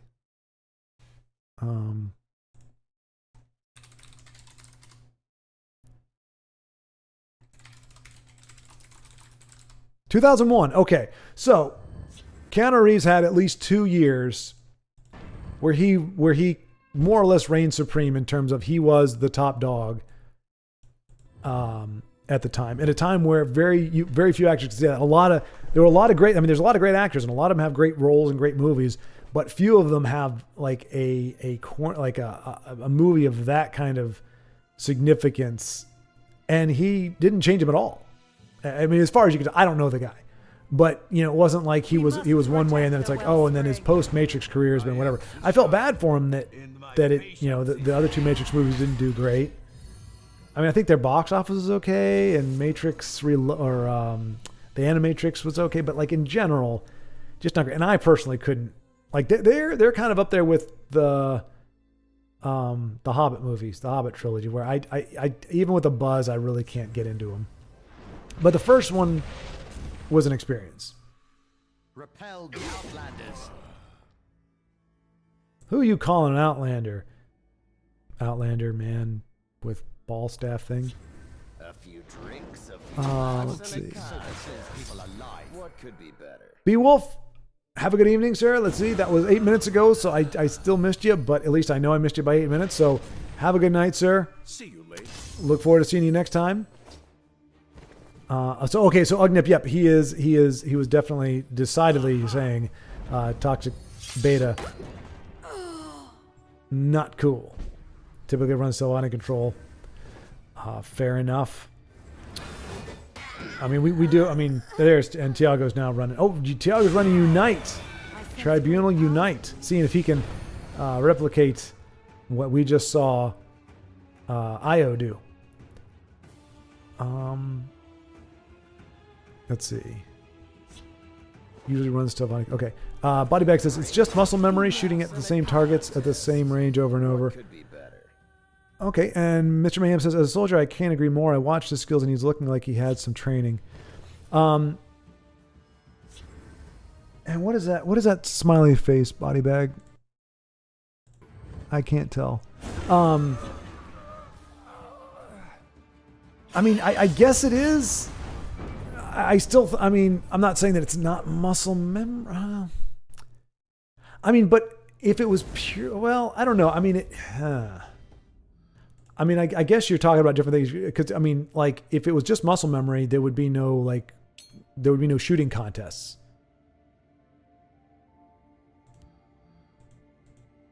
What did I miss?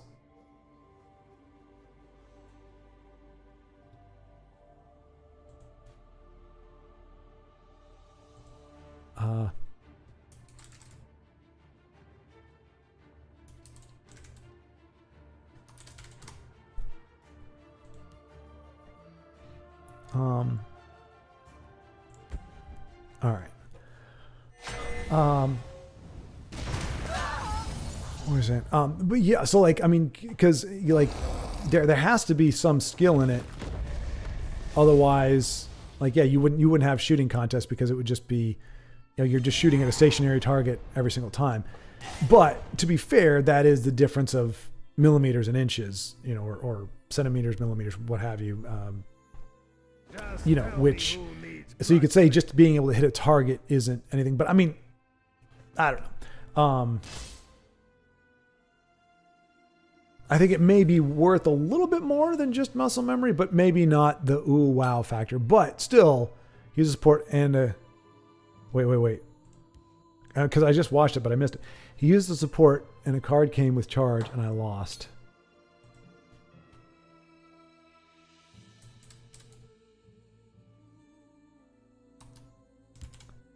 I'll have to look at that at the VOD and see what that looked like. It sounds absolutely wretched, though. Is there something you the boy?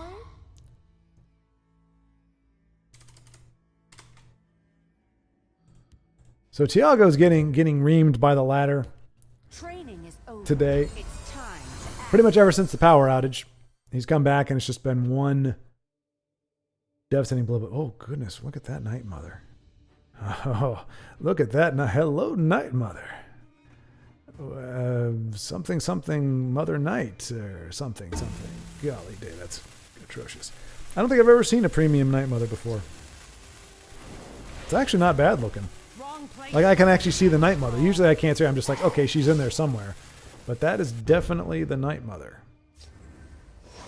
Got a little redness going on there, a little inflammation. Probably not great being in a thing like that. How close is he? 3? All right, only 17 more to go. Come on, guitarist.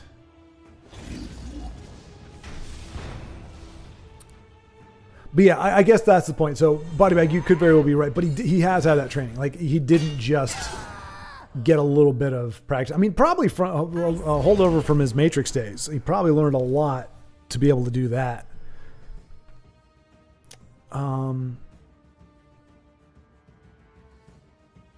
Oh, Jonas, what do you mean second? There's only one Matrix movie. Okay, I'm glad.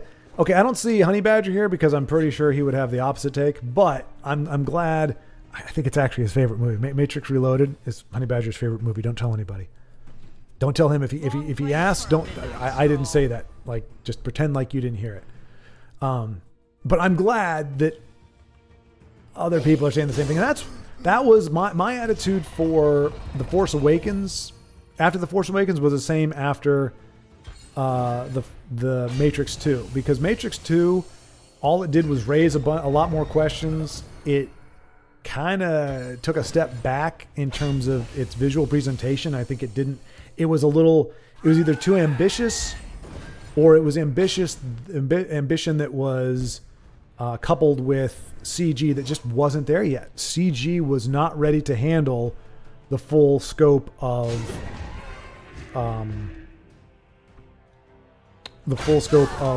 like a full person at that point. Lord of the Rings Fellowship came out in 2001. We only see Gollum for a small fraction of the time. Gollum is the most heavily CG character in that whole thing. It wasn't until Two Towers came out 2 or 3 years later that we actually saw Smeagol. So even Weta had an extra 2 or 3 years of development time with that whole thing, and they still used like the suit and all that kind of stuff. Whereas like Matrix 2, I'm pretty sure Ragdoll Keanu was 100% just CG created, and it showed. And the prequels were used 100% CG, and it showed. I was not ready for that level of CG at the time. And so Matrix 2, I think it was like, we're going to do bigger stuff. And instead of doing it bigger with more practical effects, we're going to go bigger and we're going to try to use CG to fill in the gaps. And it didn't play well. But when it was done, I was like, you know what?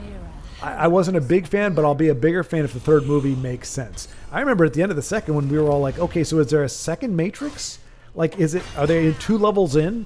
So where the Sentinels are, that's another part of the Matrix. That's a next level of the Matrix. So, you know, even when you finally realize, oh, we're getting out of the Matrix, and you think, hey, we're actually fighting a good fight now, and you're still in the fake world. It's just a more bleak dystopian world, and that there's at least one more layer, maybe 100 more layers before you can actually get to what reality is.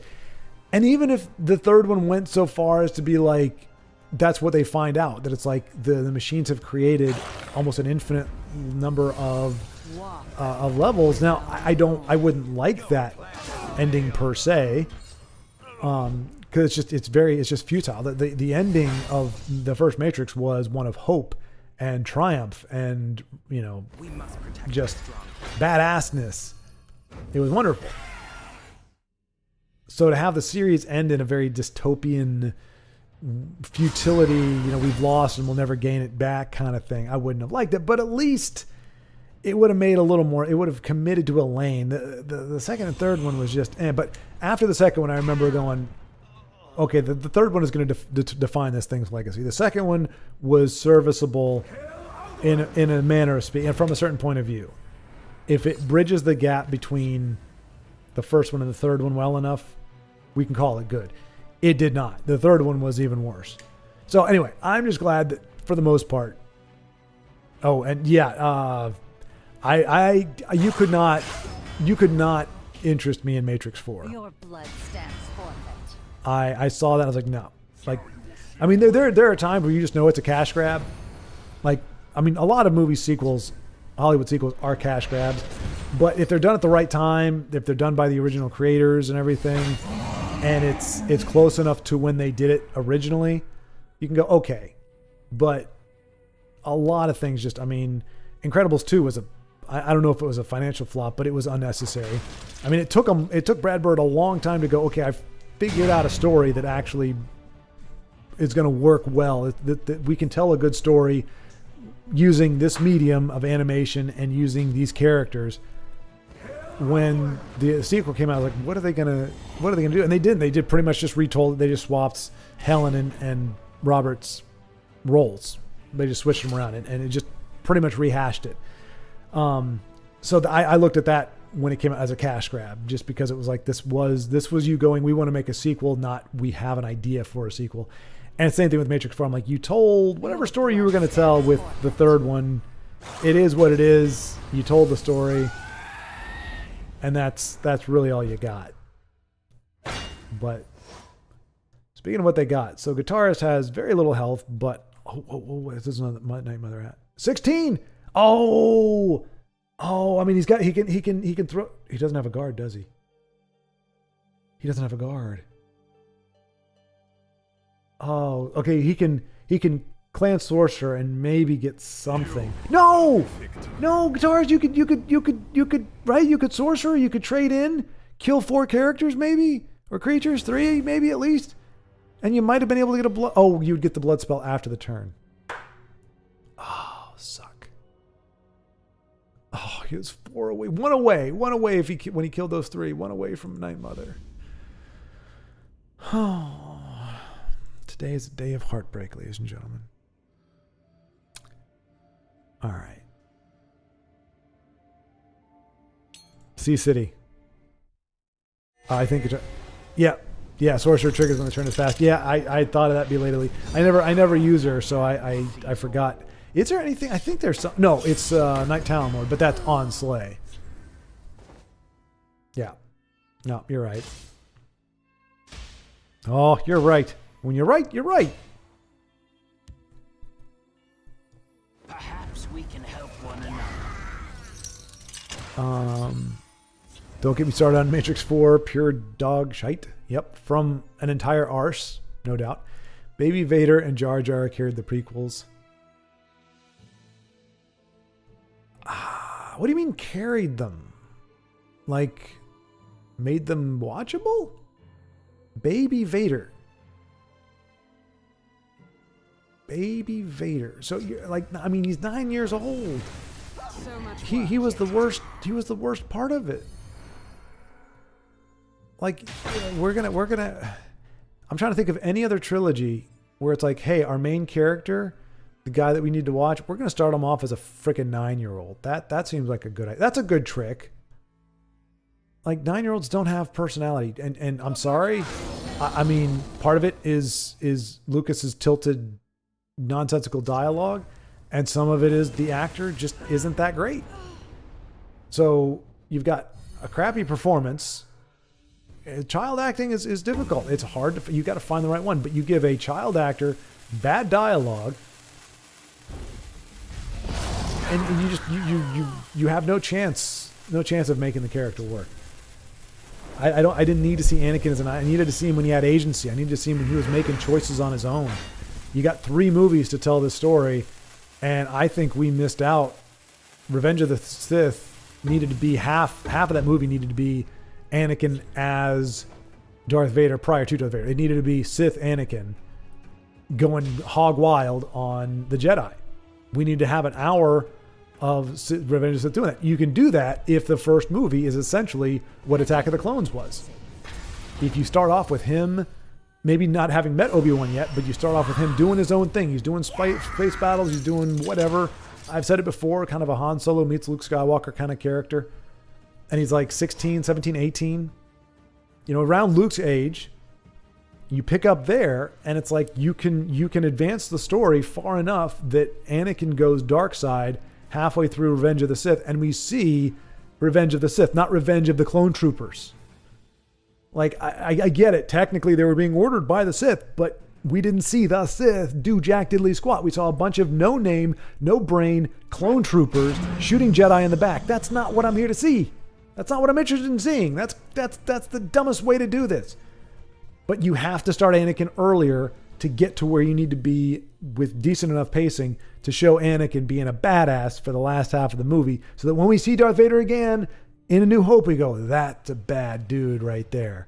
Like, Obi-Wan doesn't stand a chance. It's kind of look like he does because it's 2 geriatric guys going at it. I mean, David Prowse wasn't that old, but he was, yeah, he'd done quite a number on his body from bodybuilding and stuff, and he was still an ambulatory guy, but he was not super spry. And Alec Guinness, not a sword fighter necessarily, and definitely well past his fighting prime. So, I mean, that duel was understood. Anyway, feels like honey badgers here, getting me derailed again. Anyway, and Jar Jar, for shame, body bag, for shame. No actor has as good of a role as a ball down a hill. Io, you're in timeout. Timeout for you. No.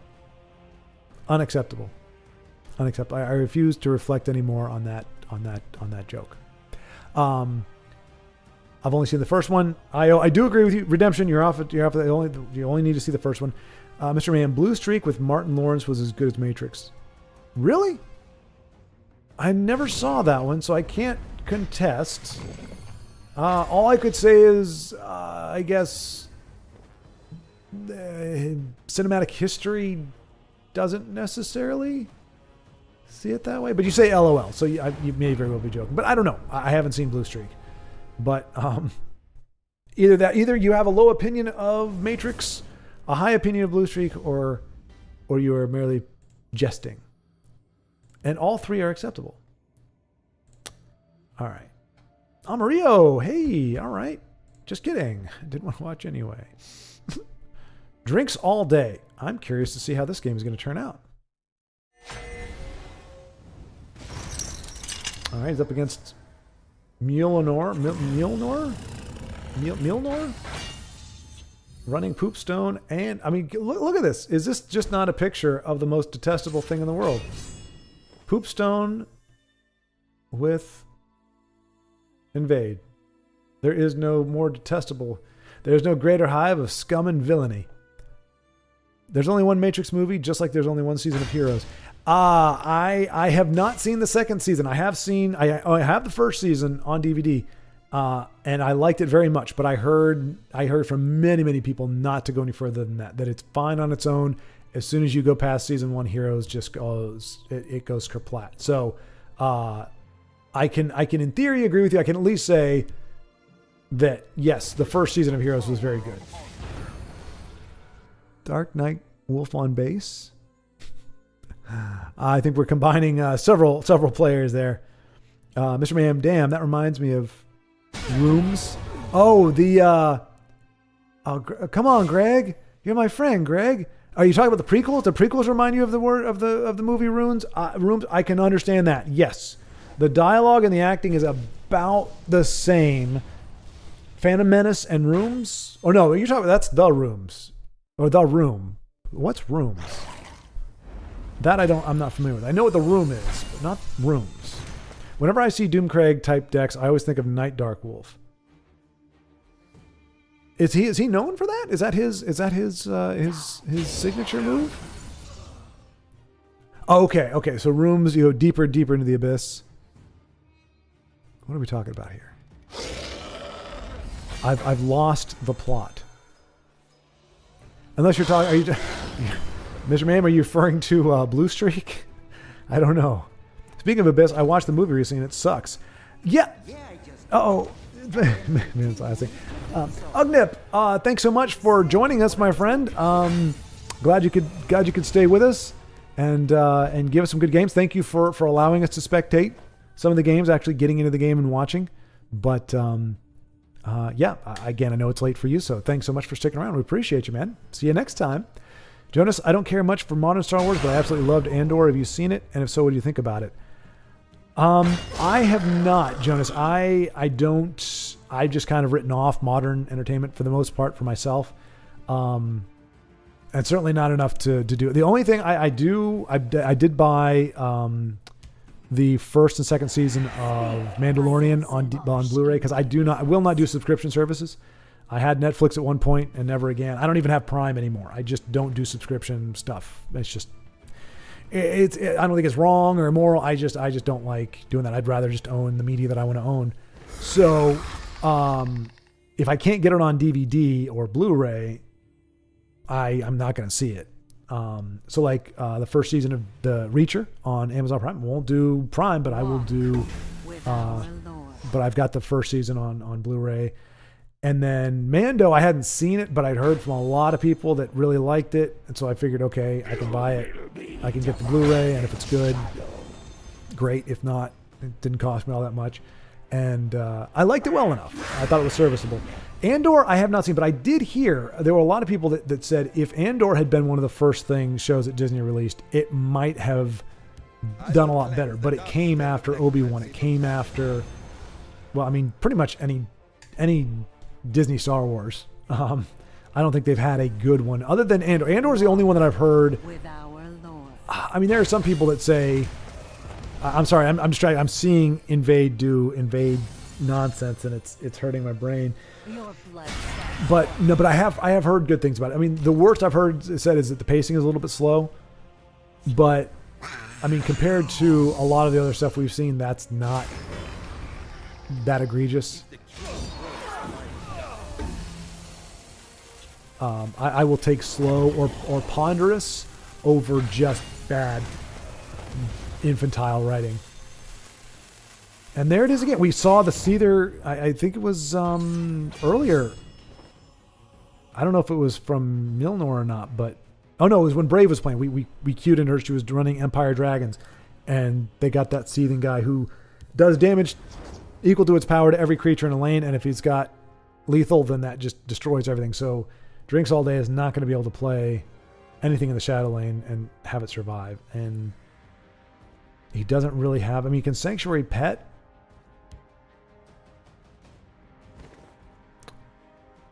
Oof. This is rough. Kill the Poop Stone. If nothing else, kill the Poop Stone.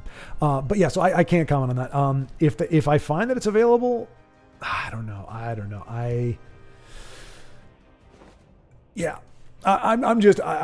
at a point where I just am very very reserved about where my money goes when it comes to entertainment and what projects or companies I choose to support. So I don't know at this point that I'd be willing to take a gander at it. Maybe found it on eBay. If I can find a Blu-ray on eBay, I might do that. For Andor, but I'm not that curious about it. But I guess to answer your question, I haven't seen it, but I have heard good things. Like I said, the only negative I've ever heard anybody say is that it is a little slow. But I've heard that it is probably the most Star Wars or the most apt Star Wars production that Disney has done to date. Let's see. Let's see.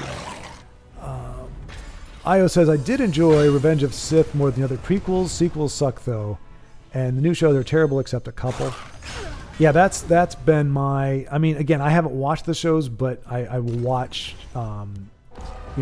because here's the thing. Somebody was like... And I'm not going to go around saying, I'm not going to critique the music. I'm not even necessarily going to critique the acting or the set design or anything else that requires me to watch it. But if you give me a script... I don't have to watch the show. I can look at the script and go, this is garbage. Like if it's, hey, our main character kicks a pile of poop into a tree and says, oh, what a poopy tree thing to do. Ha ha me. I don't have to see it. I can look at that and go, the line is horrible. The action is horrible. It's a stupid thing. It's garbage. I don't need to watch it to have an opinion about what happens in there. So if I see somebody and they say, this is the plot point, this is what happens. Obi-Wan literally smuggles Leia in under his coat like a cartoon type thing, and nobody notices. I don't have to have watched it to say that is an insipid bit of nonsensical writing. It might be great for Three Stooges. It might be great for a comedy show, but it is the dumbest, it is incredibly stupid and insipid in a show that is not supposed to be stupid and insipid. All right, so Mjolnir, I hope you're happy on the back of Poopstone and just, yeah. So unfortunately, we did not get to see a great showing from Drinks All Day because he was up against a nasty bit of rancid nastiness. So that's to say, I've seen enough in terms of plot summaries, in terms of, listening to some of the dialogue of the characters. You listen to a scene or see a piece of a scene, and it's like, no amount of context is going to make this dialogue sound good. No amount of context is going to make this make sense. Oh, stabbed in the stomach 6 times. Fine. Stabbed in the arm, dies. I can say that's stupid. In the same universe, that is stupid. Now, I'm not saying that exactly happened, but so the bottom line is I've seen enough to go, I would not put myself through Disney Star Wars. Just wouldn't do it. If I was going to do it with anything, it would be Andor, but I don't know how I'd be able to see that. But yeah, Revenge of the Sith had moments for me. I slay the unworthy. But ultimately, what thwarts me is thwarts my enjoyment. Some of it is just I just wasn't enamored, but some of it is what it could have been based on enough of what is said in the trilogy, the original trilogy, about what happens before. The payoff should have been a lot bigger in my mind. So the amount of wasted potential more than compensates for what may or may not be arguably a serviceable story otherwise. But anyway, I've beat that horse to death. I've ridden that speeder bike into the dunes multiple times. So Honey Badger says, "Hail friends, again, I finally made it to work and got all logged in." All right, so, oh my gosh. Honey Badger's here and I'm scrolling and there is nowhere to go. So this is a different experience. So, but I'm glad you got to work okay, and hopefully you will not be plagued with angry patients. Invade Dominion. Yes, Honey Badger. Don't know if I've seen that before. Really, Inu, I believe, has run it, but yeah, we had a few folks actually who've been able to pull that off.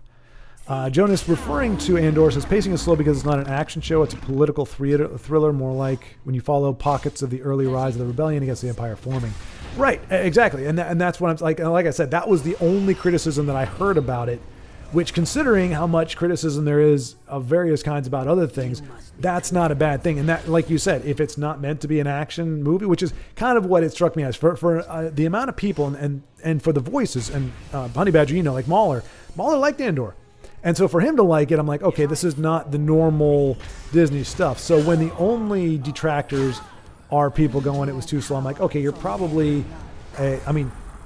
not judgmental, because I'm not thinking of any particular person, but knowing modern audience is a junkie for flash editing and just all the stuffs and the eye candy and whatever, I can definitely understand somebody like that going, oh, was a movie too slow? And it's like, was Amadeus too slow? Was Shawshank too slow? Like they would be, because they're not action movies. So it's like, well, I didn't see 17 cuts in 3 seconds, so it's really slow.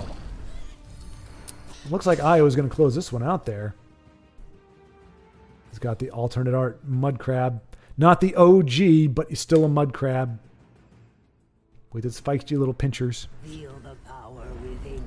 Honey Badger, haven't seen Andor yet. Heard good things about it, but in general, I am not impressed by most of Disney Star Wars. Right? Yep, exactly. These things we can agree. Stellan Skarsgård is in it, and it's amazing, and is amazing as always. I don't know who Stellan Skarsgård is off the top of my head. Let me see if I got a visual on this. Stellan Skarsgård.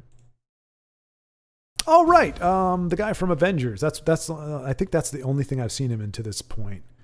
Or Thor. He was in the Thor series before they did Avengers. Then he was also in Avengers. Yeah. What else is he in? Oh, he was in Dune.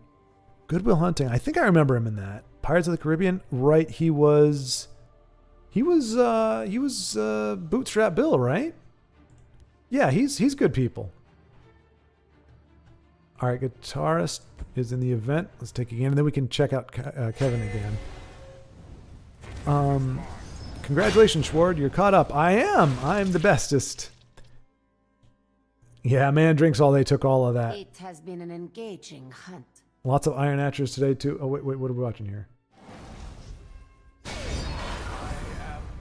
By the tree, I will Oh, and guitarist is gonna stymie Gobos. It looks like.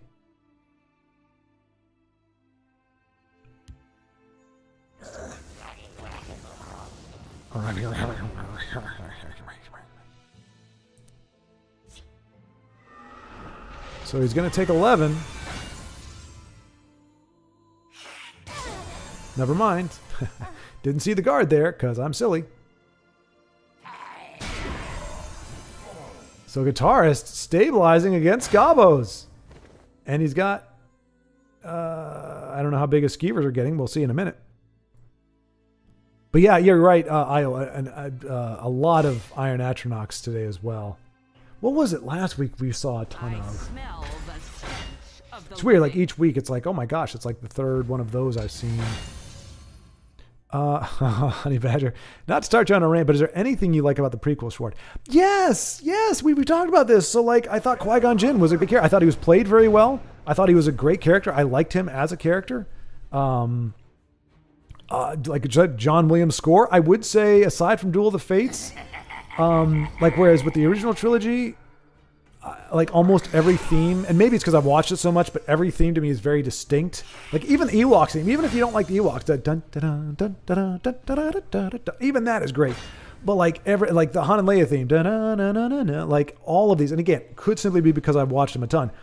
But those, it's like every single theme was like a banger. It was just like, oh my gosh, this is beautiful. The prequels, again, haven't seen them as much. Duel of the Fates was really the only song I recognized, but it's still John Williams. Even if the music wasn't like, oh my gosh, mind blowing, it was great. And I think Duel of the Fates is a great addition to the series. So yeah, Qui-Gon is good. Darth Maul was fine. I mean, going like full demon looking thing was a little melodramatic for my taste. A little bit. I'm like, oh wow, like we're just going all in. Like he looks like a freaking demon. Like we're just not even saying they're bad guys now. It's like demon guy, but with the face paint and everything. But you know, the duel. I don't know from a practical standpoint if a double-bladed lightsaber is actually more efficacious, or you know, as a bonus. Look at that guitarist doing the thing with the thing. That's another card we've seen a lot of today, or at least twice. World Eater Diary, and we've seen it go off. So now it's great to see on our side of the board these ginormous creatures. Look at that 30-30 Dragon Cult Ghost. Look at guitarist, man. That's gonna be a one-turn KO. Bam. Bam, Gobos. What else? Your cheat is done for.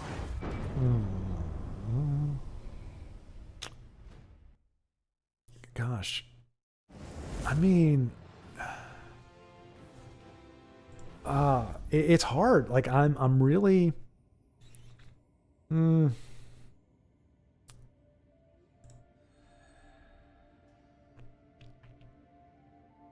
I will say from a purely visual standpoint, the lightsaber battles were far and above what the original trilogy had. as I said before, they had a little too much flourish for like, okay, you're fighting to death, but you're still doing ballerina pirouettes and whatever as you turn your back to your opponent several times. You twist 16 times when you could have just swung your lightsaber in a basic arc to your left instead of spinning around. But visually, it was like a dance. It was a dance with swords, and it looked very good. It was entertaining to watch. Hey, Vincenzo! Vincenzo is mourning the recent passing of his pupper's... oh gosh, I know what it is. Scrap. Affectionately named after Scrappy-Doo from Scooby-Doo. And apparently kind of looked like him too. But he fell ill this past week unexpectedly, roughly about 10 years old. And they had to put him down. So Vincenzo's dealing with that. Unexpected loss. But he stepped away to get himself a few beers, a few drinks. And it seems like he's found it in him to jump back into the ladder for a little bit this evening. So we'll take a gander. But yeah, I mean, and I'm trying to think of, I would say Ewan McGregor was good casting for Obi-Wan, and I think his character was good with the brotherly aspect with Anakin. I think his performance, that's where when we talk about Revenge of the Sith, and I said it had its great moments, his heartbreak when he's yelling at Anakin, "You were the chosen one. You were supposed to bring balance to the Force, not destroy it," or something like that. It was a very, very passionate. You could feel just the guttural, and the mourning. It's like you've lost a pupil. You've lost kind of like a younger brother, even though, again, Anakin did not do very much to make himself likable. In Clone Wars, he does. In Clone Wars, I think that kind of mourning, Obi-Wan's response would have been very well apt. But Anakin in the prequels was such an unlikable little turd muffin that I'm like, I don't really get it. But you could understand. It's like the excitement, the joy. This is somebody this is the prophecy. This is a immaculate conception. I mean, it's, again, not a big fan of that concept either, but like this amazing thing, you were supposed to do this. You had so much potential. You were supposed to be so much. We went through so much together. And not only have you failed that, it's not like you're dying, but you actively are betraying everything. And then Anakin ruins it by like, from my perspective, you're the bad guy. And it's like, it's just every moment where it's like, okay, I feel it. And then it's like, okay, another, inane line. But that emotion from Obi-Wan was very palatable. And Natalie Portman, her grief, she has crazy eyebrows, man. When she is in expressing grief mode, because her eyebrows, if you notice, they kind of are almost just completely horizontal. They don't have like a lot of eyebrows. They dip down and they kind of come up around the face like this. Natalie's just kind of go straight across. She's a beautiful gal. I'm not critiquing saying it's a bad thing, but it's interesting. But when she wants to emote, her eyebrows do these crazy things, and you just see like she was a woman in pain. Again, if Anakin wasn't such a turd muffin, I think it would have been more heart-wrenching. But even as it was, her performance and those moments were very powerful. The grief she felt, as cheesy as the romance was, her mourning it wasn't. So I remember a big performance there. The overall seduction of the Emperor with Anakin, the way he befriended him like that, like there was no, I thought it was beautiful. It was very well done where he wasn't until the end, where he's like, no. Like he just started hamming it up. But before then, his seduction of Anakin, his luring him to the dark side was very subtle, was very downplayed. And was very much, he's like, I shall look forward to your career with interest. Like, he was very friendly. He was very benevolent. And to be fair, the Jedi Council were a-holes. Like, that's another thing I'm not a big fan of is how they rendered out, how they portrayed the Jedi being. You can have them being inept or being ultimately defeated or whatever without making them just a bunch of doofuses sitting on their little pillows and whatever, shouting to the masses. But the Jedi pretty much, like, from the beginning, they're like, and here's the other thing, if they started Anakin off later in life, if they had him like being 15 or 16, at least, the Jedi Council saying he's too old to start training him makes more sense because Luke was what 20 or so when Yoda said that. You know, he's too old to begin the training. He's like, but I've learned so much. If Anakin, if you started him off at least around that age, you could understand the Jedi Council going, you know what, he's been through too much, he's seen too much. For a freaking 9-year-old, it's a little hard to be like, and especially the rejection. It wasn't like behind closed doors and like, hey, we need to. This is a 9-year-old. He's been through a lot. His life's been hell. You know, let's do something. Let's help him out. It was like, you know, Qui-Gon's like, we didn't come here to help you. You know, and I'm not saying he's wrong, but it's like, you know, there's a way to treat a kid. You know, there's a way to try to talk to a 9-year-old, and it's not like TS kid, like life sucks for you. But the Jedi Council were very anti-Anakin the whole time. You know, and as much as he pouted, he had a reason to pout. So Palpatine was really the only one, other than Qui-Gon. Qui-Gon was the one who told Obi-Wan, train the boy.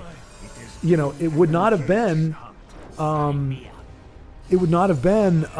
know, Obi-Wan's choice to do it, which I don't know how much I like that based on like what the trilogy said, because he says, you know, when I met him, your father was a great pilot, but I was amazed how strong the force was with him.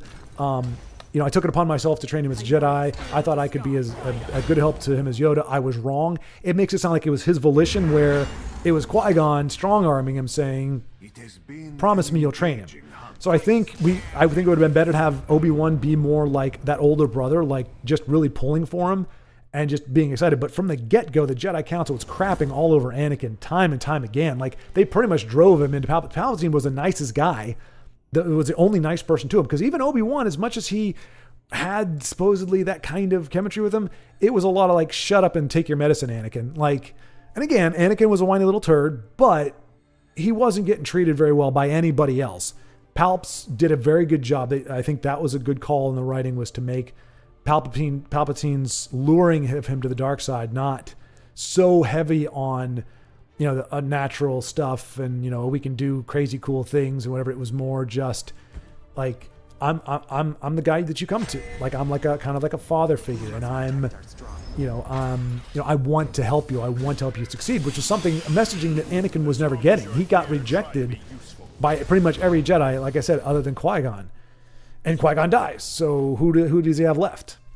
So I liked Palpatine's approach and the way they presented him.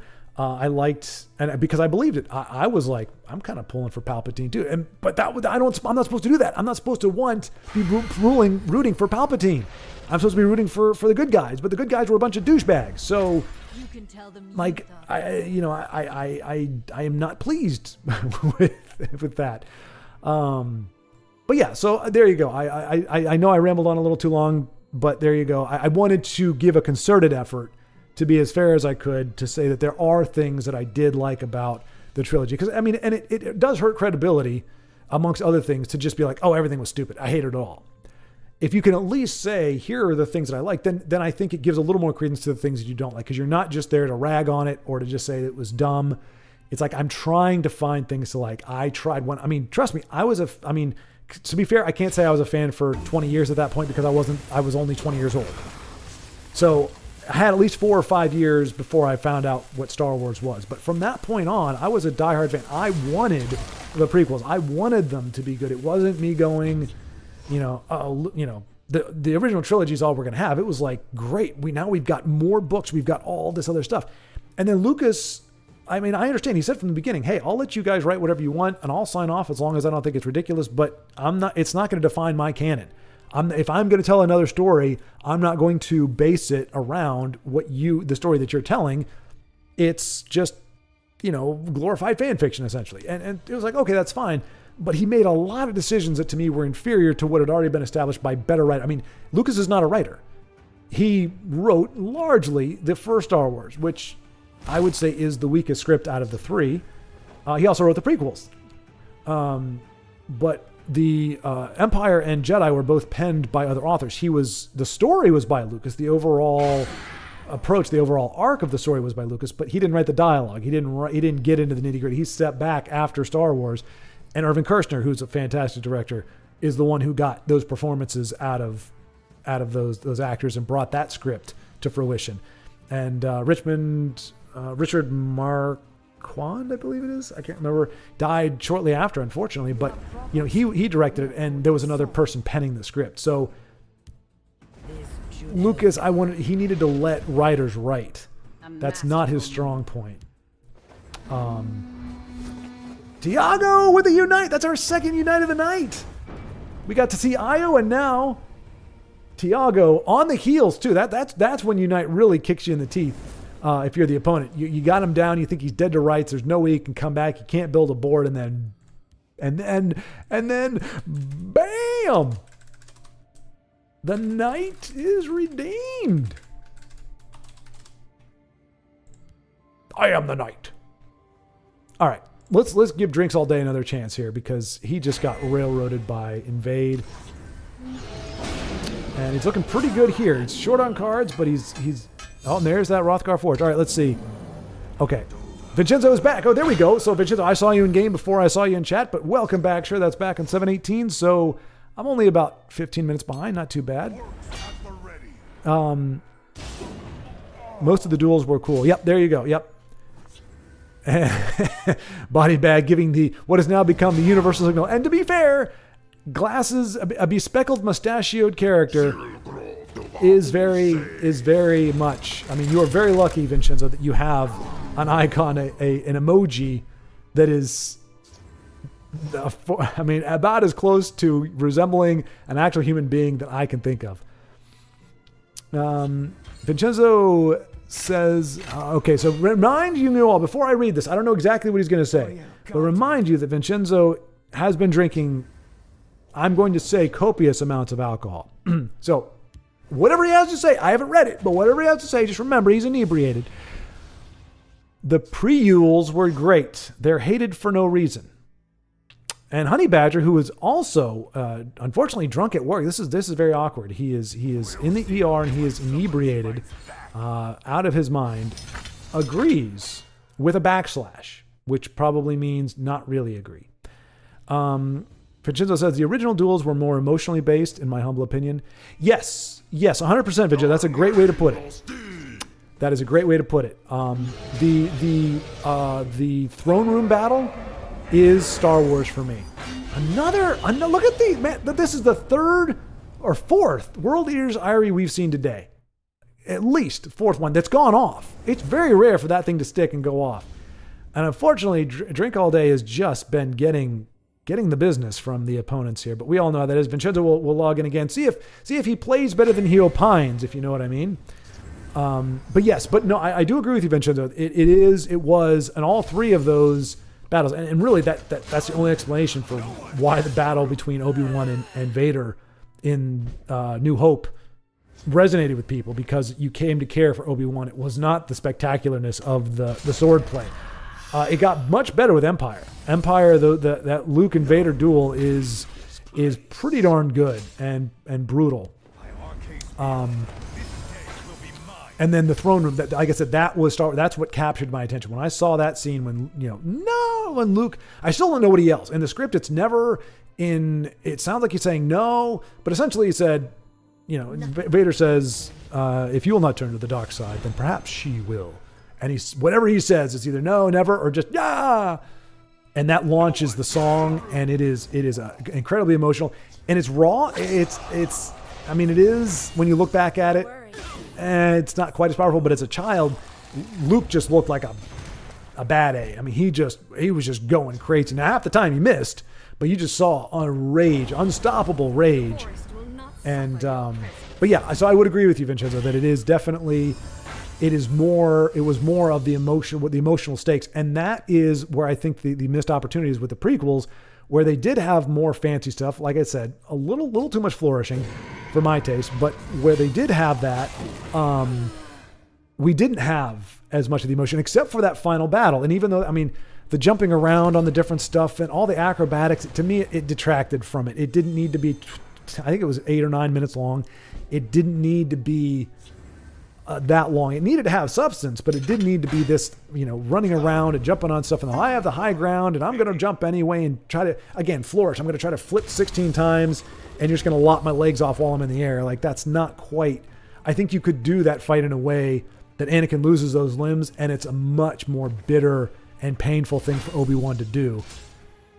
So, kind of making your point, Vincenzo, in a way, I definitely believe it was The originals were more emotionally driven, but I think if you take the visuals of the prequels and you give them all that emotional weight from the original trilogy, you have a much, much more powerful concoction.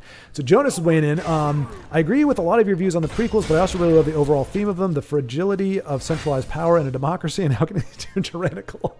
All right, so Jonas, I'm not disagreeing with you. I'm not laughing. I will say, though, for a Star Wars movie to have that as its theme, that I think that to me partially is the problem. Like it's Star Wars. It's not. I mean, and I'm not saying Star Wars can't have politics in there, or that is not a worthwhile, perspective or take on it. It's just that, like, I mean, it's at its foundation, it's good versus evil kind of thing. And so once you get that far into politics and centralized power and how it can go through, but it's kind of a bad example too, because it wasn't that the Jedi went corrupt. Like, they were the centralized power. I mean, yes, it showed them being stupid and being ignorant and being impotent, but you had somebody with, and that'll do it. Nicely done, Vincenzo. That was a very, very timely sower of revenge. But like, so I don't know. I'm not disagreeing with you necessarily, but there's a part of me going, I want more of a fundamental story in Star Wars. More so, or I want it to be more personal. That's the thing. Like, for me, the original trilogy was about Luke's pursuit of redemption for his father. It was a family thing. It was a personal thing. The galactic fight was a backdrop for the personal thing. And that's like most operas and most good stories. It's this grandiose battle, this grandiose backdrop for a personal thing. So for the overall theme, whether it's accurate or not, but for it to be perceived as talking about government, centralized power, and tyranny, like doesn't resonate with me. Like, it's cool in a manner of speaking, but it's not.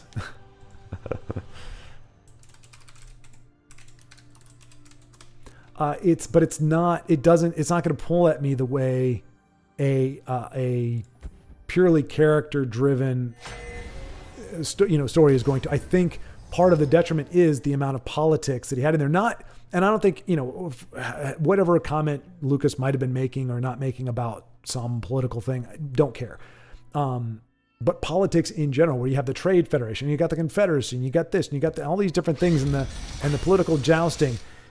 I mean, it doesn't need to be dumbed down, but I think there was a little too much, for me, there was a little too much of the politics of Star Wars, where even like the expanded universe, these are, entire trilogies, and they very rarely, like the Thrawn trilogy by Timothy Zahn, considered to be one of the best, and it's certainly one of the forerunners of the expanded universe, doesn't really touch on politics at all. Like, there is almost nothing of any kind, at least that I remember, and it does just fine. The original trilogy, very little politics. Hey, the Emperor has abolished the Senate.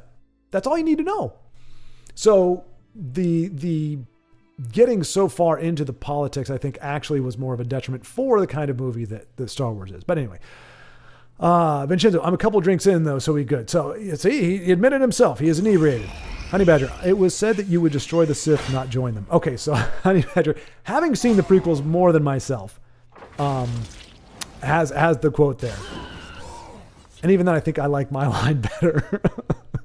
You were supposed to bring balance to the Force, not destroy it. I mean, of course, he didn't destroy the Force, so it wouldn't do that. But just for the record, there you go. Fair enough. It is good to have the truth versus my butchered quotations. All right, got to go, folks. Have a great weekend. All right, Io, it was great seeing you again. Happy you're back safe and sound from your trip to the UK. Again, I'm going to look at some of those pictures. I might even make some of those my wallpaper. So looking forward to D&Ding with you again. And yeah, have a great night, my friend. I'm a little too late, but it's a good talk. It's a good time and good games as well. Got the Unite in there at least once that we saw. How's Darth Bane trilogy coming along, Schwartz? Okay. Full disclosure, again, I still have it queued up. I do freelance editing from time to time, and my patron, the lawyer that I do the work for, actually just sent me a bunch of videos to work on this weekend or this week. And so between that and then without going into any crazy detail, when I get a vision, unless there's something physically stopping me, if I get a vision for an edit, I usually have to exercise that, get it out of my system as soon as possible, or it becomes an obsession. So I had a very complicated edit that I had to get done for my own personal stuff, and then I had some videos, new videos that I had to figure out the graphics and what I was going to do for it for a client. So that to say, it ate up a lot of my free time.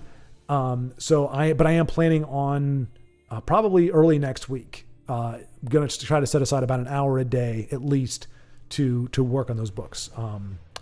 So yeah.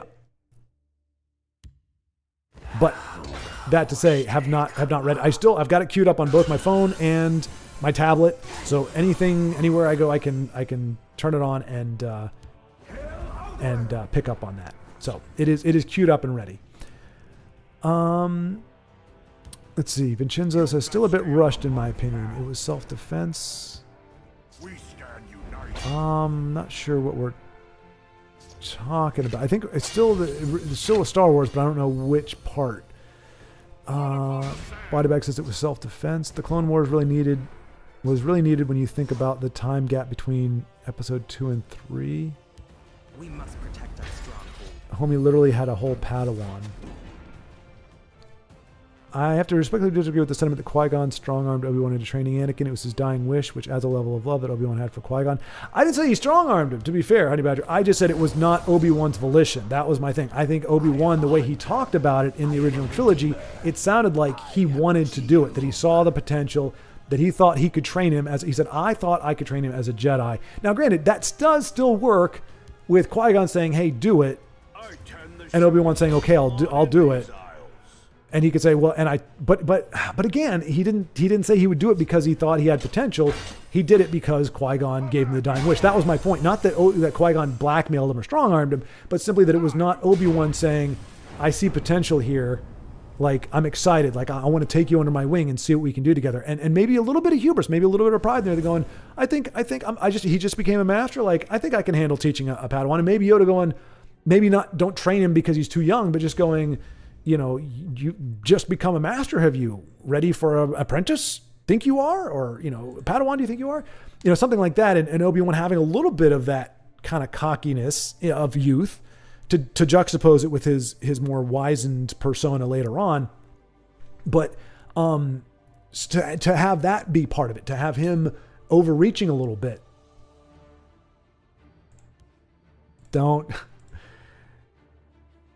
But the fact that he said was true from a certain point of view. See, and that's, don't you start. Let's be real. That's Lucas retconning stuff that he wrote earlier because he came up with better ideas later. So Honey Badger, I'm not saying that he's strong-armed. I'm just saying it was not Obi-Wan saying, I want to do this because I see the potential, and maybe because I'm a little too cocky on my own right. And so, because it sounded like mournfully, it's like, I thought I could instruct him as well as Yoda. I was wrong. Whereas what he would actually have said, based on how the prequels went, he would have actually said, a master who is very dear to me saw great potential in Anakin, and I took it upon myself to train the boy, and I failed, something like that, where it wasn't, I saw a lot of potential, I wanted to do this, I thought I could. It was, I did it because somebody that I cared about asked me to do it, and I said I was willing to do it.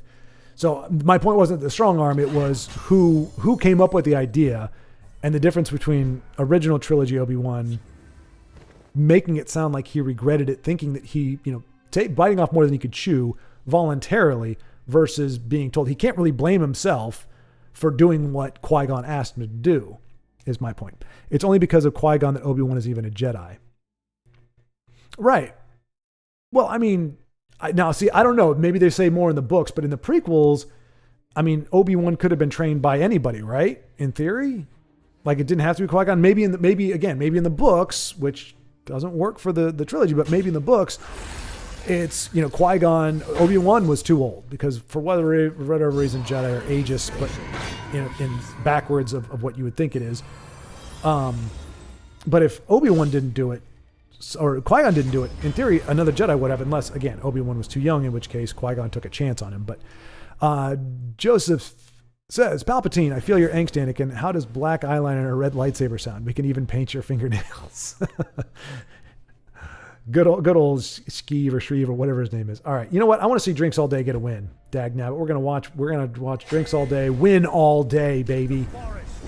All right. He's in a much better standing than we've come into. He's got High Rothgar on online, which is a big deal. Let's see him pull this out. You have my thanks. But I feel your angst, Anakin. How does black eyeliner and a red lightsaber sound? We can even paint your fingernails. Okay, that was the worst Palpatine ever done. I sounded like just an old, creepy man. I apologize. Mea culpa. Obi-Wan had several masters that said he couldn't become a Jedi. Qui-Gon was the last attempt for Obi-Wan to become a Jedi. Okay, again, so that was something I didn't know. And as I would say, something like that should have been, and you know what? If we had Anakin as a little bit older and we could have fleshed out a little bit more of the relationships, maybe we could have included that in the actual prequels, but we don't know any of that. As far as I can remember, and again, I haven't seen them since the theater. I tried watching them buzzed, and I only got through 30 minutes or so, so really I've only seen them once all the way through. So maybe they mentioned that in there, but I don't think that was ever established in the actual movies. That would have been something good to know, but you can't do that if you're wasting time pod racing and, oh, this looks like a neat trick. Like you have a finite amount of screen time. You need to make the most of it. And there was a lot of stuff in there that just did nothing for the story and was just a fun thing for kids. And you can't do that when you're talking about politics and intrigue and Sith and Jedi and all that kind of stuff. You can't be spending your time flim-flamming with a bunch of, Jar Jar screen time is preposterous, and he does nothing to advance the story. He's just there for make people laugh. I was going to say make kids laugh, but we may have some adults that laughed at his hijinks as well, and I don't want to downplay that, to each their own. Honey Badger says, to me, Obi-Wan training Anakin was akin to a son heeding the final wish of his dying father. Exactly, but that's a decent sentiment, but that is not, I thought I could instruct him as well as Yoda. His motivation in the original trilogy is stated, I think I can train him well.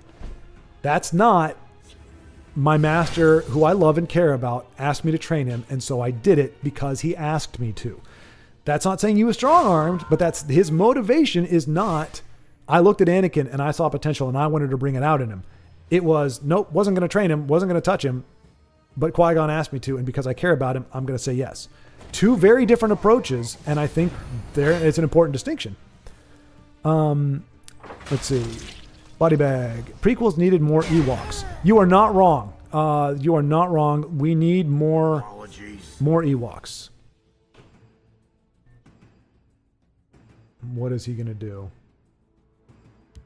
The path is wide and clear. Okay, there's a card we don't see very often. It's being aptly used there. You can still get a blood magic out of it, though, which is nice.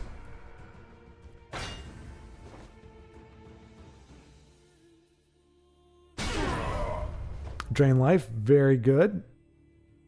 So might see a raised dead here.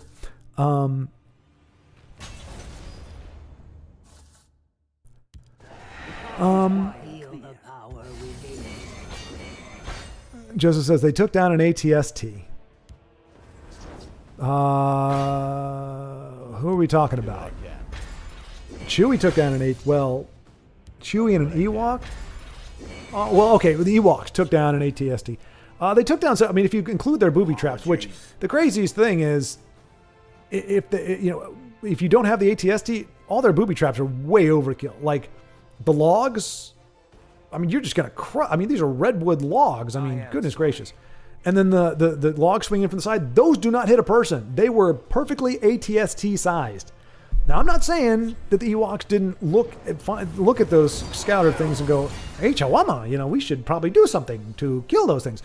But, Yeah, those booby traps were a lot of them were designed specifically for giant vehicles like that, not for people. So if there weren't ATSTs, or if God forbid, I mean, there was an AT-AT on the moon. If they had actually trounced in there with an AT-AT, they're donezo. They don't have tow cables. They don't have speeders to wrap up the legs. Those things are armored. They don't have Luke to go in with a lightsaber and bust up the gut and throw a thermal detonator in there. Han Solo might have figured something out, but if that AT-AT goes in there with ground support, the only reason they probably didn't is because if they could have destroyed the shield generator, or they blew it up. If they targeted with maximum firepower, they would have probably just destroyed the whole back end, and it would have been counterproductive. But wait, did he just win? I think he just won, right? Oh no, did he just win? I wanted to say GG. Help me. Did anybody see it? Did he win? Did he win? Anybody? Come on, chat. Help me out here. I'm live. I scrolled down. Did he win, guys? Did you see it?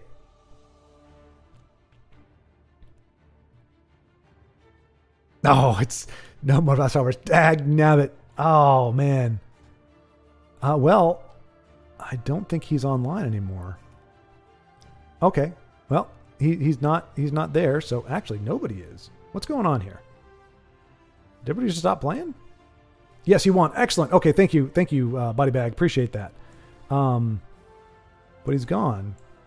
He's gone. I can't believe he's gone. All right. Well, we'll give him a GG if he comes back. Is really nobody playing right now? Battling an event. There we go. Rick Deckard. Okay, awesome. Thank you, Rick. All right. Let's see. Honey Badger says it would have still been better than most of the iGarbage Disney's been crapping out. I mean, you're not wrong, Honey Badger. I think most of us are in agreement with it to a high degree. The problem is the bar is so low. It's not like Disney Star Wars is serviceable, but it's just, it's a debate whether it's close to the prequels. It's dog crap. It is the only possible way that it could be looked at favorably is if Disney just outright said, we let AI Chat GPT write this. Or Chat GPT. We thought it would. We just wanted to give it a chance, and so we really, we had a few writers doing a few things in there, but coming clean, all of Disney Star Wars was written by Chat GPT. Then I go, okay, not bad for AI, or for whatever passes as AI right now. That's the only way Disney Star Wars comes off with any kind of anything at all. To think that human beings wrote that, they're not writers. They are not writers. Whoever wrote is penning Disney stuff in general, they're not writers. And we'll leave it at that. But anyway, so Honey Badger, do you think Battle of Endor, the Ewoks vs. Empire, was kind of inspired by Lord of the Rings, nature versus the Industrial Revolution? Or is it too much of a stretch? Honey Badger, I'm not saying definitively, but my understanding is that was a little bit of Lucas's like Vietnam War kind of whatever it is, the nature versus industry type thing. But it was more like, the guerrilla fighting in Vietnam against, the U.S., the imperial forces of the U.S. kind of thing, is my understanding. Like, I don't think he was a big, he wasn't hyper political, but I think that was something. So I've heard that circulating. I'm not sure if I saw it, if I read it, like an interview with him himself, or somebody who was close to him, or if that's just somewhere. I think it predated the interwebs when I first heard of that. But I have not heard Tolkien invoked in anything Lucas has said. I would be surprised if he's read Tolkien, to be honest. But I don't think it's too much of a stretch. I think it could very well be. And in fact, if I'm not mistaken, other than budgetary constraints or budgetary considerations, I think that's why we did not have a planet Kashyyyk full of Wookiees, which would have been phenomenal to see Chewie team up with his friends against on Kashyyyk. Because we already know the Empire enslaved Wookiees, so it would make sense for them to have established a base there or something. But I think the budgetary, like trying to find a bunch of Peter Mayhew, 7-foot tall guy. But here's the thing, folks. If you can make Peter Mayhew, who is a pretty goofy, he seems like a great dude. I'm not downing him, but he was not a Shaquille O'Neal 7 foot tall. He was a very tall gangly, kind of goofy looking dude. And the fact that they made him look formidable, as come across as formidable. Now in the comics, Chewie looks wicked awesome. Like he's ripped. Like you can see his muscles under his fur, for crying out loud. But they made him look good enough. You could make anybody. You could just get, 25 basketball players and, put them through hair and makeup and everything. And they would have looked freaking awesome.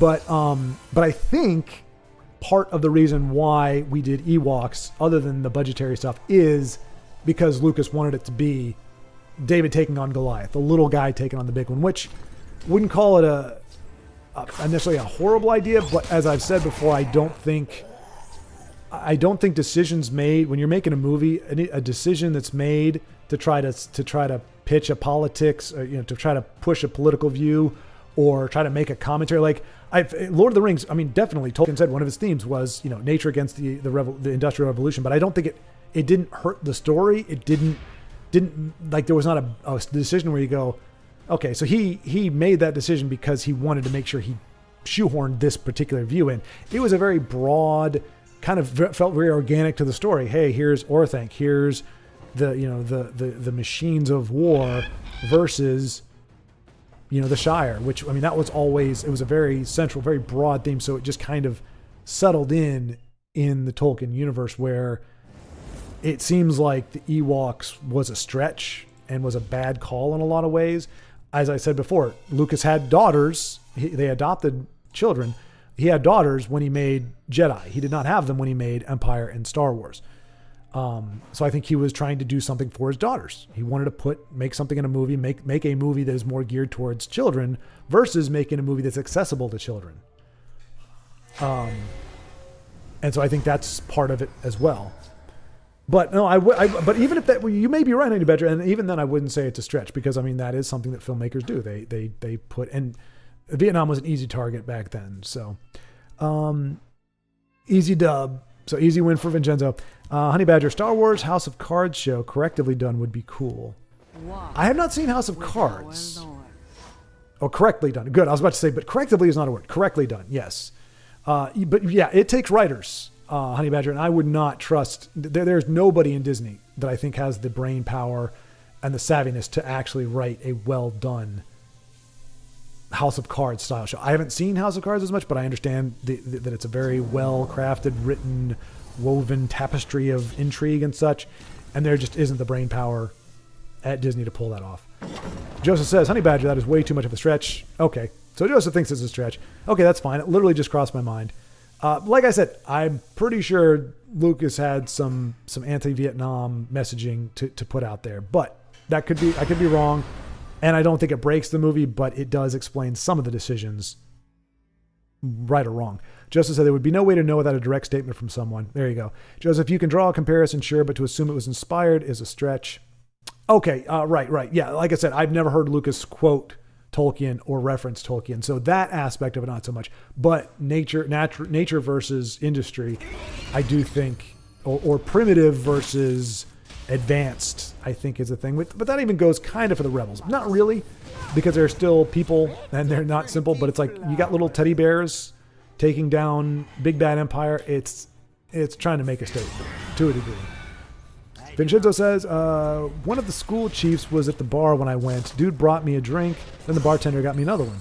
Love people. Okay, that's awesome. Vincenzo, did you tell him why you were there? Vincenzo, Michael Bailey, Edmorn, good to see you, sir. Good to see you. You made it. After battling it out on the ladder, you made it here to the stream. But Vincenzo, that is great to hear. Did you tell them why you were there? I guess that was a question I wanted to ask. Honey Badger says, keyword is sometimes, referring to an earlier statement. Jonas says, the story is of Anakin becoming Darth Vader. Along with that came the story of how the Republic fell into tyranny, becoming the Empire's journey was mirrored in the world he inhabited. Yeah, I just, and maybe that's the problem. His journey, I didn't see progress for him. He started off whiny and he ended whiny. I didn't really see, yeah, I just that part of it didn't pull me in. I guess the way the original trilogy did, if you want to say that.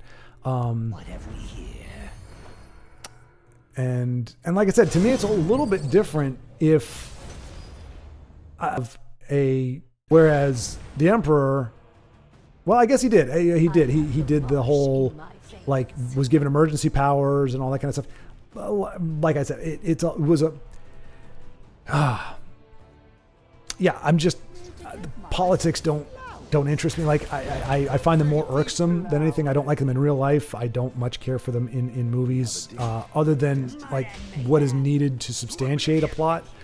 But so I wouldn't argue with you there. All I can say is Anakin's journey, so-called, didn't grab me in any way. I did not like it. In Clone Wars, the animated series, I liked Anakin and I was pulling for him. And I mean, I will say though, I mean, they start to, well, if maybe I haven't seen the last episode, but they do a much better job of showing him, I think, going from Anakin that we can pull for, Anakin the leader, Anakin the Jedi, Anakin the one that Padme loved, the one who was, a good husband as best as he could be, and who was a great Jedi, to a corrupted, twisted version that actually turns on his own Padawan and all that kind of stuff. Anakin in the trilogy, I didn't see. I like he didn't have enough of a journey for me personally, but that is a personal preference. So yeah, Michael Bailey, hello. Vincenzo, people in the Coast Guard are generally nice. We all join the service to save lives, so people are generally much better and look out for you more. That's awesome, Vincenzo. I guess that's kind of the counterbalance, because I mean, I have heard people, say, oh, the Coast Guard, like you even said, Vincenzo, it's not like it's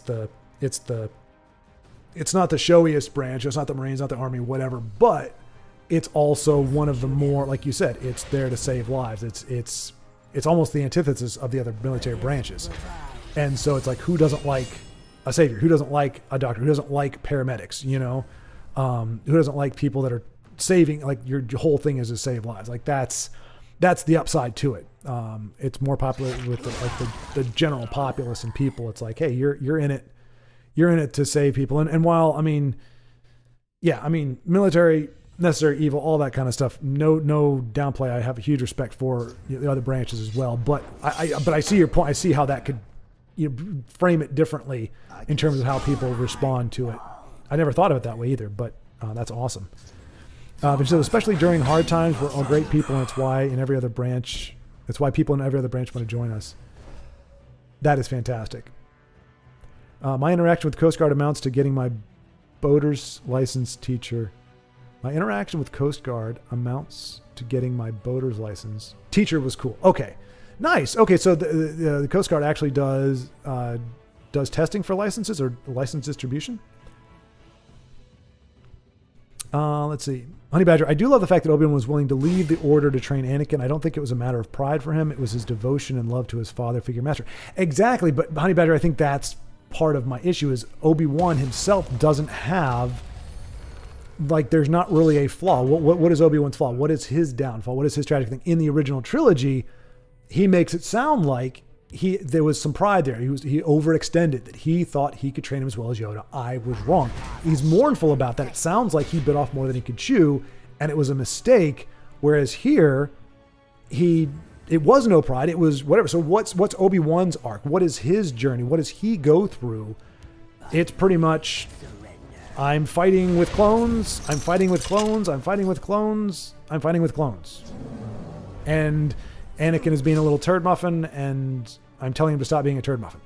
Like, Obi-Wan doesn't have a tragic element to him personally. There are tragic things that happen to him, but as a character, if you want to flesh him out, there's the older Obi-Wan seemed to have regrets about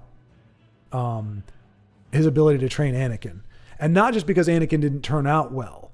It was more of that he just was ill-equipped, that somebody, a better teacher, might have been able to steer Anakin in a better direction. And I like that. I like Obi-Wan having that failure. And Darth Vader, he says, Obi-Wan was wise to hide her from me. Now his failure is complete. it just the idea that Obi-Wan was a flawed person. He did make mistakes. Obviously, allowing Luke and Leia to keep the name, or Luke to keep his last name, is a big one. If you're trying to hide the fact that he's a Skywalker, maybe considering there's only like 3 people in the galaxy with that name, maybe you call him something else. Lars. I mean, Luke Lars doesn't sound as great, but it's a little more practical than leaving it as Skywalker.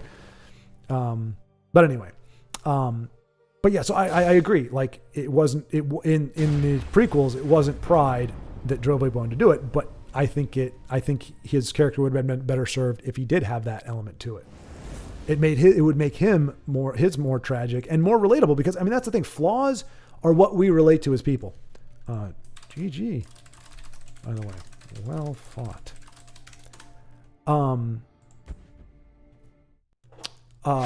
We relate to the flaws. We relate to the shortcomings.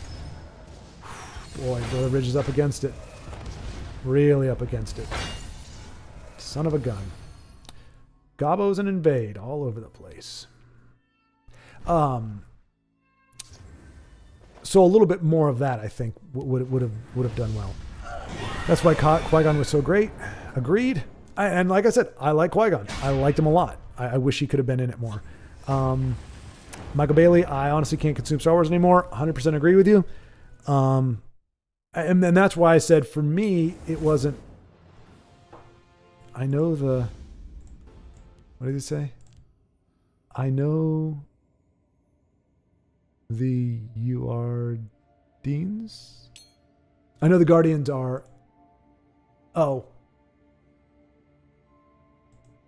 that's no worries, man.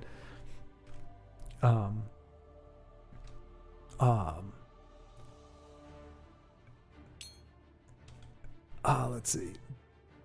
But yeah, Michael Bailey, I couldn't, and that was the greatest.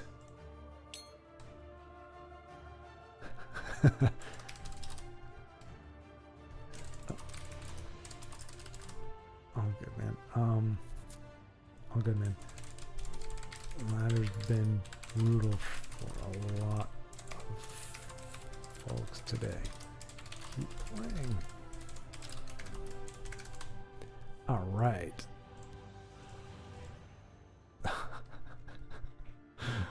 It makes me so sad.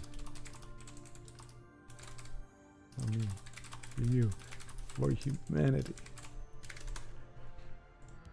But to me, and that was probably why I was so jilted with the prequels initially, because regardless, again, it's my opinion. Like everything I've said, obviously, is just an opinion. It's my take. It's subjective. It's not definitive. I mean, I think I've mentioned before, there are some objective, like if you were to talk about fundamental storytelling or whatever, there are some things you could point to and say unconventional. Sometimes they pay off, sometimes they don't. But for the most part, it's subjective. But whether or not, like I said, I did not go in critical. I did not go in wanting to dislike it. I was looking to consume more, to grow the universe and to see stories that were only in my imagination fleshed out and made manifest in real time. To get me from that point to even almost not even liking the original trilogy, it takes a lot. And I didn't choose that. That's not something where I said, I'm going to despise the original trilogy, or I'm going to lose my love for the original trilogy because the prequels have battered it and bastardized it so badly. I didn't make that choice. That's the impact they had on me. So that's why Disney didn't bother me too much. I saw The Force Awakens, was like, been there, done that. That's the way I left the theater feeling the same way after watching Phantom Menace. I was like, this does not bode well. This is not tracking in a good direction. And so that's really where my animus towards the prequels comes from. And Vincenzo has just had enough of Invade. This is not the night for it, he seems to say. All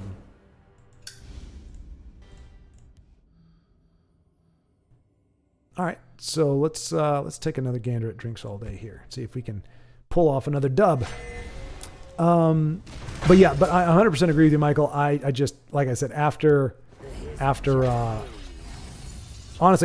Menace, I was pretty much checked out. I gave Force Awakens a try because I'm not, and this may anger some Trekkies, and I understand that. What JJ did with Star Trek, even though they cut out a lot of scenes that made a lot of things not make sense with that movie, with the whole drilling thing. I was like, how is this a drill? Like, even though it's from the future, this is a drilling deal, and it's got all this armament, and you find out, oh, there was a whole section of time where he using the time travel or whatever, that he was able to arm the ship and everything. But like what JJ did visually in particular with Star Trek. Now, from what I understand, people who love the Star Wars series, the Star Wars or Star Trek in general, they hated what Abrams did with it. A lot of them, and I feel their pain. But after seeing what he did as a non-Trekkie, I was like, okay, cool. If we can get Star Wars like this, that should be good. Not realizing how much he relies on the mystery box and all that other nonsense. So I was willing to give Force Awakens a try. And at the time, Disney hadn't really gone off a cliff yet. They always, from my opinion, they danced in some ways with things that I wasn't particularly thrilled with, but they also had a lot of stuff that I did like. Gallivant, one of my favorite TV shows, came out like in 2015, 2016, like right on the cusp as Disney started like losing its mind. And it had some hints. You could see kind of where Disney was going with it, but in general, it was a great deal, and it had some great animated stuff in the past. A lot of good stuff from Disney. But after Force Awakens, I was like, no, this is not tracking. But like I said, I'd already had the wound in my heart from the prequels, and so I was kind of inoculated. Do what I can. But let's see. Joseph makes a very good point. It is amazing the movies are 25 years old and still this group has a weekly nerd debate on it. And that was before Michael said he can't honestly. But it is, yeah. I mean, 25 years. Yeah. Well, yeah, exactly. 25 years since the prequels. And even, some of us are talking about the original trilogy, which is even, further, another 50 years or so. Almost, is it 50 really? No, because they're not as old as I am. Oh no, they are actually. They're 3 years older than I am. The first movie came out 3 years before I was born, so almost 50 years the original trilogy started. Honey Badger, I take full responsibility for this week's debate. To his credit, Schwartz was done. I brought it up again with a question if he liked anything about the prequels, and I think I did a decent job of articulating some things that I did like about it. Maybe not as much as would have been preferred, but I think I did it a fair. I gave it a relatively fair assessment. I think that the pluses were pretty big pluses. They just, for 7 hours ish of movie time. Joseph, I've always been a casual.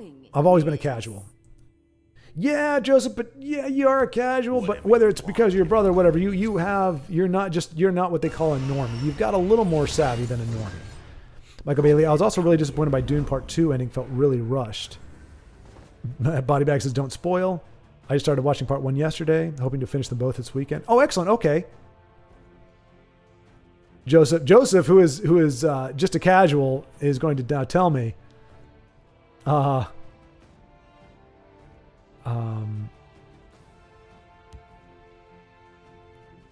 they created the traps for the ATSDs, which again, I can understand. The fact they didn't use them until now was another thing, but that's what I mean. Like they were specifically for the ATSDs. Hey, there we go. Drinks All Day gets another W. There we go. Things are looking up for old Drinks All Day. Wins All Day, more like it. All right, and we're gonna see Shadow Azura. Yeah, I'm curious. I'm like, cause I've heard from a lot of people that the Dune movies were good, especially the first one. Second one I heard was also good, but it sounds like Michael was a little disappointed in the second ending.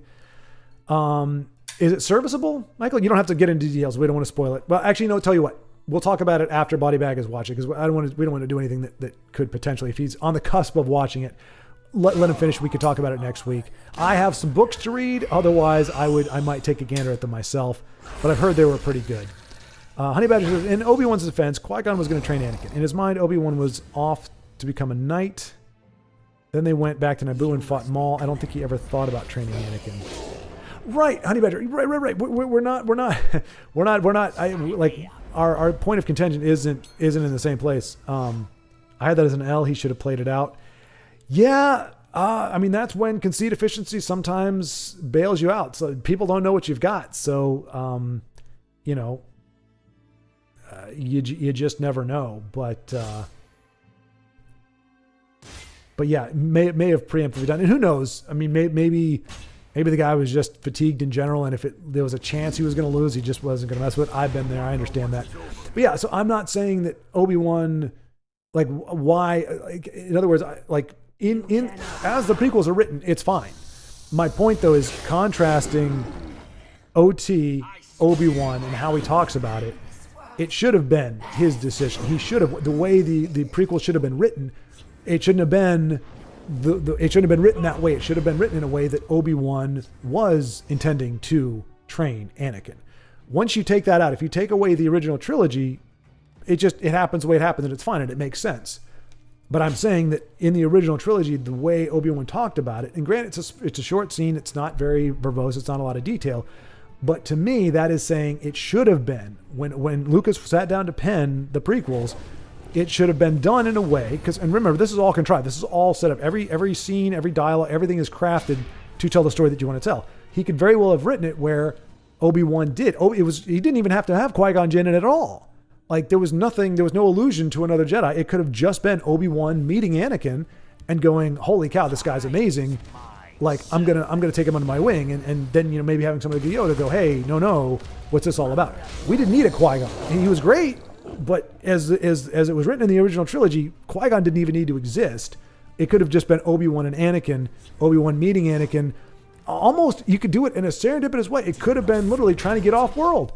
A younger Obi-Wan trying to get away from the Trade Federation. I mean, ideally we would do the Trade Federation. We'd do something a little more menacing than that. But, you know, trying to get away from somebody, and he has to get off planet, and he ends up going to. I mean, heck, if we're gonna just bring, you know, like we want to put Anakin on Tatooine again, Mos Eisley, the reason Obi-Wan knows that it's a hive of scum and villainy, because let's face it, he's not going there to party when he's old. The way Obi-Wan knows that it's a hive of scum and villainy is that's where he met Anakin. Anakin was a young hotshot pilot kind of thing. Actually, he's probably running a stolen cruiser because his life sucks, right? He's not another Han Solo. I'm not trying to make him a Han Solo, but he's actually, you know, he's running a stolen ship himself that Obi-Wan doesn't even realize until they get into space. And he's like, yeah, this isn't mine. I just kind of yoinked it. And Anakin's doing all this amazing stuff, thinking it's just his natural ability, but Obi-Wan is seeing it as the Force, and is just like, whoa, this guy's great. And hey, I can train him. I can take him under my wing. I understand he's got this really, you know, almost like the fallacy, you know, when you try to like save somebody who's got like I don't want to say like a mental illness, but like there are some people that I mean, the analogy is a drowning person. They tell you, do not, as a lifeguard, we are not supposed to save somebody who's active drowning. You do not get near them. You get a flotation device and you throw it to them, and you know, do whatever you can to get them to latch on, but you do not personally come in contact with an actively drowning person, because they are so panicked, they will push you under the water. And Vincenzo can probably say this well. Now, it's probably maybe a little bit different for Coast Guard, but especially if you can't stand up. If you can stand up and keep your head above water, that's fine. But if you're in the middle of the ocean or the middle of a pool, it's like 12 feet deep or something, you try to rescue an active drowner, they're going to pull you under, they're going to push you, they're going to do whatever they got to do to stay above the water, and they're not thinking, I'm killing this person. And they're panicked, they're strong, they're aggressive, and more than likely they're pushing you under the water, and they're keeping you down there. So we were always told to throw them a life raft. So you can still save them, but you are not going to be the savior. It is going to be something else. And so that's kind of the same thing. Obi-Wan thinking, again, a character flaw, pride or something, a tragic flaw found in many classic tales. Instead of trying to give Anakin a life preserver, instead of trying to bring in the Jedi Council or something to help him, he thinks he can do it himself. And when poo hits the fan, when Anakin does start getting tempted, when the lure does start happening, because, you know, I mean, especially if we have him growing up in this, you know, in a more downtrodden thing where he's already kind of morally ambiguous and kind of doing some shenanigans. Once he discovers that there is a dark side, okay, at first he's like, takes it on face value. Okay, I'm not going to mess with the dark side, but maybe he's already tapped into it a little bit. And Obi-Wan's like, don't do that. And he's like, but why am I limiting myself? Like, I've been doing just fine. I'm not dark side. I'm not some Sith guy, whatever it is you're telling me that there's out there. I've been doing this for 15 years and it's kept me alive. You know, try to argue with that. Try to argue with somebody who's ended up having to, without realizing it, use the dark side to stay alive, or at least in their mind to stay alive, and try to convince them that they shouldn't use it.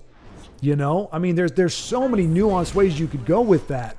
that doesn't involve Qui-Gon, that doesn't involve all this other Jar Jar and the Trade Federation, everything. You could have it a very streamlined relationship, and one where Obi-Wan is genuinely kind of got the hero complex. He's like, I can change this guy, I can make this happen, and ends up, maybe even compromising himself a little bit before he reins himself in, and then it's like, well, then it's too late. Now he's having to fight Anakin, and if you have them in the very first movie, having that bond where there's just something like not a bromance, but just where it's like just two guys, you hit it off, you have friends, you can't explain it why, you just hit it off really well.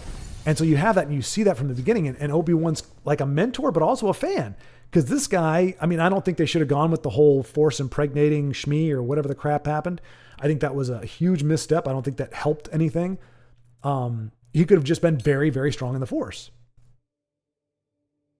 And Vincenzo, I think, is the first one in chat to agree with me about something. You're so right about this Qui-Gon stuff. Luckily, he was a great character. Exactly. I listed him as a high point. I listed him as one of my favorite parts. I'm just saying that Honey Badger, I'm just making the distinction. That's where we're disagreeing. It's not so much in the story as Lucas told it in the prequels that Obi-Wan wasn't right for doing it or that he needed to do it on his own. I'm saying based on what I gleaned from the original trilogy, what was said there, I think Lucas should have written it where Obi-Wan did want to train Obi-Wan himself. He wrote it himself, but as we saw in Return of the Jedi, he had no problem retconning history to fit his modern vision. And he had no problem retconning movie after movie, or the original trilogy time after time after time, trying to get it to be his vision of what it should have been in the 70s. Whatever, man. Whatever. Okay, then they went back. Oh, yeah, okay. Justice said, hanging a couple logs off some trees isn't an all-day job. It is if you are a 3 foot tall nothing and you barely have opposable thumbs. Now, granted, that was the limitation of the costume, but still. And I didn't see any pulleys, did you? I didn't see any mechanism to get those up there. Now, granted, they built the tree huts, but we don't know how long that took. That could have been generations worth of work. Don't give the Ewoks too much credit, Joe.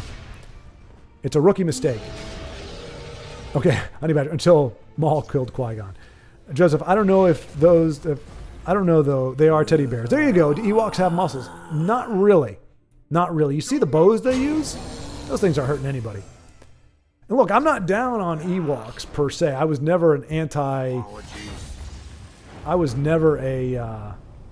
Ewok apologist or somebody who thought Ewoks were a problem growing up.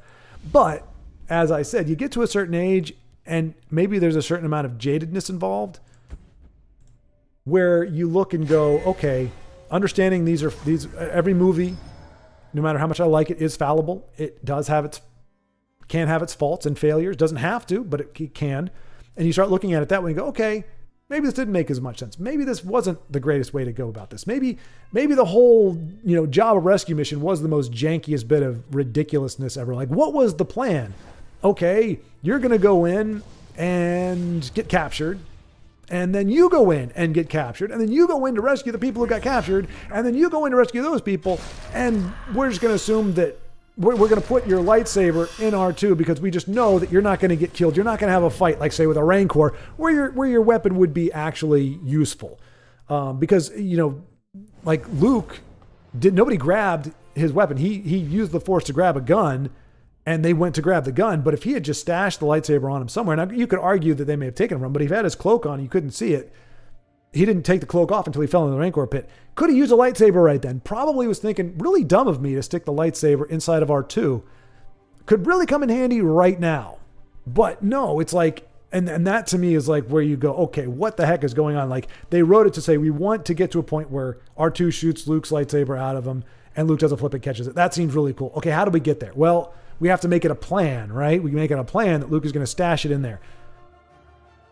And not have it in like any other fight that he could have. Now, granted, you could say he expected to use mind tricks or whatever, but like it seemed like the plan went just as expected with people getting captured and bad things happening and almost dying. And it's like, this is not a good plan. This is not a good plan. This is no Ocean's 11 are these guys. And so I can say that even as a Star Wars fan, even as somebody who loves, the original trilogy or had a strong love for it, I can look at it and go, there's a lot of stuff that just doesn't make sense if you look at it too hard. But I never hated the Ewoks, but I'm willing to say the way they were utilized was not all that fantastic. All right. We're going to wait. I'm sure somebody's going to log into a match, but in a minute, let me get back to the chat here because these are now 35 minutes behind. Once again, shout out to Ugnip for pointing out that there are timestamps for stuff. Let's see.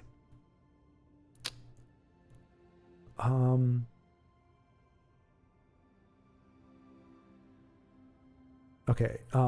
Michael Bailey. I also can't stand Disney's need to buy every IP. One of the best recent anime, Heavenly Delusion, was brought, so likely we'll never get another season. Oh, yeah. Disney became an acquisition deal. They stopped making original content. Well, they stopped making original. They never made original. They adapted existing works.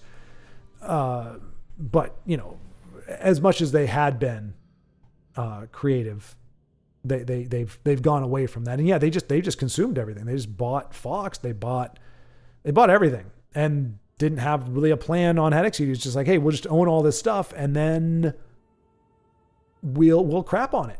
I mean, they literally, was it Doctor Who? They've got that. That's in the crapper.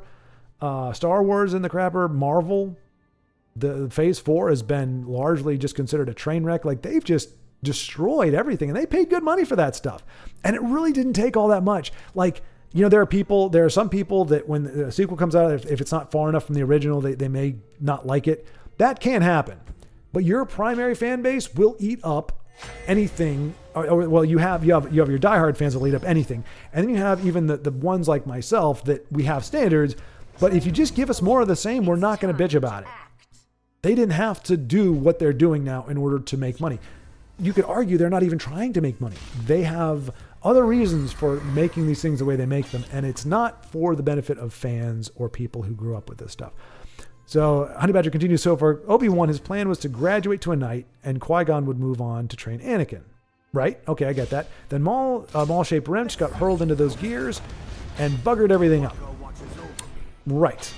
Understood. Yes. Maul shape, which would be largely rounded head with pointy bits here and there. And another early guys, I need you to stick around a little bit longer here. There aren't enough people playing. And I can't jump in because I can't go on another early live. Although, hey, let me ask you guys. So some of you I know came in a little bit later, but when I came in early, thinking that I could, that I would, get to my old chat first, which was a, hey.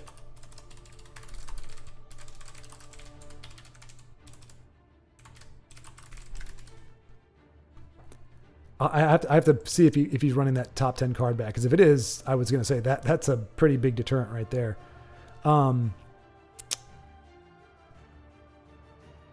Yeah. Okay. So Ugro's Goblin Scout burn. Yeah. Joseph Wookiees. Hey, I like goblins. Of course you do, Honey Badger. Of course you do. You are my nemesis. Honey Badger, I just don't like losing to them. Fair enough. And that's the catch. If you hate playing against the deck, well, you didn't say you hated playing. You just hated losing to them. Let's see. Yeah, they both could relate, so they bought me some good strong. Awesome, Vincenzo. That's great. So that is fantastic. I'm glad you were able to share that with them. I'm glad they were able to connect with you in that way and give you some solace in the camaraderie and in the vending of, or the buying you of some spirits to raise yours. Steam froze for anyone else? Okay, yep, that was back then. Yep, for me, yep. Yeah, we had that moment. We only had one tonight. I think we had 3 the other night. Super nice of the bartender because she picked up a bit of the tab for me. Awesome, man. Oh, that is great. That's the kind of stuff that we need.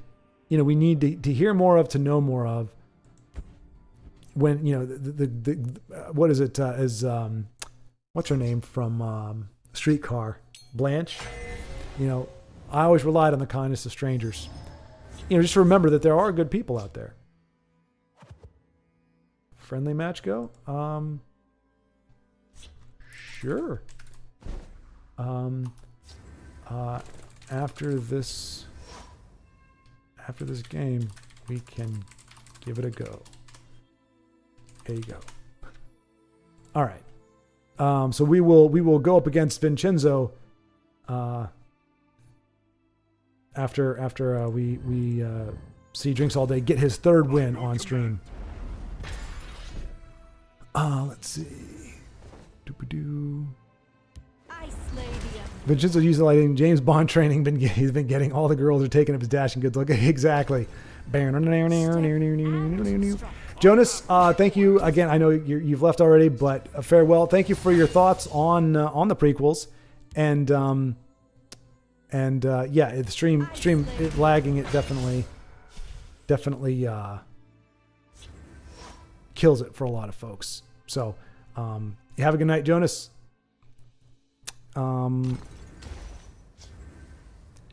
But it's okay. He was old. He just got ill while being old, and we can't afford to diagnose or treat him, so we just put him out of his misery because he'd been low energy for a few months now.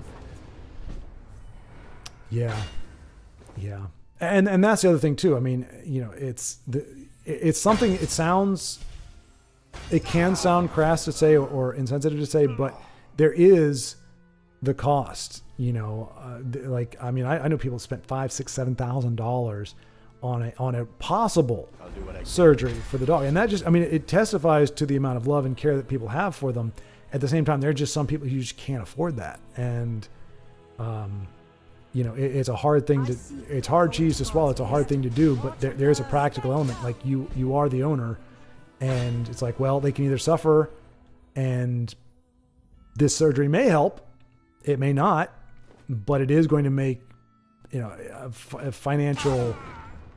It might, it can be detrimental, severely detrimental, and we've got kids and other things. So I know that wasn't your only consideration, Vincenzo, but I can understand that part of that as well.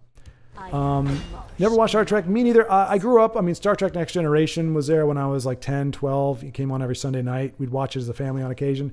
I liked it well enough back then. Couldn't even get through the first 3 seasons now.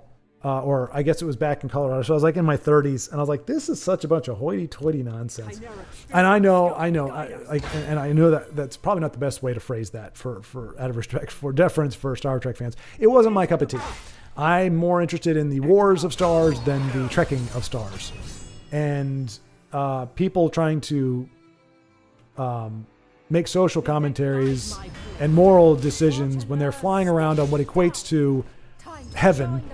You can have any fiction, any situation you want. The holodeck can simulate for you. So, and you can even have sex on this holodeck. Like, it is that realistic. So you can have any scenario that you've ever wanted. You can have any food that you ever wanted. Food is never in short supply. The medical profession pretty much heals you of everything. You are good to go. There's aside from the alien whatever that you encounter in whatever episode, on a day-to-day, pretty much have taken care of all the maladies that the human can experience. And nobody's dying of diseases as we are now. Nobody wants for anything. Nobody needs anything. In that type of situation, yes, you can afford to have morale. You can afford to say, well, we would never do this or we would do this. You're not fighting for survival. You're not fighting for your life. You are not facing hardship. You're not facing adversity. You're just gallivanting around in your little floating heaven and doing whatever the crap you want to do. And there are people that are actually like living life the way most mortals have to live it, and it's not the same thing. Now, that's a very broad brush. There's far more nuance to Star Trek. There's far more to it than that. That was just, I just remember watching, thing after thing, and it's like, that is not acceptable. We don't behave that way. And it's like, you would if your life depended on it there, jerkhole. Stop your pompous ass. But anyway, I don't have any strong feelings about that. And again, like I said, not a fair summary of the entirety of Star Trek. But I, myself, just, as a child, I liked it. When I watched it with my family, as an adult, not my cup of tea. Honey Badger says, all I know about new Star Trek new ones is what Honest Trailers did. Yeah, I used to watch Honest Trailers. I watched more, what's his face? Ryan George, the pitch meetings. But yeah, Honest Trailers did some pretty good stuff. There were some takes they had on different movies that I was not necessarily a fan of. They went easy on a lot of movies. Some of the earlier Disney stuff or whatever, they kind of were softballing it. But on the whole, movie trailers are great. The voice is great. The writing is really good. Summer Scout today. I played against Goblins. Shout Scout and more. Yeah, exactly. Move Scout. Yeah, Michael. It was a lot of gobos, and a lot of World Eater Irie, surprisingly enough, and a lot of greedy Ebonheart. It was all the green and purple, and we're seeing here with drinks all day as well. It's just Scout has been a very popular Scout slash Ebonheart, which is just Scout with strength. Start of a new season for you, Michael? Yep. Yes, true. Always throw a life ring. There we go. Okay, so Vincenzo was agreeing with my thing. Always throw a life ring or something that floats. You're too kind. So even in the Coast Guard, that is the modus operandi. With our That's considered Lord. safer. Vincenzo said, I am drunk. Hence his earlier comment about the prequels. See, substantiating that there. Honey Badger, is it just me or does the ladder drive people to drink? You're not wrong. I actually, so yeah, Vincenzo says he does his best when he's drunk. I don't necessarily do my best, but I enjoy the games more when I am. All right, Vincenzo, unless you really wanted to play, I was gonna, since Rick Deckard is playing in an event. I'm not trying to push that off, but I do want to get through chat tonight, and we're approaching 9:00 my time, which is where we're going on. Almost 6 hours here, well, 5.5 hours. So let me go ahead and observe this and see if I can catch up with chat, and then maybe we can play one to end it. Or if you're just nuts. All right, well, he does want to play, so we'll go ahead and we'll do a 1v1 here, Vincenzo. All right, so I got to remember how to do this. So I guess I will challenge him. How do I do this? Oh, I think I do it this way. Oops. I do this. Okay. All right, I'm going to see if it was a fluke. I'm going to try the longer crusade. I'm going to try the my gauntlet crusader. It's a little more of a control deal. We'll see how well that does against drunk Vincenzo. So he's leveled up. He's Super Saiyan 2 right now. Michael Bailey does not drink. Okay, yeah, no, and I've stopped. Liquor and I do not get along. I like it well enough. I like the flavor of it. Not all of it, but a lot of it. But it does not sit well on me. Because liquor is sugar plus alcohol, so it's a lot of carbs. And it pudges me the heck out. And I think the nonsense I have under my eye is like a calorie cholesterol spike or something from a period of I have no fear of drinking. I don't think I can become an alcoholic because I just don't enjoy the taste that much. Luck to your What house. did you expect? A friendly greeting? Well, Yes, I expected a friendly greeting, and I got a friendly greeting. You need to pipe down. Vincenzo's a good. trolls take He's good people. Honey Badger, I may have said this a couple weeks ago, but I think it was Nerdrotic, but Disney has yet to turn a profit with Lucasfilm. They purchased Lucasfilm for like $4 billion, and they've only made, I think, 1 or 2.5 or so billion. They've lost money on most of their projects, and that's even not my. No. Well, she's not relentless anymore. She's just gone. All right, what do we do now? I mean, either way, you know what? Let's make the best use of our magic here. If they don't want trouble. Didn't want to really gain the health right now, and he's gonna get a 2-for-1 on this. I will get the breakthrough on there, so it kind of works out in our favor. I fight with the fervor of the Never mind. All that nonsense about breakthrough. Warn them. Aha! Take Phalanx Exemplar. Earthbone. Disney's need to politicize everything hurts them. Yeah, exactly. There is no need for it. There is no need. Even if, as we were saying, as Jonas was saying, like, yeah, got the political intrigue and such, that's fine. That's not inherently The Night Mother will bad. But guide when you are, I mean, and they've said it. It's not a hypothetical. It's not a judgment call or anything. It is literally. They'll never get the best of us. Do we want? I think we just want the body right now. Yeah. Godhood is like They've said we are here to. I mean, they're an extension of BlackRock. BlackRock said we need to force behavioral change. So, it's a product of that, and that's what a lot of companies are doing. They're trying to force change, the change that they see. And I don't know about you all, but I'm not particularly stoked about corporations thinking that they have moral high ground, that they have a right or privilege to try to lecture me or the populace at large on how to live our lives or what morality is. If you're a company, your goal should be to make money. That's it. If you're an entertainment company, you entertain and therefore doing it well, making money.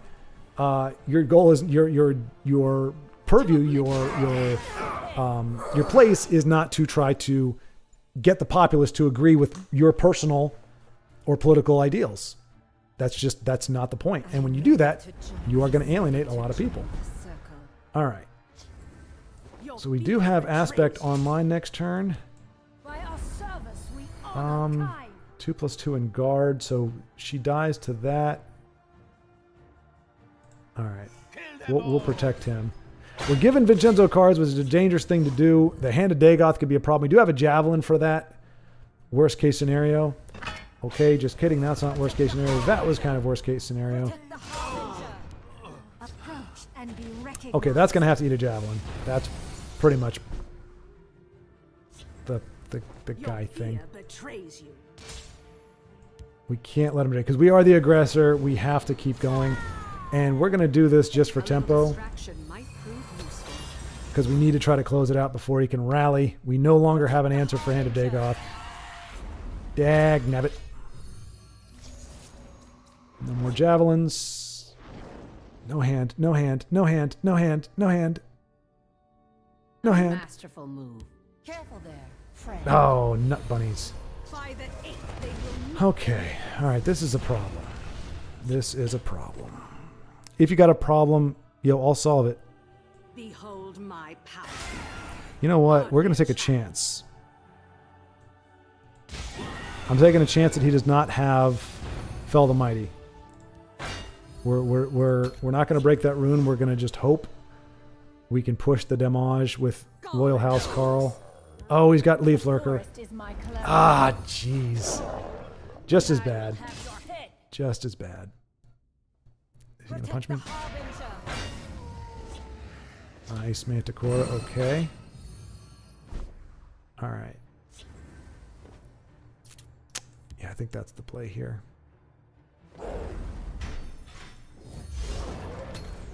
All right, so we're taking 10 from the left. We can't push that much. Masterful move. We do have our Bruma. Oh, he's got an answer. Yep. That's going to be game. This was a worthy contest. Yeah. Fortune smile upon me. I mean, he's got it on that side alone. So yeah, it's good, man. Good game. I can't hold off both lanes. That was a fought well. Yep. Good game, sir. This was a worthy That Belly contest. G, man, he is a backbreaker. He really is. But yeah, good game, my friend. Good game.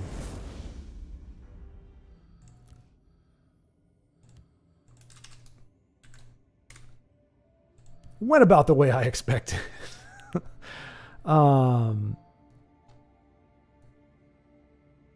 Let's see. Well, last time it locked our game up. Okay, all right, here we go. Back to just make good content with good stories about characters we actually give a crap about. Exactly right, Honey Badger. Fundamental. And for Pete's sake, stop gaslighting your fans for your crappy writing. Yep.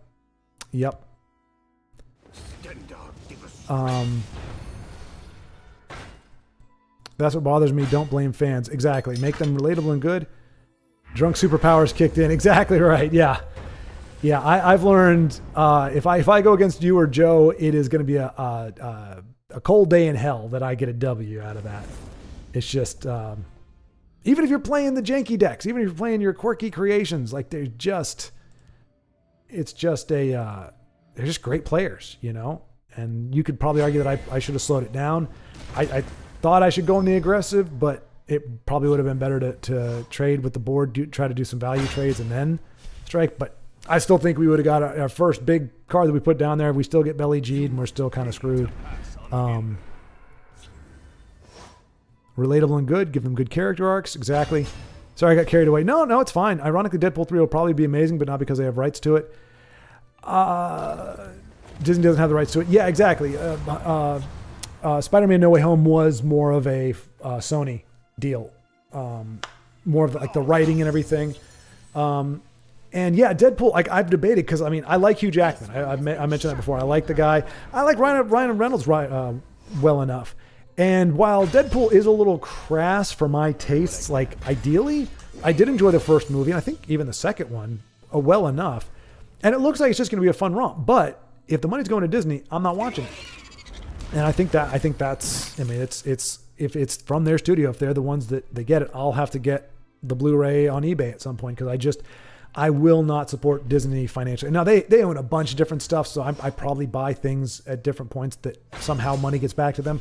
But I do not want them to have the money to keep creating crappy products. And just because they create one good one, I mean, same thing people were saying Inside Out too. I have no desire to see it, but people were saying, oh, it wasn't bad. Not that it was good, but it wasn't bad. It didn't have any of that messaging. It didn't have any of that stuff in there.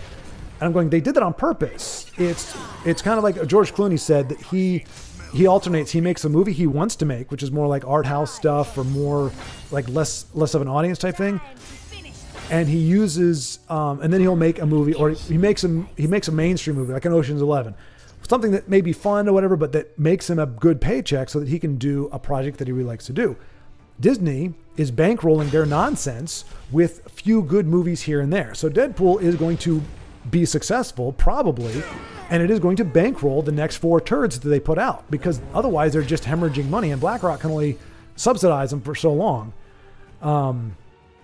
Anyway, that's getting a little deep into the weeds, but yeah, I saw a trailer for Deadpool 3, and I was like, that looks like it's going to be a fun flick. But even if it is, like I said, I cannot get myself to spend money on anything that would benefit Disney. Star Wars is a good thing to get carried away with. It is, especially when you have the expanded universe, man. You can go, you have books for days. In regards to Deadpool 3, I think we may see it become the highest grossing rated R movie of all time. It may even beat out The Passion of the Christ.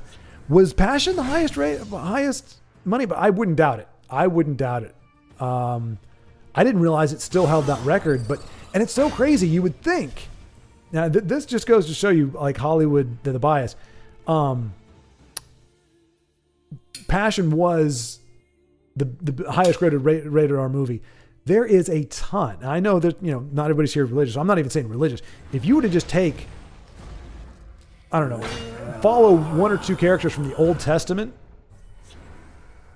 you would have a rated R movie beyond rated R. You would have to dial it back a little bit to make it suitable for general audiences. Like Hollywood had a meal ticket there. You have, right or wrong, whatever you think about religion, whatever, you've got people that are looking for Bible content or content that is like that. Now you could say Passion, the story of it and the way it was told is unique and that you wouldn't be able to do that with just any story. And that could be very true. Because later they try to do some version of Noah in the Ark, but that's not, I'm talking violence. I'm talking like shenanigans. I'm talking bad stuff. Like David and Goliath was nothing compared to a lot of stuff that goes on in the Old Testament, in the old world. And you've got an audience for it. Like you've got one of the highest rated R movies, or the highest, I guess, at the time. And they didn't make another damn movie having anything to do with it. And I wasn't even a huge Passion fan myself. It made me kind of sick to my stomach. And without the resurrection, it's kind of like missing a lot of the oomph. But I understand what Mel was going for, and I think it was well done. Now, he got taken down shortly after. That's when he went on his rant, and that whole thing got derailed. But you would think somebody in Hollywood would go, hey, look at the dollar signs. I don't even believe this stuff. But, hey, there's a sappy audience out there who's willing to fork out a ton of money to see this kind of thing, to see these kind of stories. Let's do that. You would think that would be a market they would want to tap into. Never happened, because that's not what they want.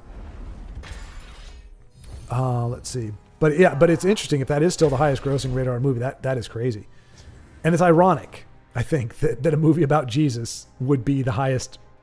Would even be a highly rated or high grossing rated R movie. It is just totally ironic. Let's see.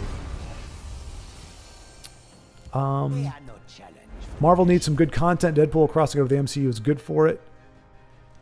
Yeah, I just don't know that they have any other pieces to put into play with it. I mean, yeah.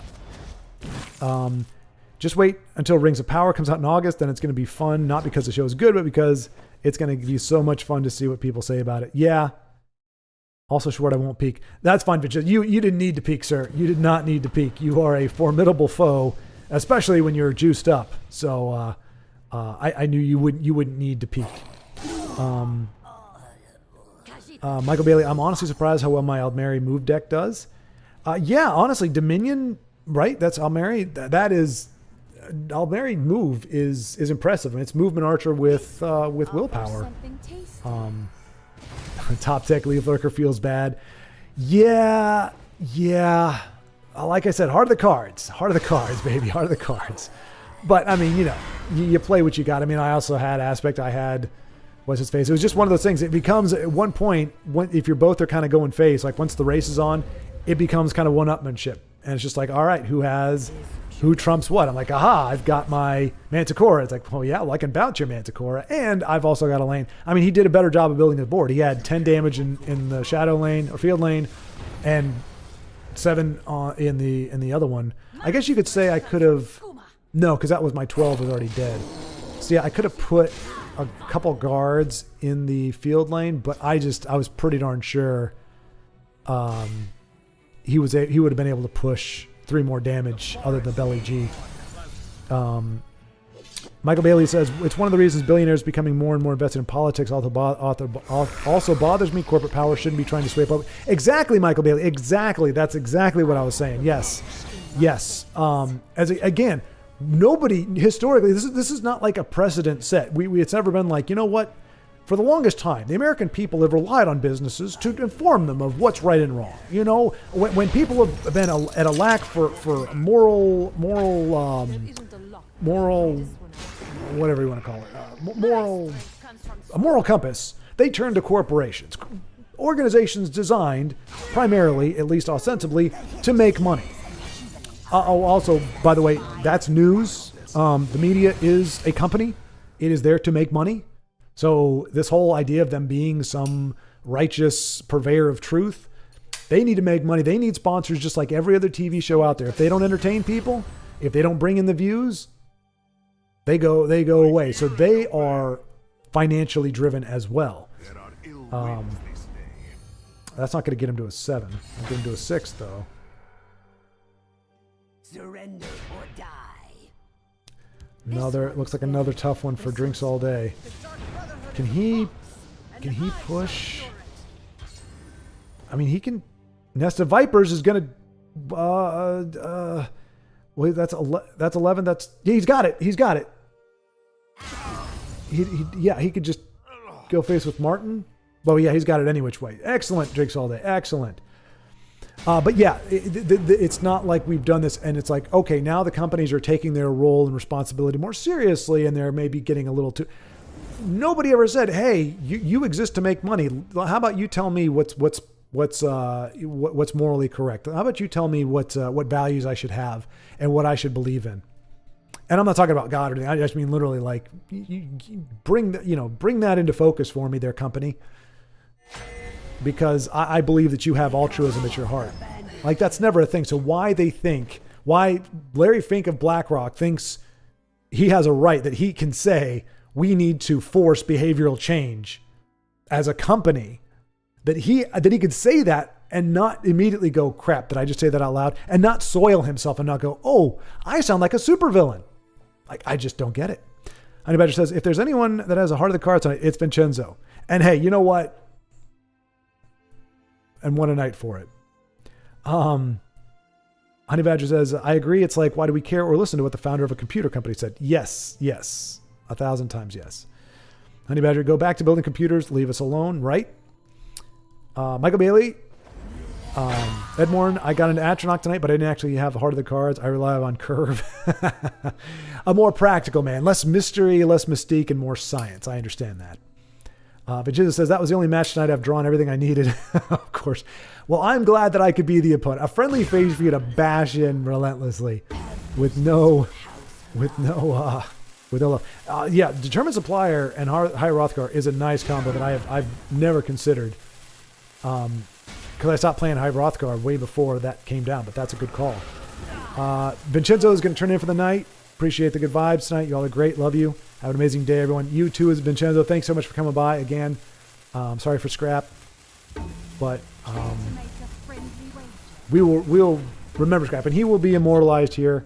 It's a small thing, but here's to Scrap, a great dog, a great friend, and he will be missed. Gone, but not forgotten. Pass on the Christ is still the highest grossing rated film. That is crazy to me. That is so crazy. At least the last I checked.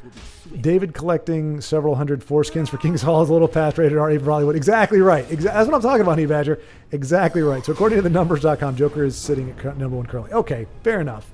That makes more sense. I feel like a movie like Joker should be the one at number 1. It just feels weird to have a Jesus movie as the number 1 rated R movie. I mean, it's fine. I have no problem with that. It's just it just feels like very ironic. But yeah, exactly. I wasn't even thinking about the foreskins. I was just thinking about like just the outright violence in general. Like, who was it? Was it Deborah that she got a guy? I can't remember who it was. It was a king who was fleeing for his life, and she's like, "Come into my tent." He's like, "Okay, cool." Chick is totally digging on me.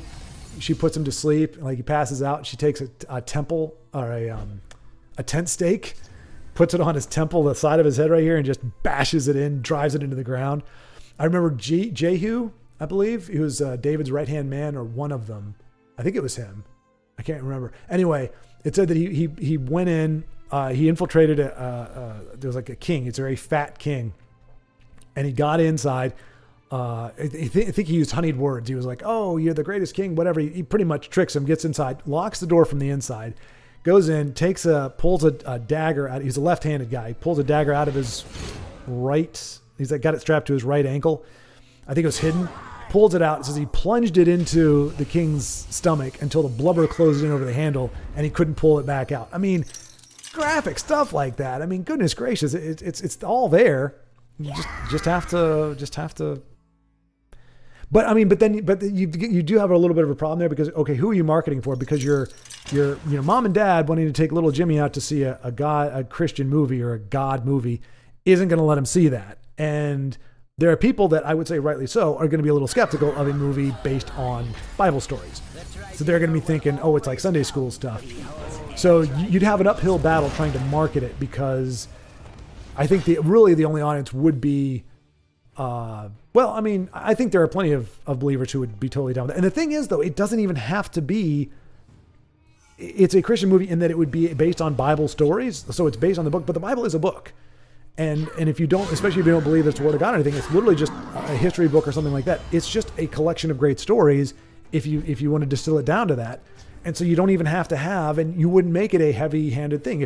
If there's a character who's doing the thing and it says that he prayed, he can pray. That's fine, right? It doesn't matter. People do crazy things in movies all the time. If that's not your cup of tea, you say, okay, I don't know why this guy's praying. It didn't matter, but he kicked ass anyway, so that's pretty cool.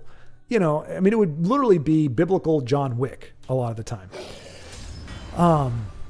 Let's see. Okay, so Joker, then Oppenheimer. Really? That's sad. From what I understand, it wasn't a bad movie, but Joker was, at least had something. Like I don't know. Oppenheimer I just think it came out at a time. People are just starved for content. I think Oppenheimer came out when people are just going, give me something that's worth more than the cost. It was worth the cost of admission. I don't know. It didn't really draw me, but The Matrix Reloaded, never would have thought that. Wait. Let's see. Michael Bailey says, I'm bisexual. The Old Testament already hates me, but I also have the mindset of leave straight people alone. Wow. Okay.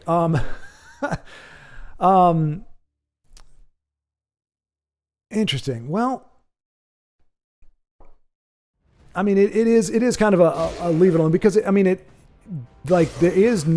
was no, in the Old Testament, there is no campaign against homosexuality. I mean, it makes it does say, hey, here's things that, aren't considered great. And it does listen, but there was never a campaign against it. There was never, like, there's nothing about it. Like you're saying, leave it alone. It's like, okay, if you believe in God and that is your thing, that's between that person and God. And again, it says God is the same yesterday, today, and forever. And he's never said, like, we won't go there. Anyway, Michael Bailey, God doesn't hate you. Old Testament has some words for it, but that is not, but like you said, it's a leave it alone. Like, it's not go after this person for really any reason. It was, the violence in the Old Testament was based around survival. It was a very, very ugly time, in history. Child sacrifices, human sacrifices happening a lot, mutilations, ridiculous mutilations. The reason why, if y'all heard the story of Jonah, Jonah got swallowed by the fish. However that happened, that was exactly how it happened. It was something similar. Jonah was leaving because God told him to go to Nineveh. Nineveh was a horrific place. They cut off people's noses.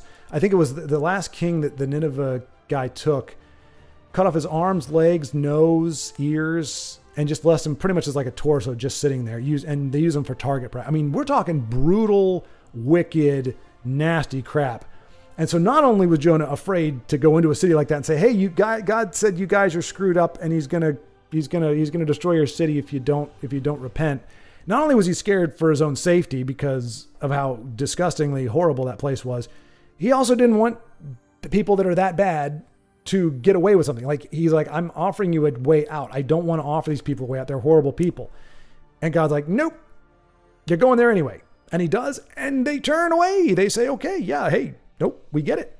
We're convicted, and we're going to turn around. It's like, yay, okay, well, I mean, that's what you want. Anyway. So sorry, Michael Bailey, not to, but yeah, I mean, that kind of thing is always hard to talk about. And the way you phrase it, the Old Testament hates you, but I mean, yeah, like I said, I don't want to go theological or whatever. I don't know that this is the forum for it. We're trying to keep it more light, but you're not hated, my friend. You're not hated. We'll put it that way. We'll leave it at that. Then something else, Honey Badger says, then it and then is passion. My bad. I'm citing old data. Okay. All right. You see the conspiracy that Matrix Reloaded was bad. Oh, okay. Michael Bailey says, you see the conspiracy that Matrix was Reloaded was bad on purpose. Honey Badger, never seen any of the Matrix movies? I mean, okay, the last two I can understand. The first Matrix? I mean, that's a seminal work. That is the turn of the century. Like, I mean, you should see. I think it might. Here's the crappy thing. The unfortunate thing for you, Honey Badger. You're going to see the Matrix and you're going to be like, oh, I've seen this done a million times. Matrix was the first to do it. Like, anytime you see that kind of fighting, whenever you see, I mean, not necessarily the gun fu from what's his face from like John Wick, not necessarily that, but like the camera work, the pan arounds, the freeze, you've seen it. But now you look at it and go, this is old stuff. This is hacked, because I've seen it done and maybe even done better since, but it was the OG. It was the first one. So if you look at it and go, this was never done before, a lot of these effects were not really done before, at least in American cinema, you'd appreciate it more. But I am curious about this conspiracy as well. Michael says, basically they made it bad to kill the franchise. Okay, because they didn't want to make another one. Fair enough. That could very well be. And honestly, like, it's crazy. Like, you think that creators have this control. Like, but look at what Peter Jackson had to go through with I mean, again, we're not going to talk about the quality of the Hobbit trilogy. Peter Jackson himself, you have the image of him, like, with his head down between his legs, like, just depressed as hell on the set of The Hobbit, because the studio pretty much gave him, Del Toro was supposed to do it. Del Toro said, no, I'm done. I'm not doing this. And so he had to take over. They didn't give him a new pre-production time. He pretty much had to try to work with what Del Toro had done and try to figure stuff out. He didn't have any of the time. Like, this is Peter Jackson. This is the guy who made Lord of the Rings trilogy. Like you're going to dictate terms to him. And they did. And it's like, and he could have said, look, guys, this is, I don't know why I'm doing Australian. He's trying to sound New Zealandish, I suppose. But he's like, this is what I needed in order to do the project well, to make Weta, to be able to do this. And, to be able to make this, pull this off. There is murder in the air. And the studio's like, no, screw you. This is the way we want it done. And so same thing here. It's like the Wachowski, well, at the time they were the Wachowski brothers, should just be able to say, look, we told our story. We don't want to do it again. We have the rights to it. Like, we're not going to do this. And like, if that's true, which it very well could be, Hollywood's going, no, we want the cash cow. We want the easy win. We want the guaranteed thing. You write another story. And they're like, for crying out loud. Okay, fine. Like, the amount of leverage, the amount of pull, the amount of force that Hollywood has, even on successful creatives, is astounding. So that would make sense, but it would be tragic as well. And I would believe it because I don't know how you could tell the story that bad after that. And Club Zion, what kind of crazy nonsense is that? Honey Badger, but then why come back with Resurrection or whatever? Yeah, that's a good question.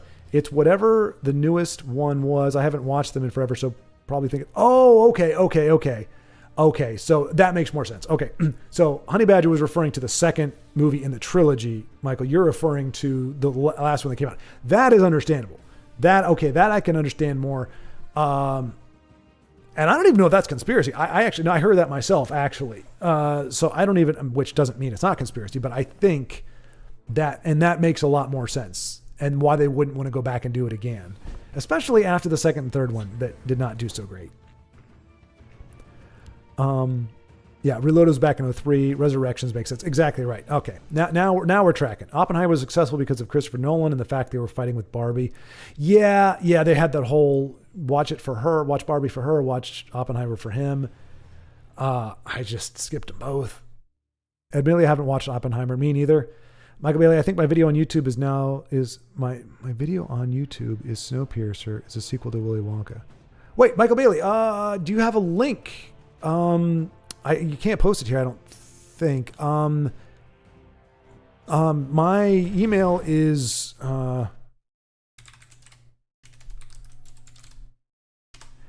you can email me there if you have a link to your channel. I didn't know you were making content, so I'd be curious to check out your deal. I do remember Snowpiercer. That's the one with Chris, not Hemsworth, the other Chris, Captain America. Chris, I can't remember his name, but that's that one, right? I didn't even recognize him in that one. Pretty good movie if it's one I'm thinking of. It was pretty good. It was very interesting. But I will tell you, I'm very curious because I don't know how in the world that ends up to the sequel to Willy Wonka. So I'm very curious. That sounds pretty cool. Watched that years ago. Yep, exactly. The video done by Rhino Stew. Yeah, it's fantastic. That was an interesting video, though I haven't seen Snowpiercer or that Willy Wonka. Oh, okay. Yeah, I haven't seen Willy Wonka either. I've seen Chris Evans. Yes, that was it. Yep, Chris Evans. I have seen Charlie. Well, okay. I saw the original Willy Wonka and the Chocolate Factory with Gene Wilder, and well, he's pretty much the only name that I remembered. Not my video, just the video I like. Oh, I like it most. Oh, okay, gotcha. Okay, Michael, I understand. Still, maybe I'll just look that up then. I mean, I probably would help if I saw Willy Wonka. So they've got 3 now, right? They did, there's Gene Wilder, then there's the one that, what's his face did?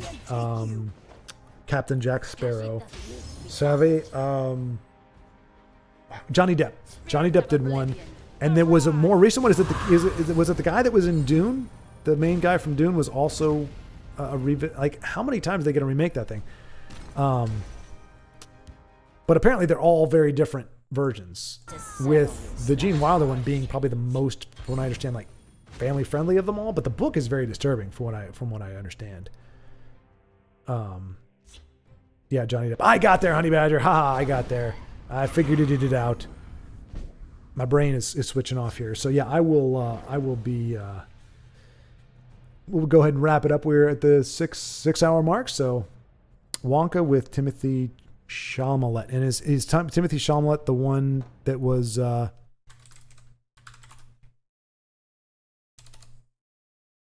it's with 2 E's. Yeah, he's the Dune guy. And I think that's what somebody said. They're like, any movie that can make Timothy Chalamet look like sell him as a fighter, it did something really well. So apparently he comes across as a good fighter in Dune. Again, I haven't seen it, but yeah, and I saw pictures. I'm like, yeah, if they can actually sell him as an action guy. Although, I mean, that is a lot of people's gripe. I mean, I guess he has superpowers, right? If I remember correctly, Dune, he's got some kind of something or other. And once you do that, that's fine. You got force powers, whatever. But I think that's one of the gripes a lot of people are having. It's like, we're kind of tired of seeing toothpicks, 5'5" toothpicks, like body bigger people when they're just supposed to be normal people. I mean, there is a reason why weight class is a thing. But yeah, I think Dune, the main character, has some fancy schmancy stuffs. Oh wait, okay, Wonka is the prequel to the others. So was it not written by the same? Because the guy wrote Willy the Chocolate Factory a long time ago. So these are like unofficial expansions, or is he still writing? All right, we will end with Poofyest. When Poofyest's game is over, we will go ahead and close out the stream here. For crying out loud, he's got Ugnip. We got Ugnipped by Poofyest. Okay, try that one more time. If somebody else is playing. All right, RXFR. Let's do it. All right, when this game is over, if we don't get Ugnipped, all right, we've got some time. But anyway, thank you all for the discussions. Thank you all for sticking with it. And you all can let me know in the comment section or anywhere in the Discord if you're down with starting an hour earlier. Like I said, I don't know that I would be able to go this late all the time, but if it means that some of our European folks can get in a little more time and join us earlier on, then I'm totally down with that.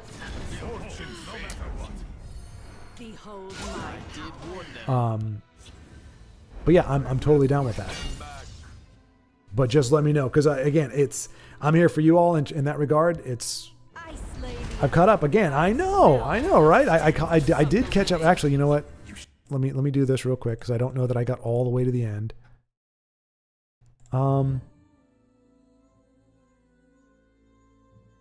Let's see. I'm trying to get to the end of the comments. Oh, I think that's it. Okay. Yeah, you won't pause $250K in medical debt to your kids because you got sick randomly. There you go. Okay.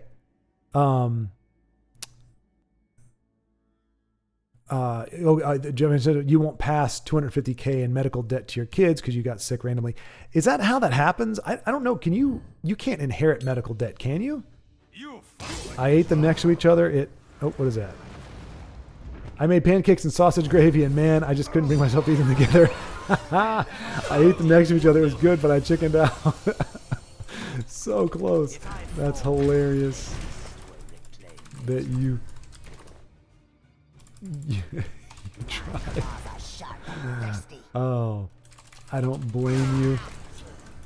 You're risking ruining great pancakes and great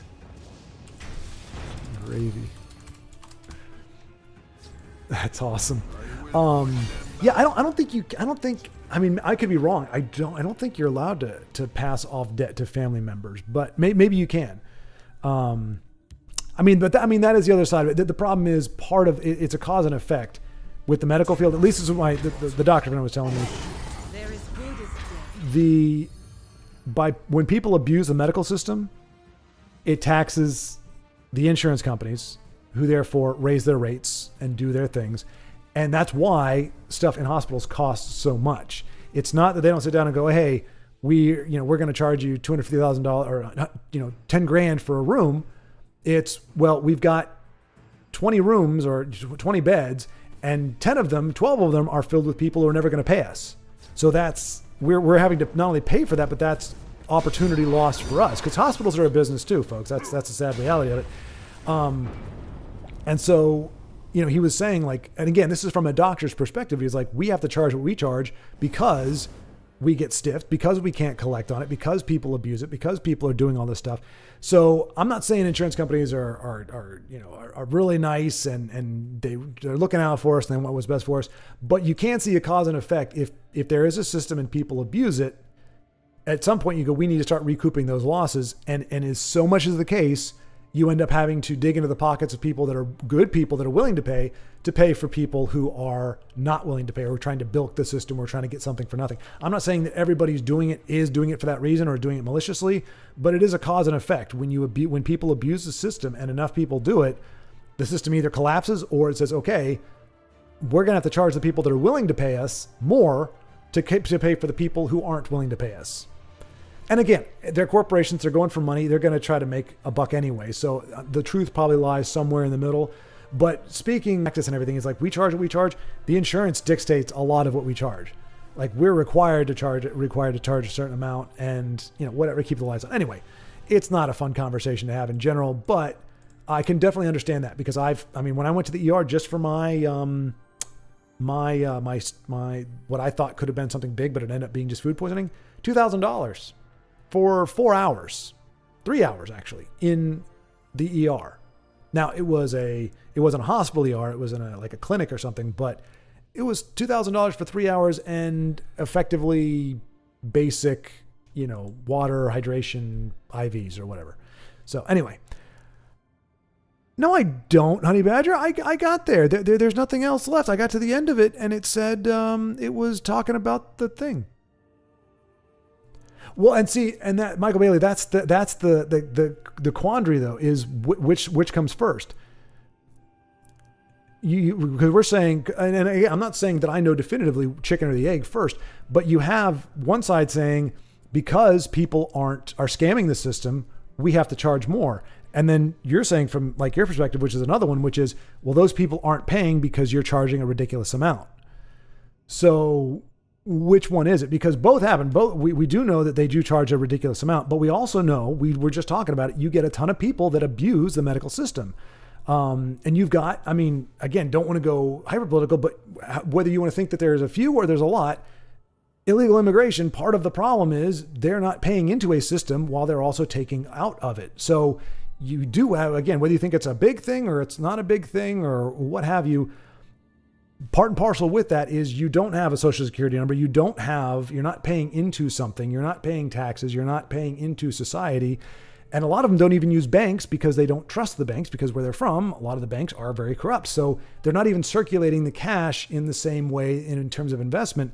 So again, we're talking big picture stuff, but like I said, I don't think it's a definitive one way or the other. It could be a little bit of both. Maybe insurance started raising the rates a little bit, or maybe they started charging a little bit more for it, and people are going, hey, I can't afford this. And so they start bailing, and then that leads to the snowball. Or it could have been, hey, these are technically affordable, but people are going, I'm not paying that. And it's like, okay, are you going to take them to court? Well, no, that's court costs, that's time costs. It's really hard for the medical profession, as I understand it, like ERs and hospitals, to sue for or go for money, like to garnish wages and all that. I don't even know if that's possible. So so you see both sides. You see corporate greed and everything, but you also see human irresponsibility and just going, we want what we want it for free, or we want it for what we're going to pay. And like, I'll pay $5,000 for a brand new TV, but I'm not paying for the medical stuff. That's stupid. I don't need that. Like, if I don't have to pay for it, I'm not going to pay for it. You see where people's priorities are. A lot of times what people buy, it's like, I want to pay bottom dollar for the food that I eat, for what I put on my body. I want to get the cheapest piece of garbage, whatever, 99 cents for a giant hamburger, but I'm going to splurge on, whatever. Just anything that's excessive. Like I said, a bigger TV, whatever. I'm not saying you can't buy what they want to buy, but people's priorities a lot of times are not in the right place. Yes, thank you, Honey Badger. Yes, I got to the end of the stream. It got there. So as far as I can tell, the last comment was roughly about healthcare. So thank you. Thank you for the congratulations. Honey Badger, yeah, here we go. Someone who works in the ER. The issue we see is that people abuse Medicaid because it doesn't cost them anything. There's a patient we had over the winter who had 150 plus ER visits between us. That's the kind of thing. And a couple other hospitals in another town in 4 months. He averaged over a visit a day, and the issue wasn't that he was sick with some malady that can't be cured. He's a drunk. He essentially uses a hotel. Right, exactly. Michael Bailey, I mostly just think the U.S. kind of needs to change healthcare model altogether. A bunch of other places in the world have way better healthcare with far less money. I don't know about, I can't say definitively far less money. I will say, like I know there are some people, like there was his name's Graham Cook, but I mean you wouldn't know who he is, but he actually ended up in the States because his wife needed a medical procedure that in the UK the doctor said there's like a less than a 30% chance of success, so she can't get the treatment. That's national health care. You say, hey, we need to go with the most likely things, that what the money can go for, whatever. You get to determine whether or not you're going to go for procedure. It doesn't have a high enough chance of success, or you're too old, or whatever the case is. You don't get what you need. So they came to the States just for her to get that elective surgery, and it ended up being successful. She ended up, now their marriage didn't work out, but that was the whole reason why they ended up in the States to begin with, and he ended up staying here.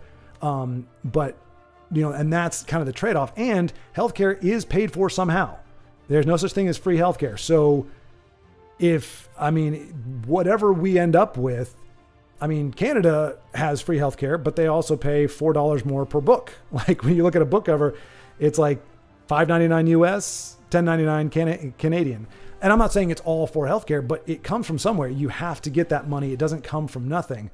So even though you could go cheaper than corporate healthcare, and I'm not saying I'm not a champion for corporate healthcare. Like I said, I had to pay $2,000 out of my pocket for 3 hours in the ER. I'm not saying the system doesn't need to be worked.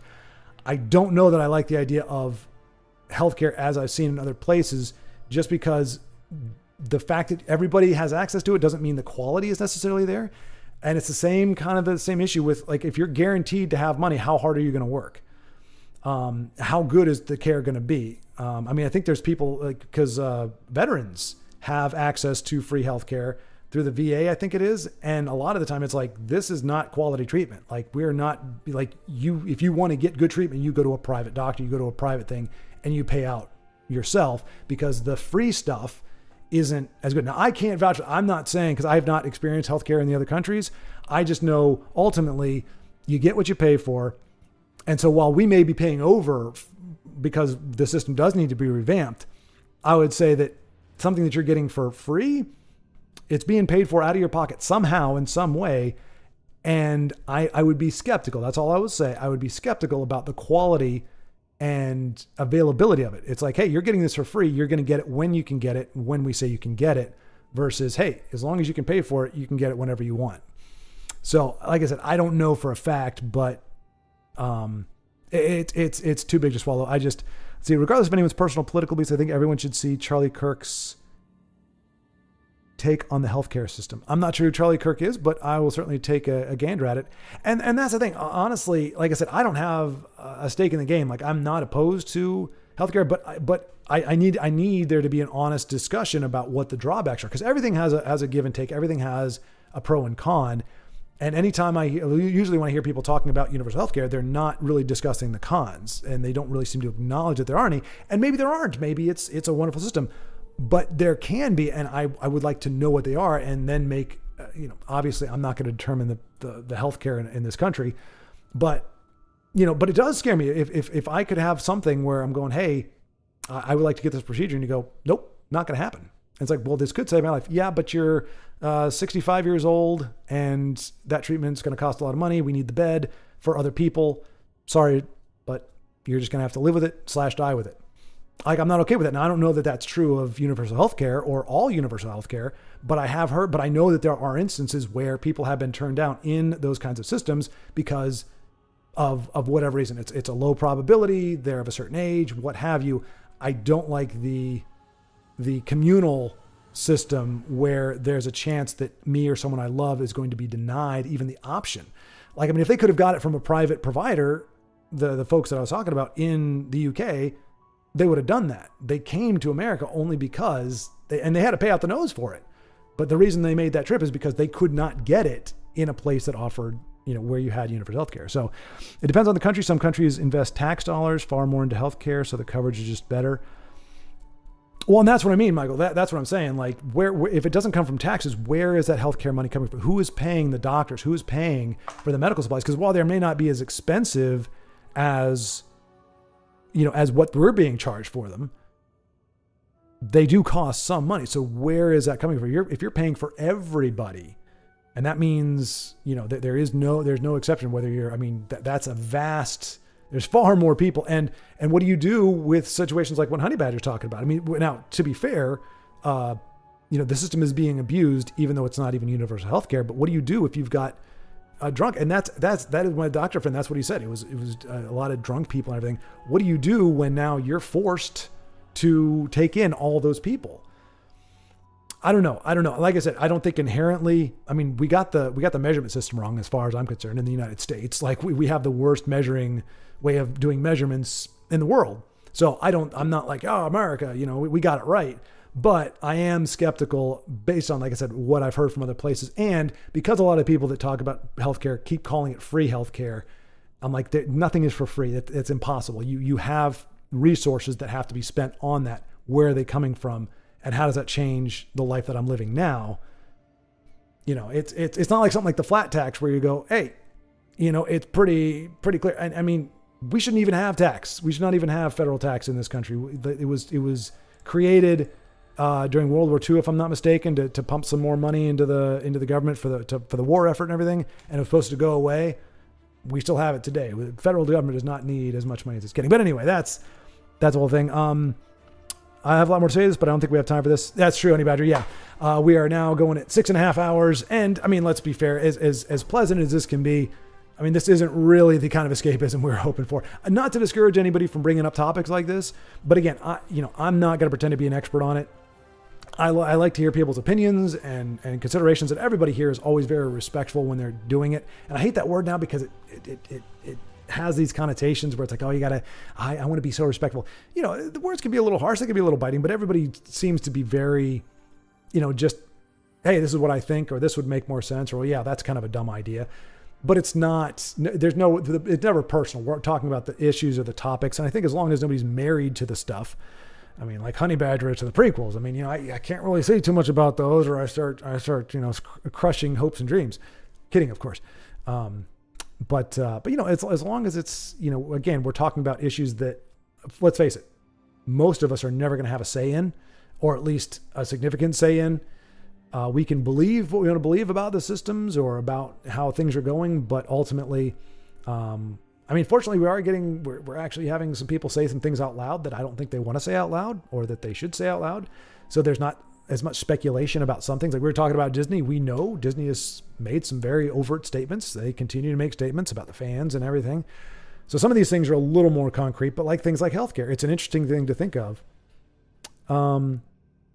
World War I, just had to get that final jab in. I did, Honey Badger. And with that, I'm afraid we'll have to close before any more responses can happen. So thank you all so much. Michael and Honey Badger, thank you for sticking with me to the very end. Appreciate the conversational jogging of it and all. I thank you for the other 6 folks, looks like, who are watching right now. And to all the folks who watched during the time, it has been a great pleasure once again to spend this evening with you. Shout out once again to Vincenzo's dog, Scrap. R.I.P. little fellow. And I will see you all next Friday. Watch for the announcement on Thursday when I put it up there. Might do live at 5 at 4, but that doesn't really work. Well, here we go. It's 5 o'clock somewhere. So it's still live at 5, but it might, for my time, it might be actually 4 o'clock, which means 3 o'clock. No, 3 o'clock my time, 4 o'clock, 5 o'clock. Anyway, you'll see it post, and we'll go it from there. So anyway, y'all take care. See you next time.